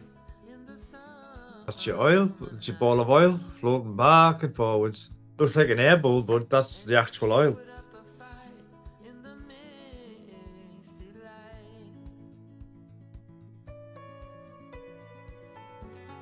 There you go. Wow. I don't know why the hell anybody would want to do it, though, because like I said, this bottle, this little pint, 8 fluid ounces, cost as much as that entire gallon of EG. Nobody in their right mind is going to put this in nicotine e-liquid. But it doesn't look like the picture that everybody's posting out on there. It's not strictly oil and water. It looks like the PG and the oil have created an emulsion in the top of this, and the VG's on the, staying out of solution in the bottom. Yeah. That's interesting. It's not as simple as some people have made it out to be. Yeah. Not as simple as I thought it was. I honestly thought it was just like the pictures everybody posts, where you literally pour oil on top of water and they will not blend whatsoever. Chemistry is not that simple. You can get an emulsion. You can get, you know, fat globules that are suspended in solution. But at the end of the day, when that settles, you'll have a pot of oil on top of all that. That oil will never mixed in. Simple as Yeah, that. the PG and the VG, because of their, you know, hydrophobic characteristics, hydrophilic characteristics, should, you know, mix, and then the oil should separate. Yeah. But gotta find out for ourselves, and then we'll know one way or the other. Definitely. Because my wife was like, "Why are you ordering vitamin E? You don't need that." I'm like, "I'm gonna put her on my feet." Okay. But I'm gonna do it on the vape show first. Okay. Definitely. Thank you, dear. Definitely. It's worth a look at.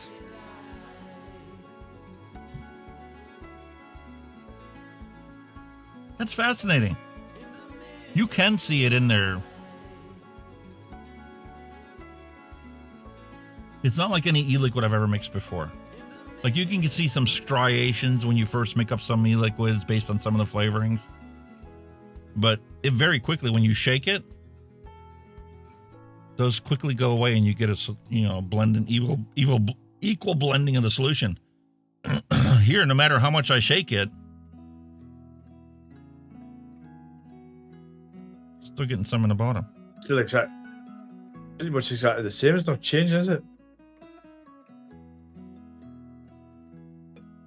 Clever stuff. Clever stuff.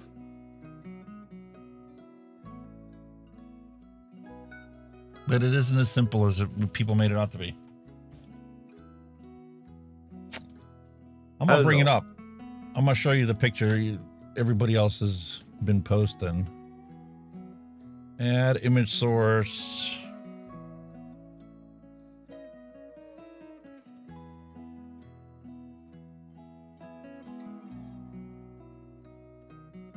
Oil, water.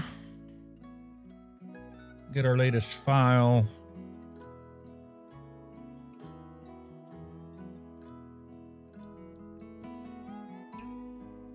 Oh, yeah, Windows. Bastard.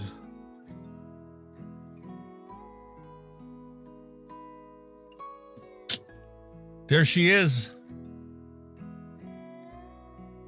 Yeah, that's what Sipz like eventually. We'll find out. Then again, like I said, this is the cheap vitamin E oil. It's still the oil. It still has vitamin E in it. 20,000 IUs. But what's the bulk pure stuff look like? Is it more oily than like that? Might have more viscosity. Might be thicker. You know what I mean? And a darker color. Because that was one of the characteristics that, you know, made it sellable as honey cut. It was the same color as the THC oil. Yeah.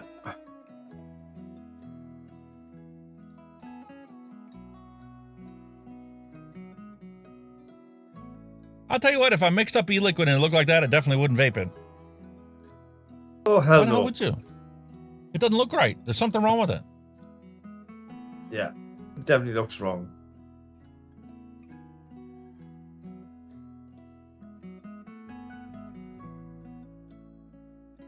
Once it settles, it'll probably look like that image you've got. Once it's settled, it'll definitely look like that image.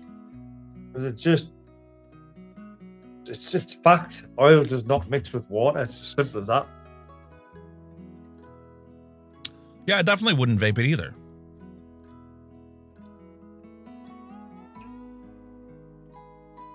I mean, you see it like, say, in your car engine, you know, when your head gasket's gone, you check your water, it's all gungy and shit, and, you know, it just doesn't mix. Or if you change your That's the oil after your that's- head gasket blows and the water's in there, you can tell it's that white, milky. Yeah, that's exactly what it is. It's the oil is shit. It don't mix, my friend. It just don't mix. Simple as that.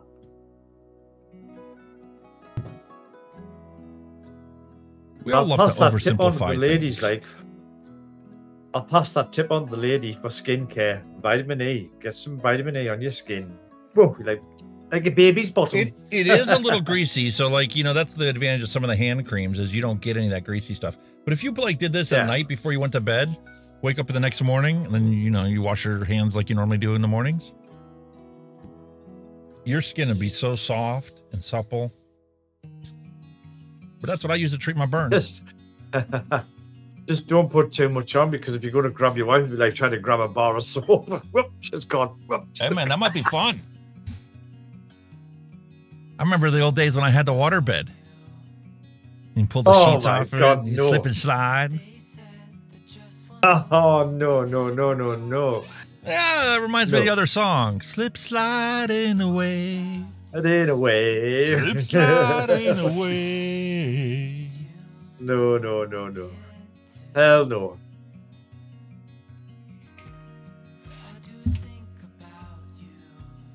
I prefer my... I've tried a waterbed once. I prefer my watermelon. Watermelon. You can clearly see that is vapable solution.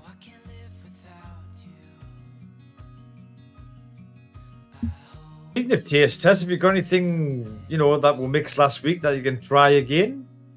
You had a couple of sitters. Ah, they were sitting on the table back there. But I didn't prep any. Yeah, a couple too. Oh, I got some drippers over here. Come on, go. You know you don't need to go out. Don't give me your shit.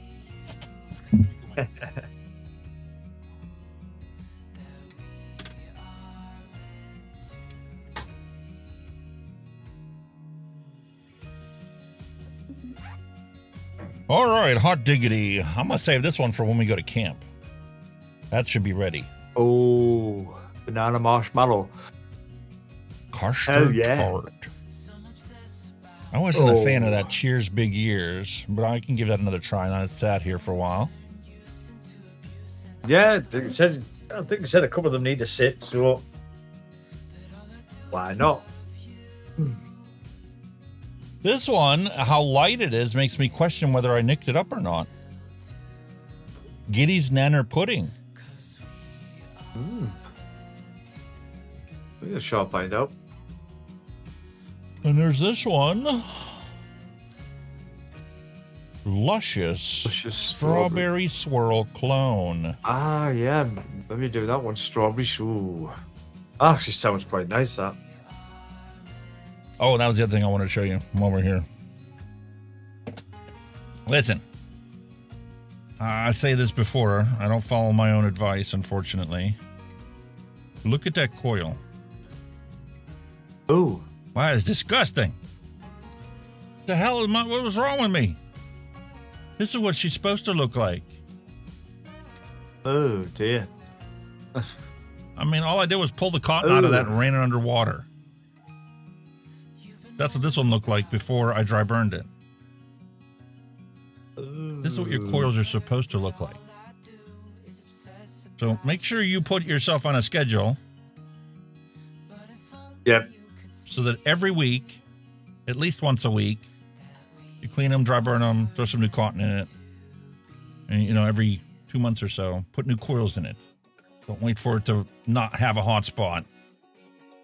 Yeah, it's like, you know, you've got to look up your coils.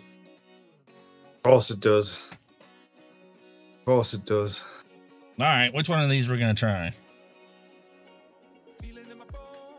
Take your pick. Oh.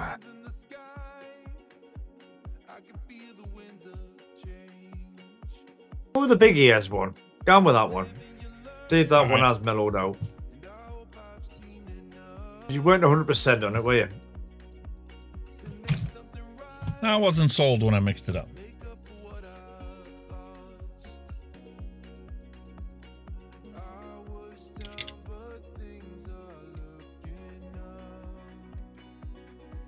Man, am I looking forward to putting this on my legs tonight before I go to bed. Look at that skin. Up.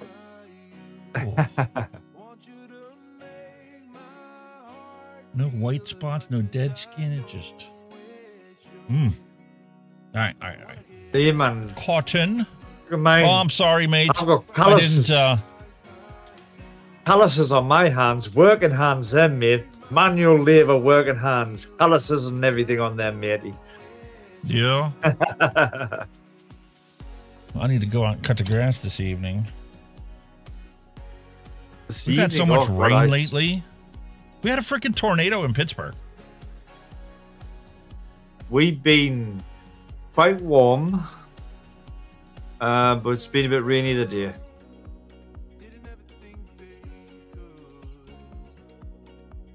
But global warming, for you, that's another thing they're all denied that's not happening, but it fucking is. Because our summers and our weather system now has just totally changed. Big style. You don't even get snow hardly now in the UK, man. That's how big and warm the climate's getting. Oh, I'm getting vitamin E acetate on my cotton. Oh, don't be vaping that shit, mate.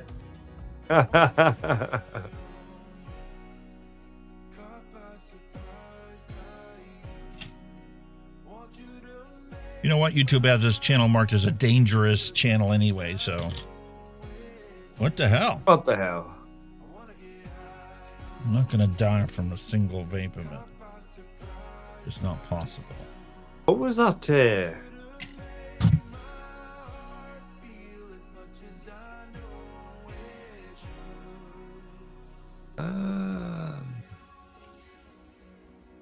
Because as you saw on the slide in the video presentation earlier, Honeycut was 90% vitamin E oil. Wow. Cheers Big Ears is 0% vitamin E oil.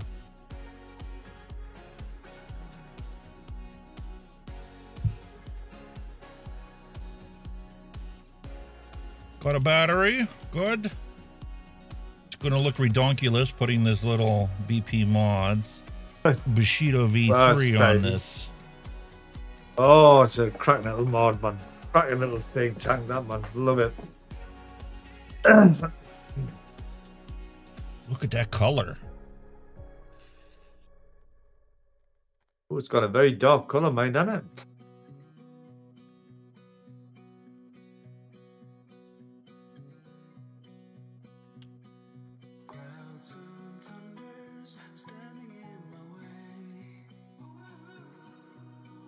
I don't know what it tastes like, though. I have no point of reference for it. Well, them oddball ones, are just like... That's strawberries, that orange.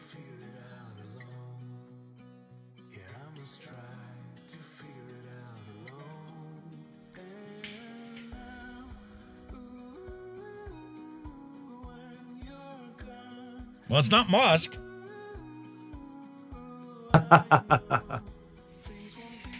Oh, you see how much he loves musk, guys and girls. Now he just loves it, doesn't he? I gotta look this up, man. What flavor profile is that made of? I can't even tell. That's what I was thinking. What was the profile on it? It was a weird one.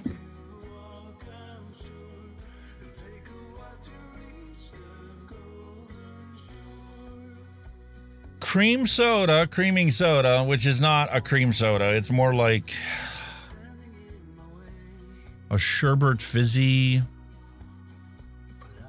kind of flavor. Sort of. What sherbet in it? Everybody flavors. Grape, mixed berry, sherbet.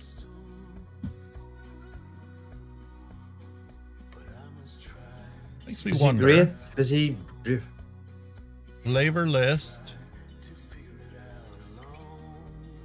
What was that? Creaming soda.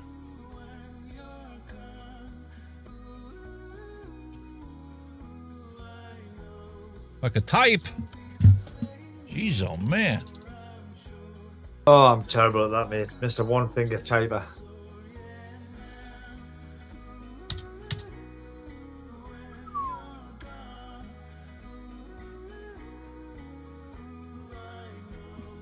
Very dark in color, taste good, finger test, effervescent and cream both present. Creaming soda, fairly dense and full feeling. It's a peculiar flavor profile. See, it's not just me. Can't I really identify it? Some elements of a cream soda, but it's not like the United States cream soda. Like if you had like, not a root beer float, but like not even a ginger ale float. What the hell kind of soda would you mix it in? It's not like a Sprite. There's no lemony aspect to it.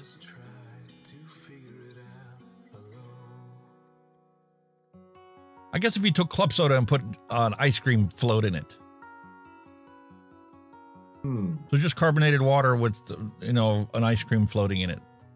But there's like something else there. I don't know what the frick it is though. The UK is like it pairs like well with the mixed sweet berry because it's kind of resembles that. Yeah. I think a UK cream soda is kind of like got like a vanilla-y taste, I suppose. It's like a very sweet vanilla-y taste.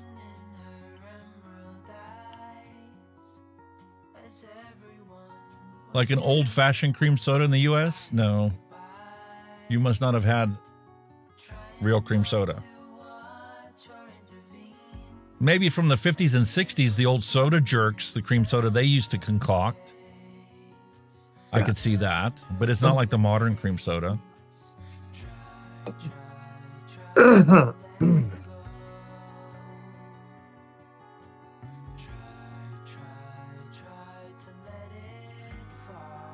I love this little thing.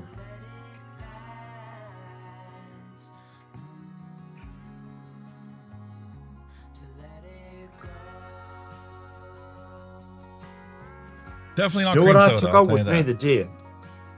I'll tell you what I took out with me the day, right? What's that? Just for the hell of it, for something different. For being friendly. I took that out the day, right? That is the Lux XR Max. It's a little fella there. Right? Uh-huh. What it is, right? It's got a little fucking, you know, it lights up and shit at the front. Like that. 55 watts, right? I was going somewhere the day and I didn't want to take a big bulky one. I took that out. I'll tell you what it is. That, I went out with that at, what time was it? 11 o'clock this morning I went out with that, right? I've come back home. I don't know if you can still see that. But that battery's still on 100%. And that's been out with me for about 5 hours. And that battery hasn't moved. I'm like, really? I mean, fair comment, I wasn't chaining it or anything, but you know, that battery has not moved. I'm like, wow, that's so cool. Cracking little kit, this little pod kit, lovely. It doesn't taste bad, it's just, it doesn't resemble anything I would eat or drink.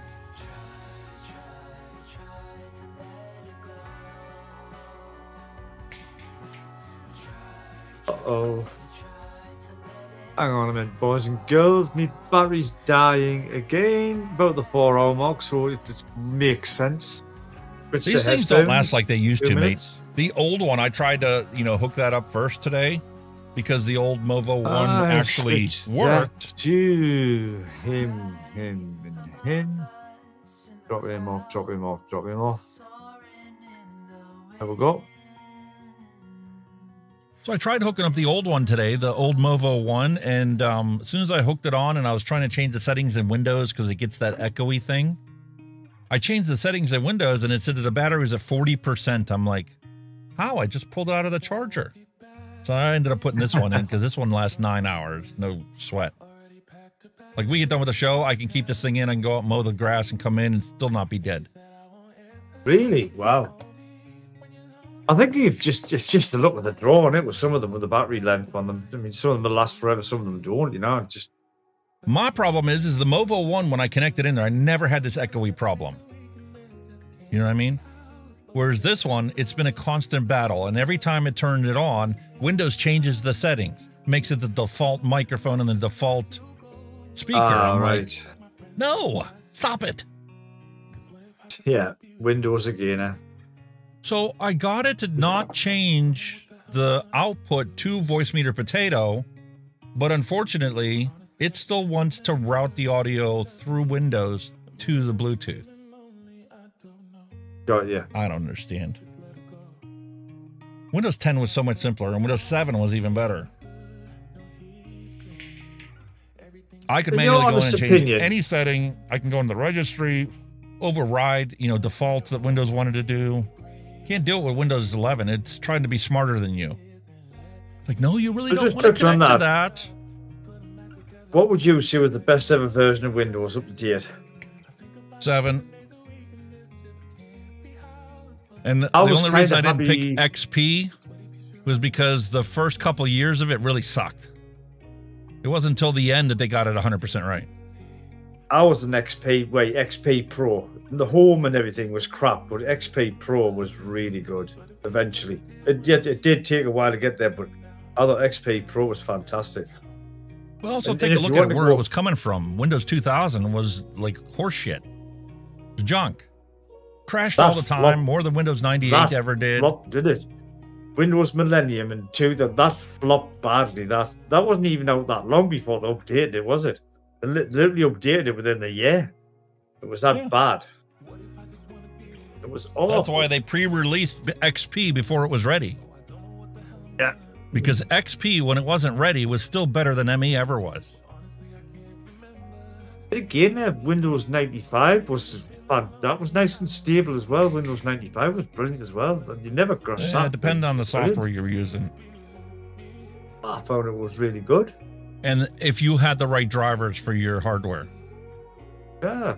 Windows 98 was the first time they tried to automate the hardware installation and meet like certain criteria for requirements for development. Not like it is nowadays. Nowadays, I don't care who manufactures your stuff. Windows has a driver for it because they get the driver, they test it, and then they incorporate it into Windows so that it doesn't cause crashes. Oh, God, And so they can patch security vulnerabilities like this. I'm sure that they have it on there that, if you make a device, you have to provide us with the code for your hardware so we could test it. And if there's something wrong with it, we could fix it right away. You're going to fix it. Definitely. Unless it's a major security issue. And then, we've got our own team that'll put a temporary fix out until you fix it the right way. It's serious with these graphics cards. If you actually put the NVIDIA graphics driver in, Windows will find a driver to run it. Not brilliantly, but it'll run it. You know what I mean? The funny thing is, every time, at least once a month when we do this live show, I get a notification either from Intel or from NVIDIA that there's a new driver to install. Oh, I'm sick of the NVIDIA ones. The new gaming driver, this new driver, you're like, for fuck's sake, man, why? I mean, because as new games are put out, they have to make sure that the compatibility is there, and some of the bugs aren't released until you release a certain type of game that uses a feature none of the other games have ever used, and then they realize, well, this fucks your driver this way. I can kind of get that, but it's again, not a lot of people game, like I say, some people use them for other stuff like graphics and, video editing and all that stuff. They're not interested in gaming, you know what I mean? Yet it still comes up, game driver. Fuck off. Realistically, though, you don't run into this kind of problem. Like when you had that 1070 card, they stopped developing that. Unless it was a security fix or there was a known bug, you never got a driver update for that. Once you got to a certain point, it was fixed. And then you never did updates, so it always worked and it was always reliable. It's only because you have a newer generation card that now all of a sudden you're seeing constant drivers. Because that card is being used to play any game that's available today. Where 1070 didn't meet the minimum system requirements for certain games, so unless you were trying to play that game, it was never an issue. It was just the advancements of technology, isn't it? Well, gaming especially, you know what I mean? But I mean, but the thing is, well, like, you know, do the base these cards they produce non-gaming? You know, it seems a bit of a niche type of thing. Then, you know, right, we've got a new NVIDIA card based on this game or this game and technology, and you're like, well, I don't game, mate. I just wanted to do this. You know what I mean? Give me a moment, mate. I want to take a loo break. Okay, buddy, you go for your loo break. Oh, well, it's just me and you guys. What are we going to do? What are we going to do? Shall we have a look and chat? Have a look and chat, eh? I did, again, guys, I was watching, I do. I feel so embarrassed. I actually sat and nodded off. I cannot believe I done that on a live stream. I'm not going to hear the last of that, am I? I am not going to hear the last of that. I'm going to be ridiculed to death for that. I do apologise, guys. Like I say, a very late night last night and a very early start of the day, so it kind of caught up with us a bit. I do apologise. I think, you know, obviously we're watching such a long video and all that. You know, if we were interacting a bit more, maybe I would have been alive. But I do apologise, guys. It's so embarrassing. No worries, no worries. It's just when you get to a certain age, these things do catch up with you very unexpectedly. Well, that's like when you get to a certain age, you can't drink a juice box without having to have a loo break. Oh, what? I've gone straight through me now, man. It's awful, awful. I'll drink one pint and pee too.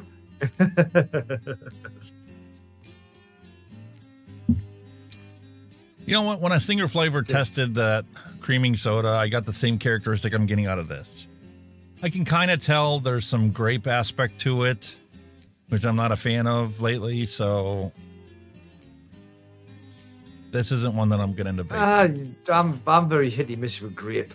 That's some are yeah. Some are too overpowering, some are not. Hit-y-missy with it. I'm not really getting the mixed berries out of it. I kind of think like this needs to have like that darker, drier flavor from like black currant to go with it. Because it's more like a sweet cream soda, fruity cream soda. Like if you were to have like a grape soda and put vanilla ice cream in it, it's kind of like what this tastes like. Yeah. That's the closest I can come to it. I know it's not accurate, but that's about the flavor profile I can develop mentally from it. Best you can get from it, yeah. Which is fine. You can get, obviously, you know. Not like I said, not everyone's a winner. There's your oil separating out of it. There you go. It's still going up the top. And as the oil gets closer and closer together, they coagulate and they push the VG and PG out of the way. There you go, boys and girls. Bit of science for you. Do we have any other channels? Well, this is my main channel. Kenny's got his own channel, Kenny the Vaping Heed. Drop the link in chat for them. Check out your channel. I do have another channel, but I have not done nothing on for a while. It's Da Vinci. It's Da Vinci Resolve. It's a totally different tangent. I've got ideas up there. I've got videos I want to do, but it's just a time thing at the moment. It'd be time. You know, you plan to do something else comes up, life gets in the way and all that stuff. So. And it's only a recent thing I've done. It's not that old. I think I've only done a couple of videos, but I do want to put a bit more in it because obviously, if any of you guys are interested in that kind of thing, you know, Da Vinci's latest update, you know, 19, there's a lot of fabulous stuff in there now. You know, it's wow, across the board. But I'm like everything. I want to wait till all the hype's gone down. Same with vape products. You know, everybody have a hype with a new product coming out. I'll wait till all that dies down before I dive into it. So it's something I want to try and delve into, but just a time thing at the moment. It's just getting time I to do almost anything at the minute. updated to the version 19 until I realized it's still in beta. Oh, it's Next brilliant. month, Still it's works coming fine. out of beta. When it's actually the Yeah. final version, then I'll install it. Oh, it's brilliant. The beta's brilliant. Stuff in there is fantastic. I've had no issues with it at all up to now. It hasn't crashed or nothing. But I mean, the new cinema creation thing they've got in, wow, that's so cool.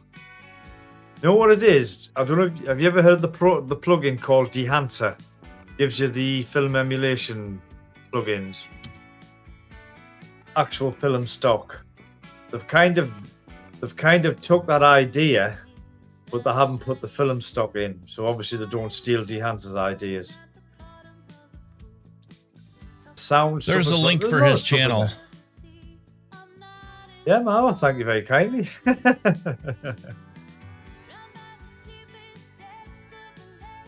Yeah, that's like, I did that computer build, and I'm like, let me film this because, nobody else on the entire planet has done a review of this PC case. Yes, so I you did a were review saying of you were it, doing which one of actually gave me an opportunity to learn how to use my lapel mic thing that I had. And, well, I botched that up. The volume was too high, the input level. And then I did a recording for that computer build to have a $200 gaming PC in 2024. I recorded everything. I just haven't had the time to edit it and put it together and upload it. Yeah, why not? Give it a go, man. Because let's face it, I think like vaping channels on this current platform, I think the days are numbered, very numbered. Mate, it isn't even about that. Over 50% of the global vape market is disposables. Yes, they're going to technically go away. But you know what? These things nowadays aren't technically called disposables because they have a USB port to charge the battery. So it's not technically a disposable like your traditional disposable with no charging ports. Yeah. That's not a disposable. So even when the UK bans disposables, there you go. Still good. Speaking of subscribers, I'm almost at, I know it might be out the years, but I'm almost at a milestone of 500. I'm now on 495, so another 5 subs and I'll have hit 500 subs. Wee! It takes forever to get to 1,000. Oh, it's a nightmare. But I mean, it's kind of my own fault as well, because like I say, again, it's a time thing, and obviously when you're funding your own channel, there's the finances and stuff like that. So it's a bit difficult to do, but I think, once you get the wheels going, it does come good eventually.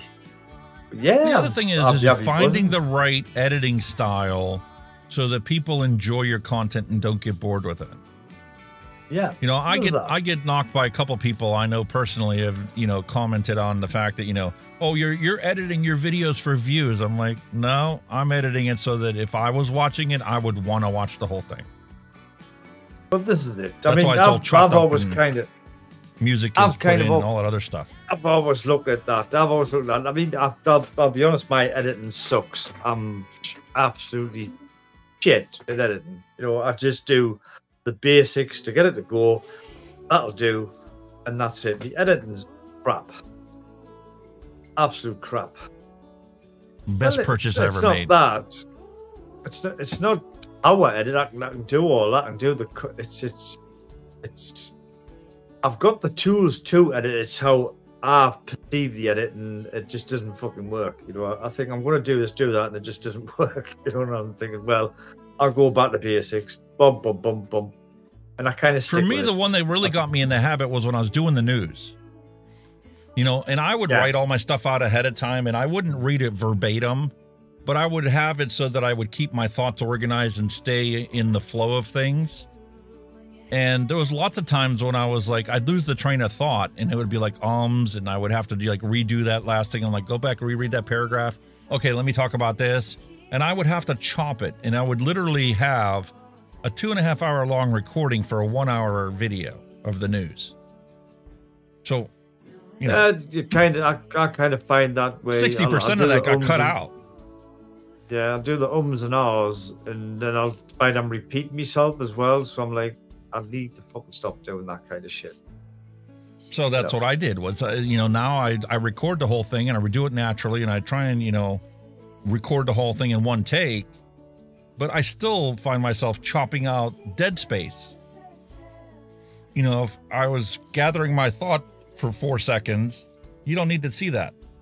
Get rid of it. No. So I don't have 18-minute review videos anymore. My average is probably 13. And I could probably cut more out of it if I really wanted to.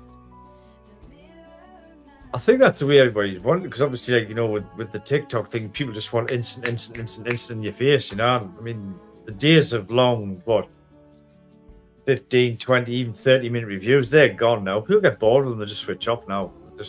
There is a certain audience that appreciates the original unedited content. Like Jim, his videos are straight up. You don't get 2 multi-views. You get 1 view of the camera. It's either at his face or it's his overhead, and that's it. Top down, yeah. And he narrates the whole thing, you know, and he records the whole thing, and it's like Steve, you know, if he makes a mistake, he just starts all over from the beginning.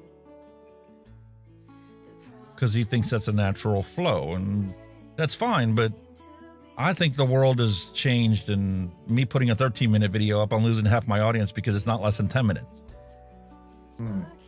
But I refuse to give up that extra 3 minutes, because that 3 minutes is information that I think they need to have.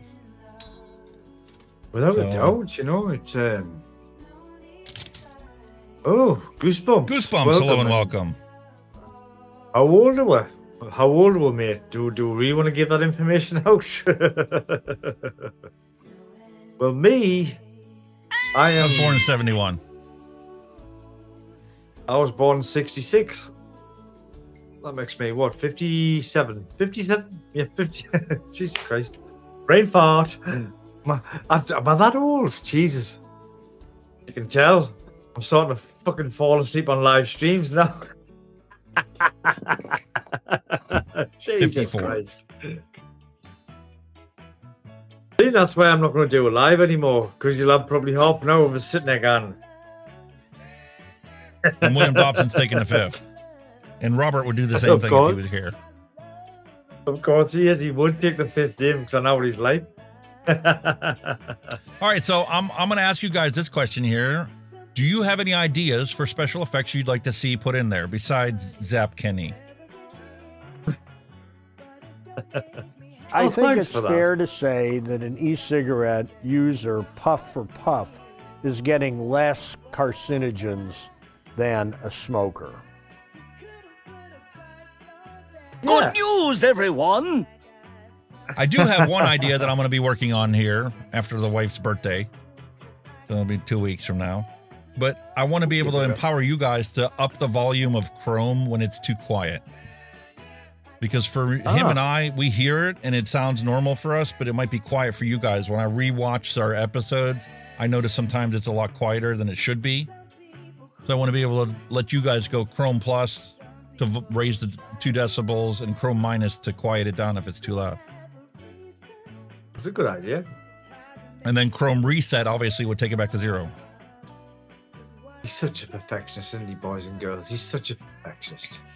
You know, what's he like? But I like the idea of us having this interactive show where people can put their own commands in and trigger stuff. I mean, why not? Well, yeah.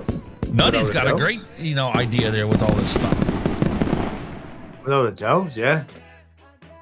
I've been watching some of his stuff recently. He's quite good.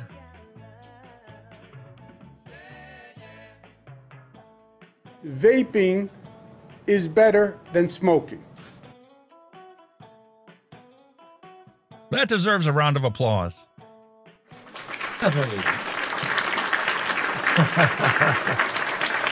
Well, they're all working this week.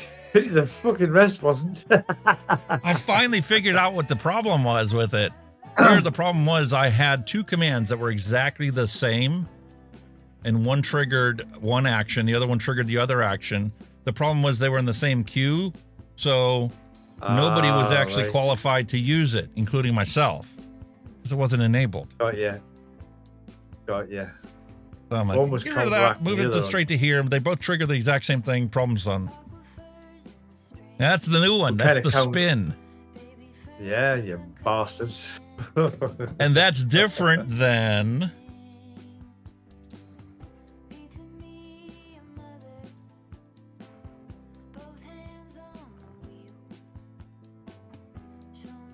See, you should have all done that before to wake us up. They did, mate. You didn't notice. Your eyes are closed. Like, come on. Honestly, that's why they triggered that red alert. Yes, that's yeah. What was that? What was that? What was that? Good news, everyone. And then, heaven forbid that we actually do a barcode. We're not doing a retro vape this week, so sorry. But there's always the censor option, so you can censor it, and I'll notice right away, oh no, something's wrong. And then it automatically goes away. Yes. That's cool. That's definitely cool. Yeah, but like I said, you've had a lot of cover, so it's something. Did you actually go out there and attend it, yeah, or did you just watch it, or? It's an online thing where you log in through the Wova app and you get to watch the live stream. They have 4 sessions. They've got 2 in the morning, 2 in the evening, and each session has multiple people. And I'll show you what it looks like. Let me go to the agenda. Sessions. You actually just log in live and just watch it live, yeah. So here's the the different sessions 1, 2, 3, 4. This is the one that gave you the market forecast that was pre-recorded, available for viewing. Yeah. And then, here's the first session in the morning, and we had Professor Robin Merlstein. Keynote speaker was Rafael Amenza. Mitch Zeller gave his speak. Alex Clark gave the response. And then at the end of this, they have a panel where all of those speakers sit at the table and they answer questions either from the audience or from the online stuff. Yeah. Got you. So my wife was like, "Hey, why don't I, get you a hotel room and you drive up there?" I'm like, "It's $750 to register for the summit." Yeah. They've been generous enough to offer me, to attend online as a consumer advocate. I'm going to take that opportunity. But one of these days, I would like to go because I've watched these people now for 3 years straight, and I'd like to actually talk to them, one-on-one, rather than just sending them messages. I think it'd be nice, for you one day to actually go there. I think you would like it. Oh, I'm sure I would. You'd be the professional heckler in the audience. Oh, you! You're full of shit. You said this, but have you factored in that the customers in the gray markets don't pay attention to any of that? Exactly. Have you factored that into your decision to protect the youth? You realize that the youth don't give a fuck, and the people that want to buy stuff that's at very cheap price don't give a fuck. You know what I mean? Do I ever vape on mechs? No, I played with the mech, and where is it? I do. I've got a mech. I do. So yeah, I have used it, but it's not something I regularly do. I'm on one right now. I'm on the. I should probably clean that too. On my little workhorse. I'm on the Geek. There you are, the Geek Bake Mac Pro. Lovely little fella with the drop 2 on top. Absolutely fantastic.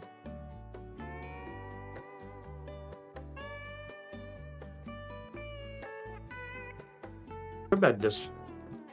Listen, I can't help getting away from my old trusty, the old faithful. Never lets me down, and I feel bad. We've had some decent stuff on here on the retro vapes.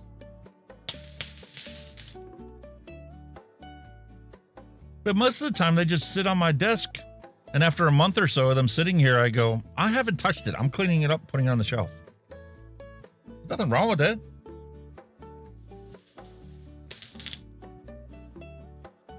Yes, the poor doom.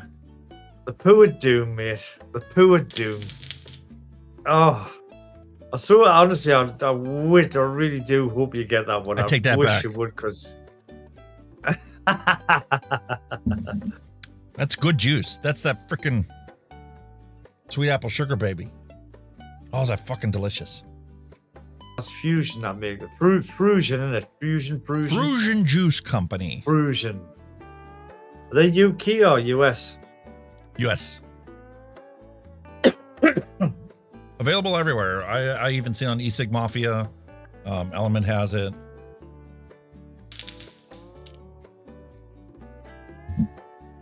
When you squonk this, you get spit back the first couple times you use it. Because you've over squonked. Yeah, but this doesn't actually squonk the coils. This squonks inside your tank. Ah. An RDTA that the squonk doesn't squonk your coils or the mesh. It squonks into this bottom tank. It fills the glass up. It would rather fill the glass up. Yeah, but the problem is because you're pressurizing this tank and the wicks are sealing that opening, you're forcing juice up into there. Yeah, you're forcing it. And it floods the deck, and then when you bring it to your mouth, falls on the side of the coil. Negative about it, aren't you? Because obviously you're forcing juice in, so technically your first few squonks, you're probably flooding your deck, basically. Yeah. Not something I would have expected from an Aspire product, though, I'll tell you that.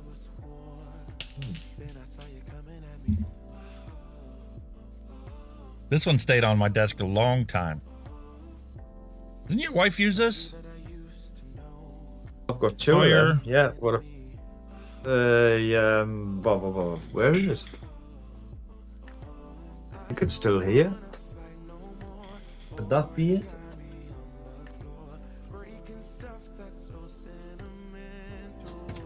There it is. Zelos. The Zelos kit, there you are. There's mine. Still sitting there. The fluff on it. And right? it stays here because even after I let it sit for like 2 weeks and don't touch it, I pick it up, it still vapes, no spit back. It just works.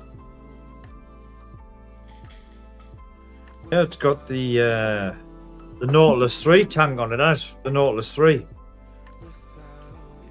Bag little kit for mouth to lungs. Yeah, I've got this one. I've got a silver one. We had one each. The silver one's gone, like, but it's kicking about somewhere.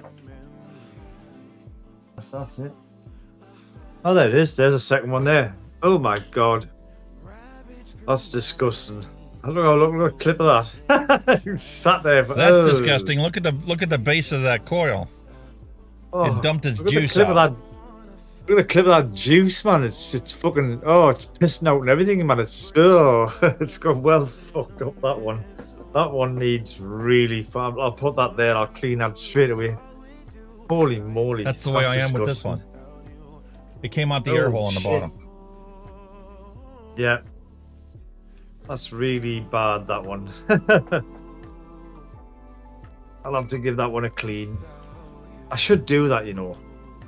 I'm terrible for, like, I'll use a tank and I'll just put it down, forget about it, and leave it with fucking air liquid, and you go back like a few weeks later and you're like, oh, fuck, what have I done?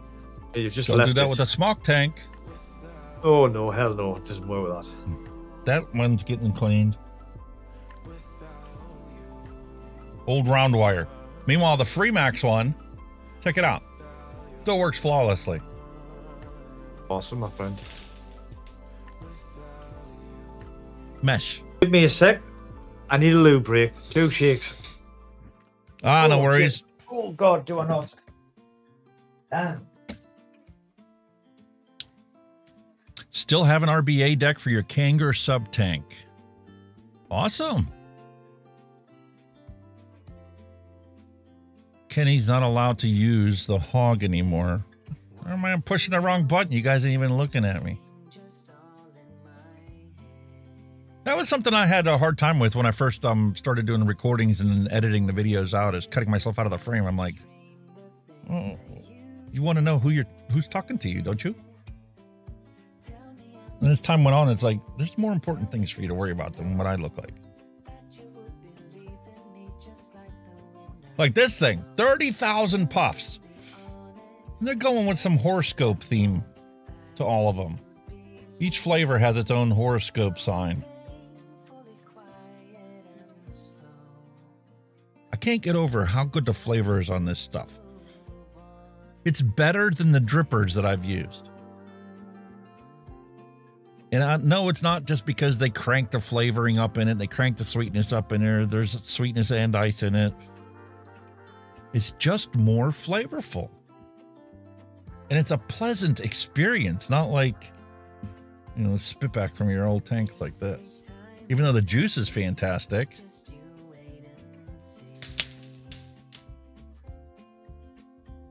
A little more than the crackle.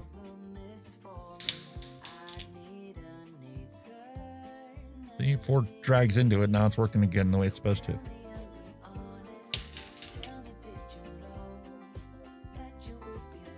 And there's this one from what, 2 weeks ago, 3 weeks ago?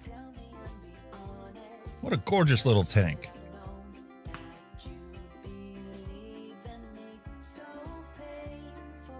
And I can't believe, for the little tiny coil that's in here, how much vapor it actually produces.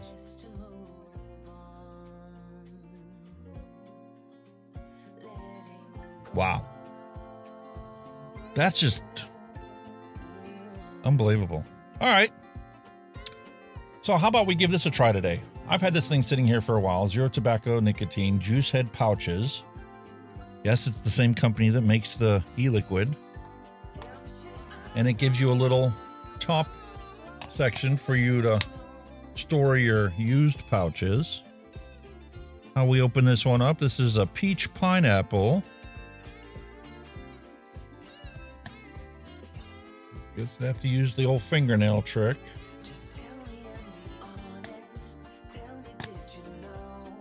There you go, there's your little satchels.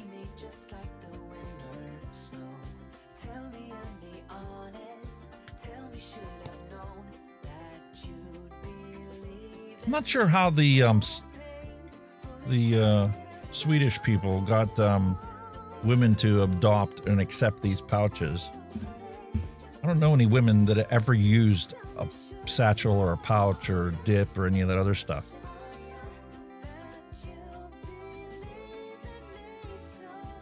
It's very dry. It's taking up all the saliva in my mouth while creating more salivatory response. Not really getting any flavor out of it yet, though.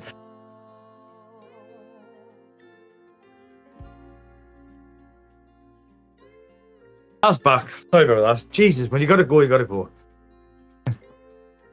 I just opened up this juice head pouch. Oh, juice head Zero makes tobacco some nice nicotine. Juice head makes some good juice. It's like pure fruit. I had their I think they've done a peach flavor, but it wasn't like it was just a pure fruit juice, you know. And I got it, they were good. Well, this pouch doesn't have a whole crap ton of flavor to it. I don't think. Yes, my mouth is salivating now. I didn't think there would be, but they'll probably make you.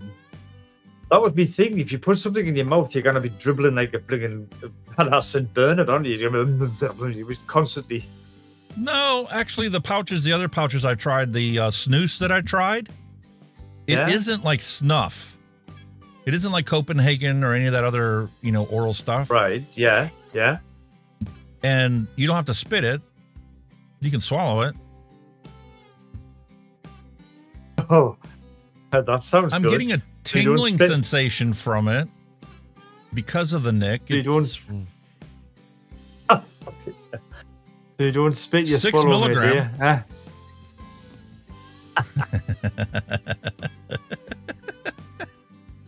It, they're going to accuse us of being like Phil and Dimitri. We keep this shenanigans up. You just rolled out the red carpet there and up the welcome mat at the end. I'm sorry, Link.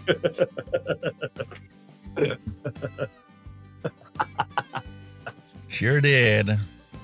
But, our wonderful minds, eh? So, this does give you the nick I would expect from a 6 milligram. If I took and tried to make my own patch satchel and took some 6 milligram juice and put it on there, it would be like very, very tingly to the mouth, and the nick level would seem too high. It's not like snus.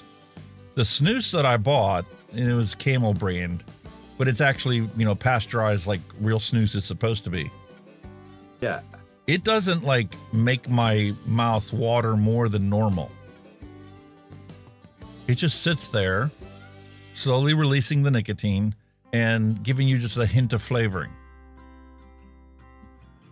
This is more about that experience of, you know, putting Copenhagen in and getting that tingly in your tongue and tingly in your cheek and your gums.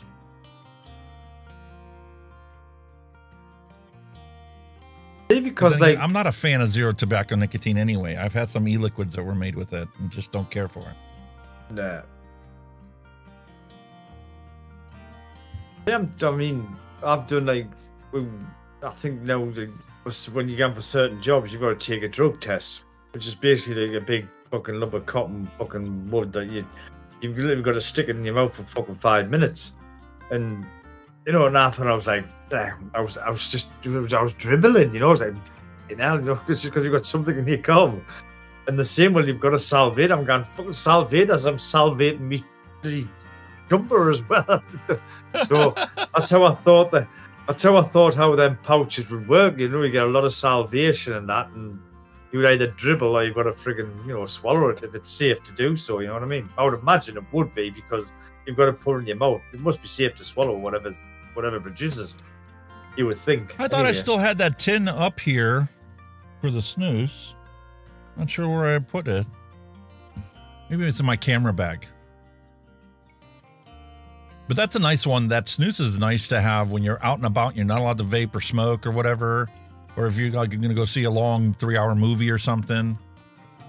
My wife will take her disposable and she'll try and sneak during the movie or whatever. I'm like, I'll just throw a snus in.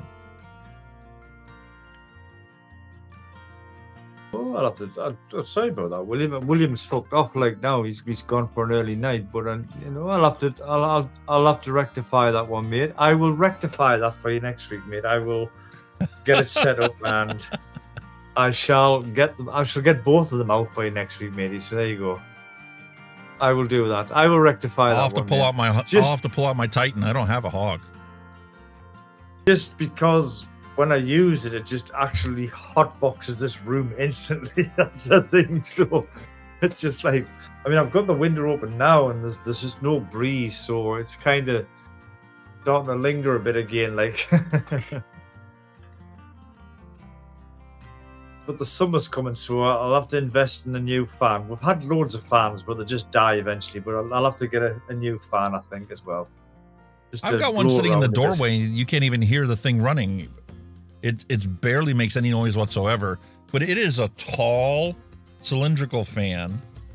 My wife bought it for me for Christmas. She's like, I bought you something that you didn't even ask for, you didn't even know existed. I'm like, okay, that's cool. I like you taking initiative. She got it, I'm looking at it, I'm like, when am I going to use that? But man, is that thing convenient to have, because when you're in here for 5 hours, all these lights on and 2 computers running, and you got, you know, everything going on, the heat does build up even when the air conditioning is running. And it's so nice to have that in the hallway just to get a little bit of a breeze coming through here. You're going to have to get another one. You get 3 bloody computers running, I'll tell you. Jesus Christ. Once you get that hyperdrive running, oh. The only reason I have to have multiple computers is because of the bandwidth limitations for the cameras. Even using old 1080p 30 frame per second webcams, you're limited to 3, and that's based on the USB driver, the chip that controls the USB card. Yeah. The bandwidth of that is slower than what, you know, I mean, the CPU can keep up with it, no problem. The video card can keep up with it, but that USB chip can't handle the bandwidth. Yeah, even with USB extra cards in there, you're still limited. I've maxed this computer out already. So having the second computer, I did for the table cam and then for the spinny table and then the sign.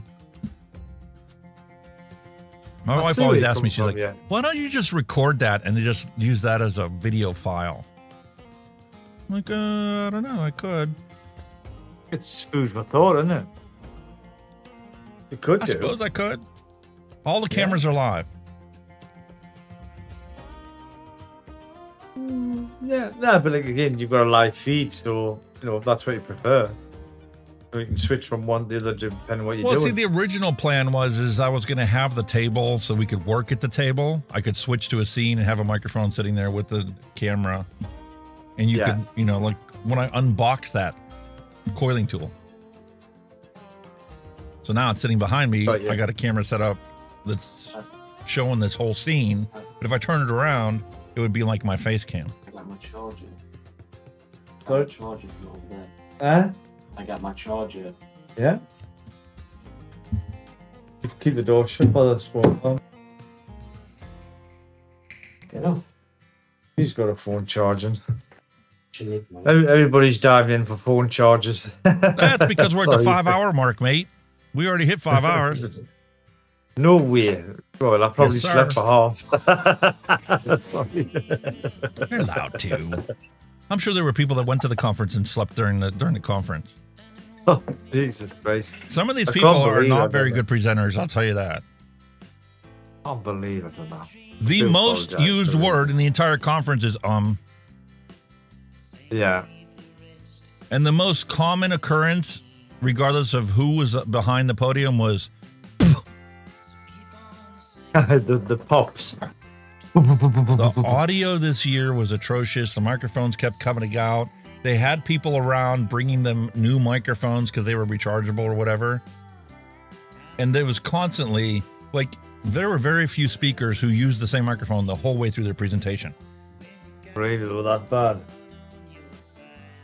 I don't know, just the circumstances or what, but it's surprising, you know, with all the money that it costs to get there and all the money they must invest in, they can't even get the fucking sound quality good. Jesus Christ, the hotel's not giving them the room for free, mate. And the people doing the recording and streaming aren't doing it for free either. Yeah, exactly. That stuff costs a lot of money nowadays.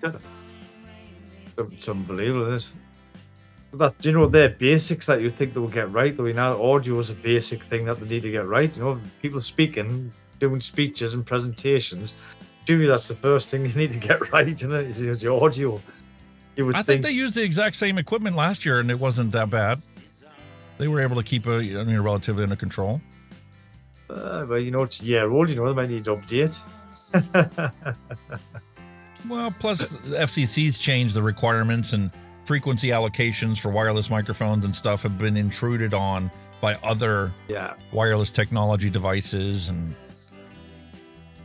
this is it, you know, there's that much now wireless, you know, so many devices using it now, they've got a clash, haven't they, at some point. Even Sennheiser, I mean, I was looking at getting the wireless microphone, the lapel mic, like what Vic uses and stuff, but the EW100 is no longer allowed to be used in the United States because the frequency has been reallocated. So I'm trying to figure out what hang on a minute, right? I went and done his PO, he went shopping, worked on the AC, and he says, "You're still on?" We do 5-hour streams every week, mate. That's the way we roll, Sorry, mate. bud. Honestly, we're not some shitty little hour show that does not fuck all. You know, we go for it. We rock and roll. That's like, I felt bad. I knew that when I edited that video down, and I had literally cut it. It was 2 hours originally, but I'm like, I know I'm going to add commentary. I know we're going to stop and discuss things. I know I threw my comments in already, and we're going to stop and rehash it. I'm like, I got to cut more out of this. So I literally cut it in half to where it is now, and it was an hour and 15-minute long, but it took us 2 hours to cover it. Well, you could have done, really, when you think about it, you could have done a couple of mini sections and just spread over a couple of weeks. I could. But I wanted to give everybody out there that, is interested in this and the advocates that are on Twitter and stuff, I wanted to give them a single place where they could sit down for an hour and a half or 2 hours and get completely up to speed on everything that was covered there. Yeah. There's a bunch of tobacco control stuff they talked about, and the one thing I didn't talk about was the Truth Initiative study about, you know, they did this texting program to quit vaping. And the kids that were trying to quit vaping or quit smoking actually did really well on this text messaging thing. Yeah. And they say they have more people enrolling in their study to quit vaping than all the other quit lines, all 50 states quit lines combined. Well, which is a good thing, definitely. It's really a good thing is because the anecdote information that I got out of it was the fact that, you know, quitting vaping is not like quitting smoking. Oh, it's a total different animal, definitely, without a doubt. I mean, I think if I wanted to quit altogether, I think it would be easier to come off vaping more than smoking, without a doubt. Easy. Because plus, you have to factor in these kids have only been vaping for what, a month or 2 months before they get scared out of vaping. Yeah, this is the thing. They're only short term. We smoked for decades upon decades upon decades. Yeah. Short term, you know, like you see all these kids are addicted. How long have they been vaping? No, 6 months. What we fucking do? You know, that's not an addiction. You know what I mean? It's a trend. Not an addiction. You weren't even vaping the real vape way. You weren't vaping, you know, because you enjoy the pleasurable aspects of it. You did it like you drink. You binge drink to get drunk, get plastered, pass out. You're like, okay, man, I'm drinking. That's cool. They vape the same way. They try and use this whole thing in a day. My wife's been using it for 2 weeks. It's just a little quick high end or buzz, and like you say, the 20 milligram buzz soon disappears because you get used to it. It's like when I used to quit the cigarettes, right? I could quit the cigarettes. And then, you know, I could last, whatever, 1 month, 2 months, 3 months. But when you lit that first cigarette up again, after you'd been off them for so long, you got that little batty buzz. That was tremendous. And that's the kind of hit that they're after, isn't it? That little batty buzz when you haven't had one for ages. That's what the vape does. Well, guess what, man? They're not going to be able to stop these. They're trying. This gives you that buzz. Like I said, it's been noted that they're saying like the kids now that with all the vaping now that they're actually using them now because they're more stealth. You know, nobody knows they're using them. There's no vapor, there's no smell. There's just something in their gob and nobody knows. So if they're addicted to nicotine, as they say, there you go. They've got the perfect thing that nobody can see. Yeah, but the question is, you know, is there really any harm from it? Especially when you're talking about this kind of stuff? No. And there's going to be a whole generation of kids that are going to use it for the mental enhancement benefits of it. They're going to use it. And science is going to show over time. They're just saying, we got to wait 50 years to find out what's about the vaping. Do you know what I think in 50 years, they're going to have a whole generation of kids that don't get ulcerative colitis and all these other diseases because they did this their whole life and never got the harms of nicotine. I think what we need to do, right, at some point, with whoever, me, you, right, we need to go in and do some research. Because everybody thinks that nicotine's this and nicotine's that. Do a thing, right? The pros and cons of nicotine. We'll do a section on the pros and cons of nicotine on its own and see what it does. And then if you give more information on what nicotine is, because basically it's just a stimulant, you know, people think, well, yeah, it's not as bad as what the media are making, nicotine addiction and the media are making it this. You know, if you get some facts on it and do some stuff, yeah, do something like that on it, a section on it or whatever. What part do you want to know about? Do you want to know how it can take these teenagers and prevent them from getting acne breakouts? Exactly. The kids that are taking ADHD don't have to take Ritalin or Speed. They can just pop a Nick pouch in. It's the same kind of argument with marijuana. You know, the benefits and the not so benefits. It's the same with nicotine. It falls into that same category, doesn't it? The benefits and the cons. I mean, what cons is there with nicotine? Yeah, it's addictive. So is any other stimulating drug. Any stimulating drug's addictive. Caffeine's addictive. All that shit's addictive. But is it doing you harm? Probably not. Here's the thing. You can overdo anything. It's not just drugs. You could overdo caffeine. You could overdo water. Of course you can. And give yourself hyponatremia. Literally flushing all the water-soluble vitamins out of your body because you drank too much water. Yeah. That's a real medical condition. I'm just kind of touching on that because obviously when you see all these anti-vaping things, they're all nicotine. You're thinking, well, yeah, but you just haven't done your research into nicotine. Nicotine on its own, pretty much fucking harmless, you know.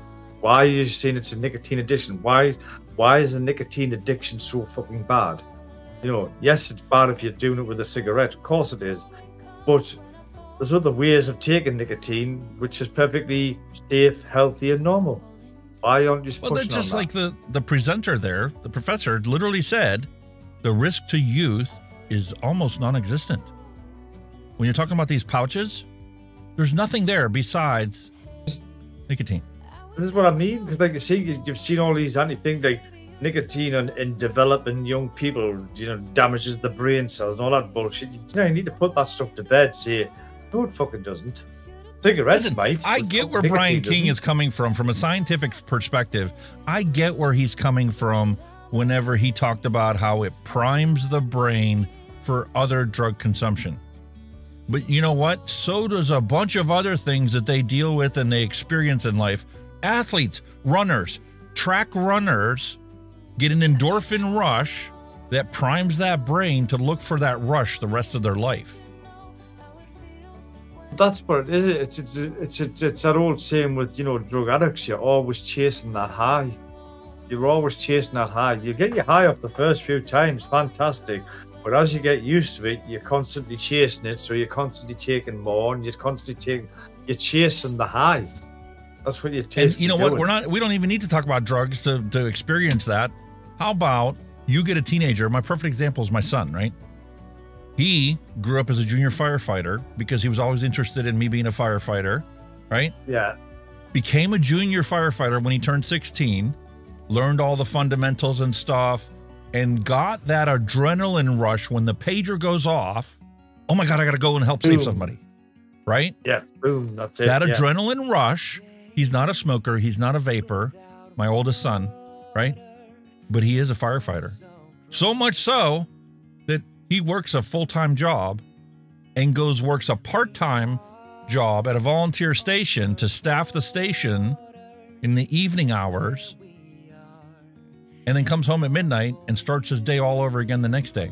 And then he volunteers at the local fire station and like is an officer and helps out with fundraisers and all this other stuff because of that high that he got at 16 being a volunteer junior firefighter that's not even allowed to go inside. But just the rush of that pager going off, having to go help save somebody. How is that different than what kids are doing with this? I'm not even going to get into cannabis. That's what I'm saying. Cannabis, I suppose, is totally different, high or low, whichever way you want to look at it. I mean, it depends on what strain you're taking, doesn't it? Because there's that many different strains of it, isn't there? So, yep. And this, I catch myself doing this. I keep reaching for my vape. This has got my brain buzzing already, but I don't vape because I need the nicotine. Most of the time when I vape, it's this hand-to-mouth action, having something in my hand. Yeah. It's the habit. Yeah. I think that's why it's hard to give up cigarettes, because, like, you know, cigarettes, I mean, some say it tastes great, some say they like the taste of flavor, but generally it doesn't taste that great. You know, it just doesn't, does it? But it's the action. That's the hardest That's the hardest thing to give up, is that. You know, the hardest habit for me was, and the reason why vaping worked for me, is the fact that during the day, you took a smoke break. And because of vaping, I took a vape break. So my habits didn't need to change hardly at all. The only thing that changed is what I had in my hand. Don't get us wrong, I did enjoy smoking. I loved it, especially, like, I would say, you know, like when you work the night shift and it's break time, you have all this bar for 2 hours, whatever, and and it was a lovely summer night, and you just went outside and just sat, just on your Jones, just, you know, sitting there, fucking amazing, no, taking everything in. I used to love that. It was fantastic. Or after a meal, you know, your after meal one. Sometimes the after sex one now, but you know what I mean. It's just that kind of. There was just that certain time of day where it was just, you know, it hit the spot. Yep. You know, you could go to. I mean, you could go to work. You'd have your first break, you'll chain smoke with 3 fags, and you don't enjoy it, you just chain it because you want the nick hit, you know, and it's fucking vile, you know, you fucking cover. But that time, you just got time to sit, have 5-10 minutes on your own, chilling out with the smoke. I used to love that. I used to absolutely love it. I mean, the best time was on holiday as well. I mean, we've got, like, the Lake Districts is very close to us, you know, you've got Lake Windermere and everything. And when I was on holiday from work, I took my holidays when everybody was still at work. You know, I didn't take my holidays in peak holiday time. So obviously the lakes is big tourist, but I used to take it when there was no tourists. I used to go out there. No, just me and the wife at the time, but the kids.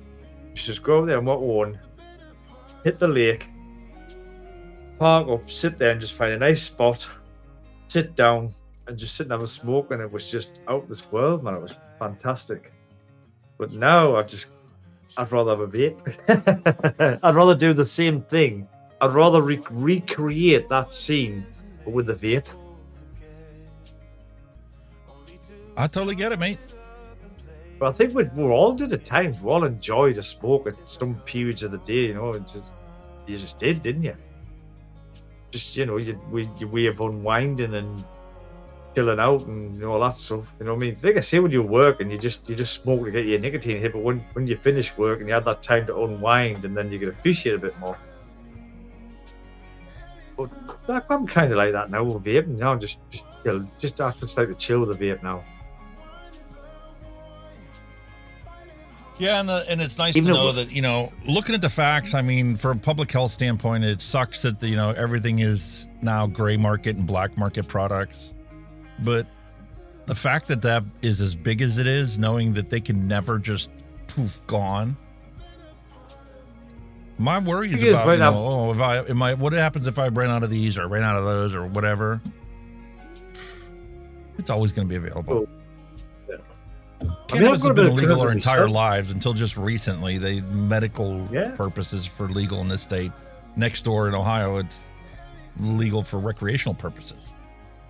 But it's been illegal there our entire life, and there was always people smoking it. Always people had access to it.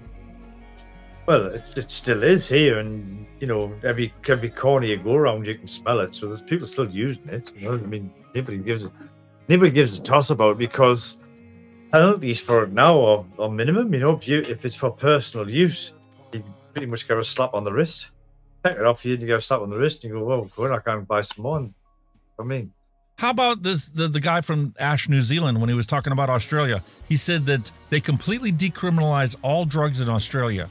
It's either $100 fine or an educational session. Yeah. Yeah, versus that's right. $32,000 fine for nicotine and 2 years in jail. That's right, what? Yeah. You were saying that. That's mad. That's... Again, it's tobacco. It's honestly the taxes they're making from tobacco, and vaping has had a massive impact on them, and they're losing money. That's why they're so hard. They're losing money because of vaping. They're losing. Yeah, well, they're going to lose money. There's no way of controlling it. Clive made that abundantly clear. There's no way for them to control it. They've lost control. Exactly. And they can thank the FDA for that, because whenever they banned the pod systems, and they said, well, this is the PMTA, and it's not going to be like Europe where you just make whatever the heck you want as long as it didn't include the bad stuff. You can keep making and selling it, register your products, recall the stuff that's bad, you know, let us know what's going on. No, they says PMTA, we're catering to big tobacco so they can keep selling their shit. And now Big Tobacco's like, oh, fuck, we're still losing our customers. We're still going to lose our customers. When you think and now about we've got it, right, we're stuck with this PMTA, even though our scientists could fucking develop it as rapid as China is. Oh, the regulatory agencies have screwed us, and now we're stuck with 10-year-old technology by the time the customer gets the first one. Here in the UK, our regulations are very strict, very tight. And yet we've got manufacturers quite happily manufacturing e-liquid just to spec and to standard, and they're doing it no problem. And we're one of the toughest countries, probably at least in Europe, with that kind of stuff, like rules and regs, but we're not going that far like PMTAs and all that bullshit. You don't need it. You don't. Your general medical health counsellor, your FDA, your general health fucking governing body can generally deal with that. They do the tests on it. If it's no good, they bin it. It's as simple as that. If you look at the UK and you look at the United States, we don't want clinical treatment for smoking because we don't want to be labeled a health condition that we need to treat. You hand them something like this that's more enjoyable, and people will naturally switch to this and give up the cigarettes. And now you've got New Zealand that actually took their medical system and said, look, as the medical system, you need to say, this is what your option is. Send them to the government website. We'll teach them the facts. We're not going to lie to the people and tell them, oh my God, it's going to kill you. Listen, it's not 100% safe, but this is better for you than smoking. You need to switch. You want to see your grandkids? Switch now. Your healthcare systems ours are totally black and white compared to yours anyway, so that doesn't help. The healthcare systems that's in place.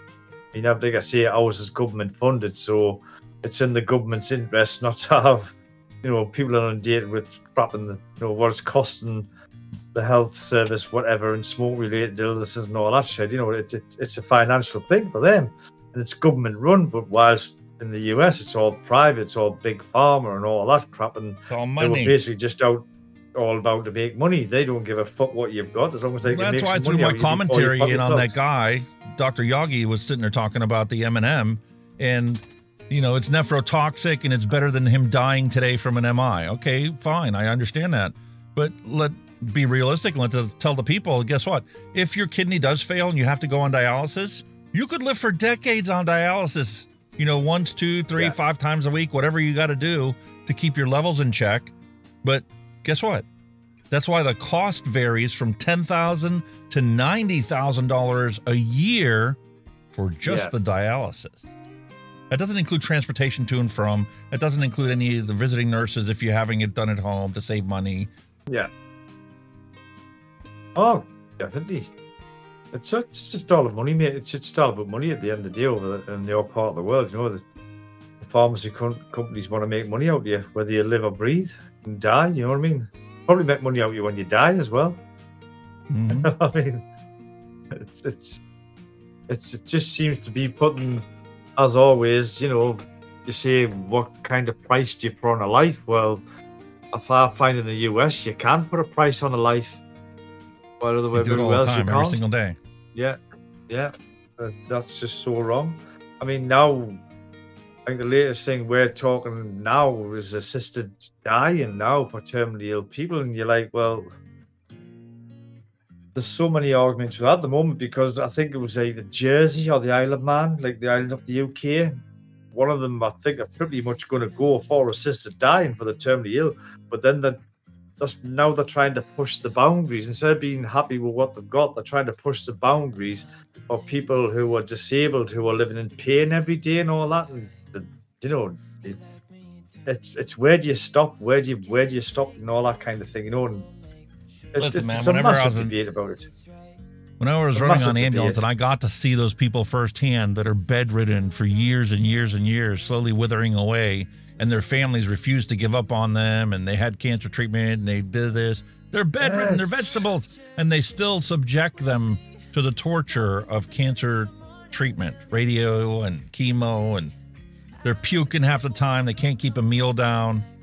Listen, what happened to respecting humanity and letting people die with dignity before they get to the point where they're just But then again, that's where, like, I mean, you know, I mean, I've experienced myself with a close relative who died of cancer, but you know, if you do that, you know, you're talking like places like hospices and all that shit are just going to disappear, because the hospices who specialize in end of life care are phenomenal. They are out of this world, and at the end of the day, when you're at the end of the life with all the drugs that put into you, you don't know what fuck where you are anyway. So you don't want drugs anyway, so you're not in any pain or anything. So you know, you've got to weigh the pros and cons. You know what I mean?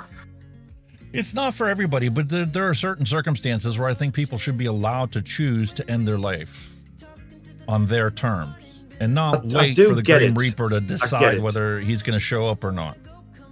I do get it, but you know, you've got to be still, you know, got to be civil about it. Yeah, you can't just let people on the whimsical make that decision. They need to have, you know, proven, you know, condition that there's no way that they're ever going to recover from. Yeah, I get that. I mean, but you know, you get people that's like born with diseases where, you know, they're born in a wheelchair, and basically you may look at them and you think, yeah, but they're a cabbage, but yet they live and live and live and live, you know, and if people are prepared to care for them, then look at Stephen Hawking, smartest man on one of the smartest men on the planet. Yeah, quadriplegic, and he's still contributed to society and humanity. Exactly. So it can still be done. So it's a massive pro and con debate. But again, it's down to choice as well. I mean, I don't think Stephen Hawking would have wanted to end his life because he was a genius. He still wanted to do what he done. He had a vibrant mind that could do things no other people could do. What do you call him? What do you call him? Superman. When the horse accident made him into paraplegic, he fought till the day he died. Christopher Reeves. Yeah. Would he want to end his life? No, the fight. I think the human instinct is to fight for life. That's you fight to survive. Regardless. But I wouldn't hold it against him if that's not what he wanted. I get that as well. Totally get it.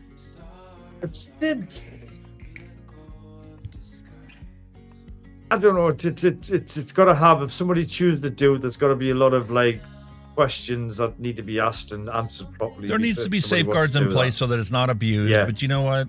Definitely. I'm kind of a person where people should be able to choose what they want to do with themselves, and nobody should force them to do one thing one way or the other. Totally get. I mean, I've always said if I joke on with the kids. You know, if I'm at the stage where I'm in a nursing home where I'm shitting, pissing myself and howling shit on the walls, shoot me now. Yeah, it's time to go. I mean? Shoot me. You've lived the best life that you can live. And if you're ready to call it quits, then so be it. And there's people in society that can't accept that. I get that. All right, mate, we're at 5.5 hours. I think it's time for us to cut this off. We can continue this next week. Already. I will be going away this week to camp to get it all set up and celebrate the wife's birthday. So you'll have a fantastic time, sir. I'm sure I will. I'm sure there's plenty of work to do. I'm sure there's going to be some surprises to deal with. I don't really care. It's just going to be nice to break the routine. There won't be any videos uploaded this week, unfortunately. And next week will be a mishmash of whatever I can throw together Tuesday morning, because we're probably not coming home until late Tuesday night since it's a holiday here in the States. But so be it. Nothing wrong with that, man. We'll find something, man. We'll find something. We have no problems winging it. As always. But join the Discord server below and drop your dad jokes in so we have other people contributing to this, not just Mallery and myself. Yes, folks. Please do that, yes. As always, feel free to check out the documentation there on, healthcare providers' suggestions to use vaping to quit smoking. Definitely, folks. Yep, you've heard the man. Drop everything in. There's plenty of ways to get in touch with the man himself. Facebook, Discord, Twitter, whatever. Drop your stuff in, and we will show it. We will put you up. We will give you your 30 seconds of fame, shall we say? Yeah, and if you want to come on the show, send me an email, djalex@hunkyvape.com. I'll send you a ninja link and we'll get you on. More than welcome.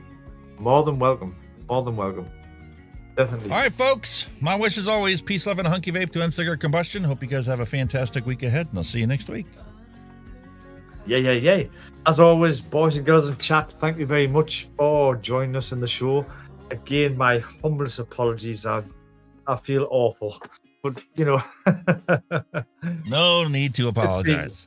It's been one of them days. Been a very busy day. But again, as Alex just said, drop all your stuff into, you know, his Facebook, all that.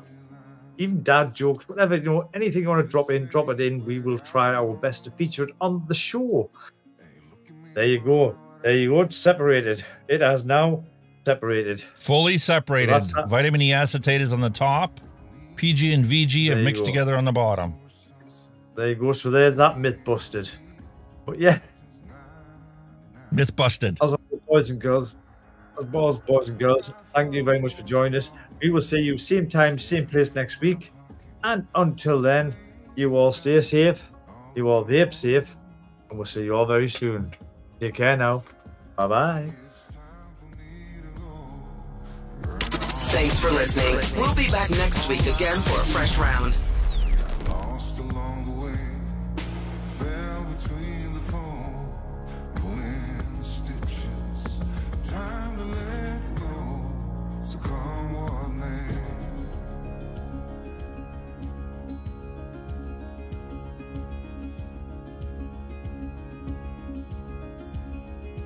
Don't look before you leave. What you give, you get to keep. So long, farewell, bye-bye. Let's have a toast for those lost old eyes. And my crooked little heart that seems so rebellious.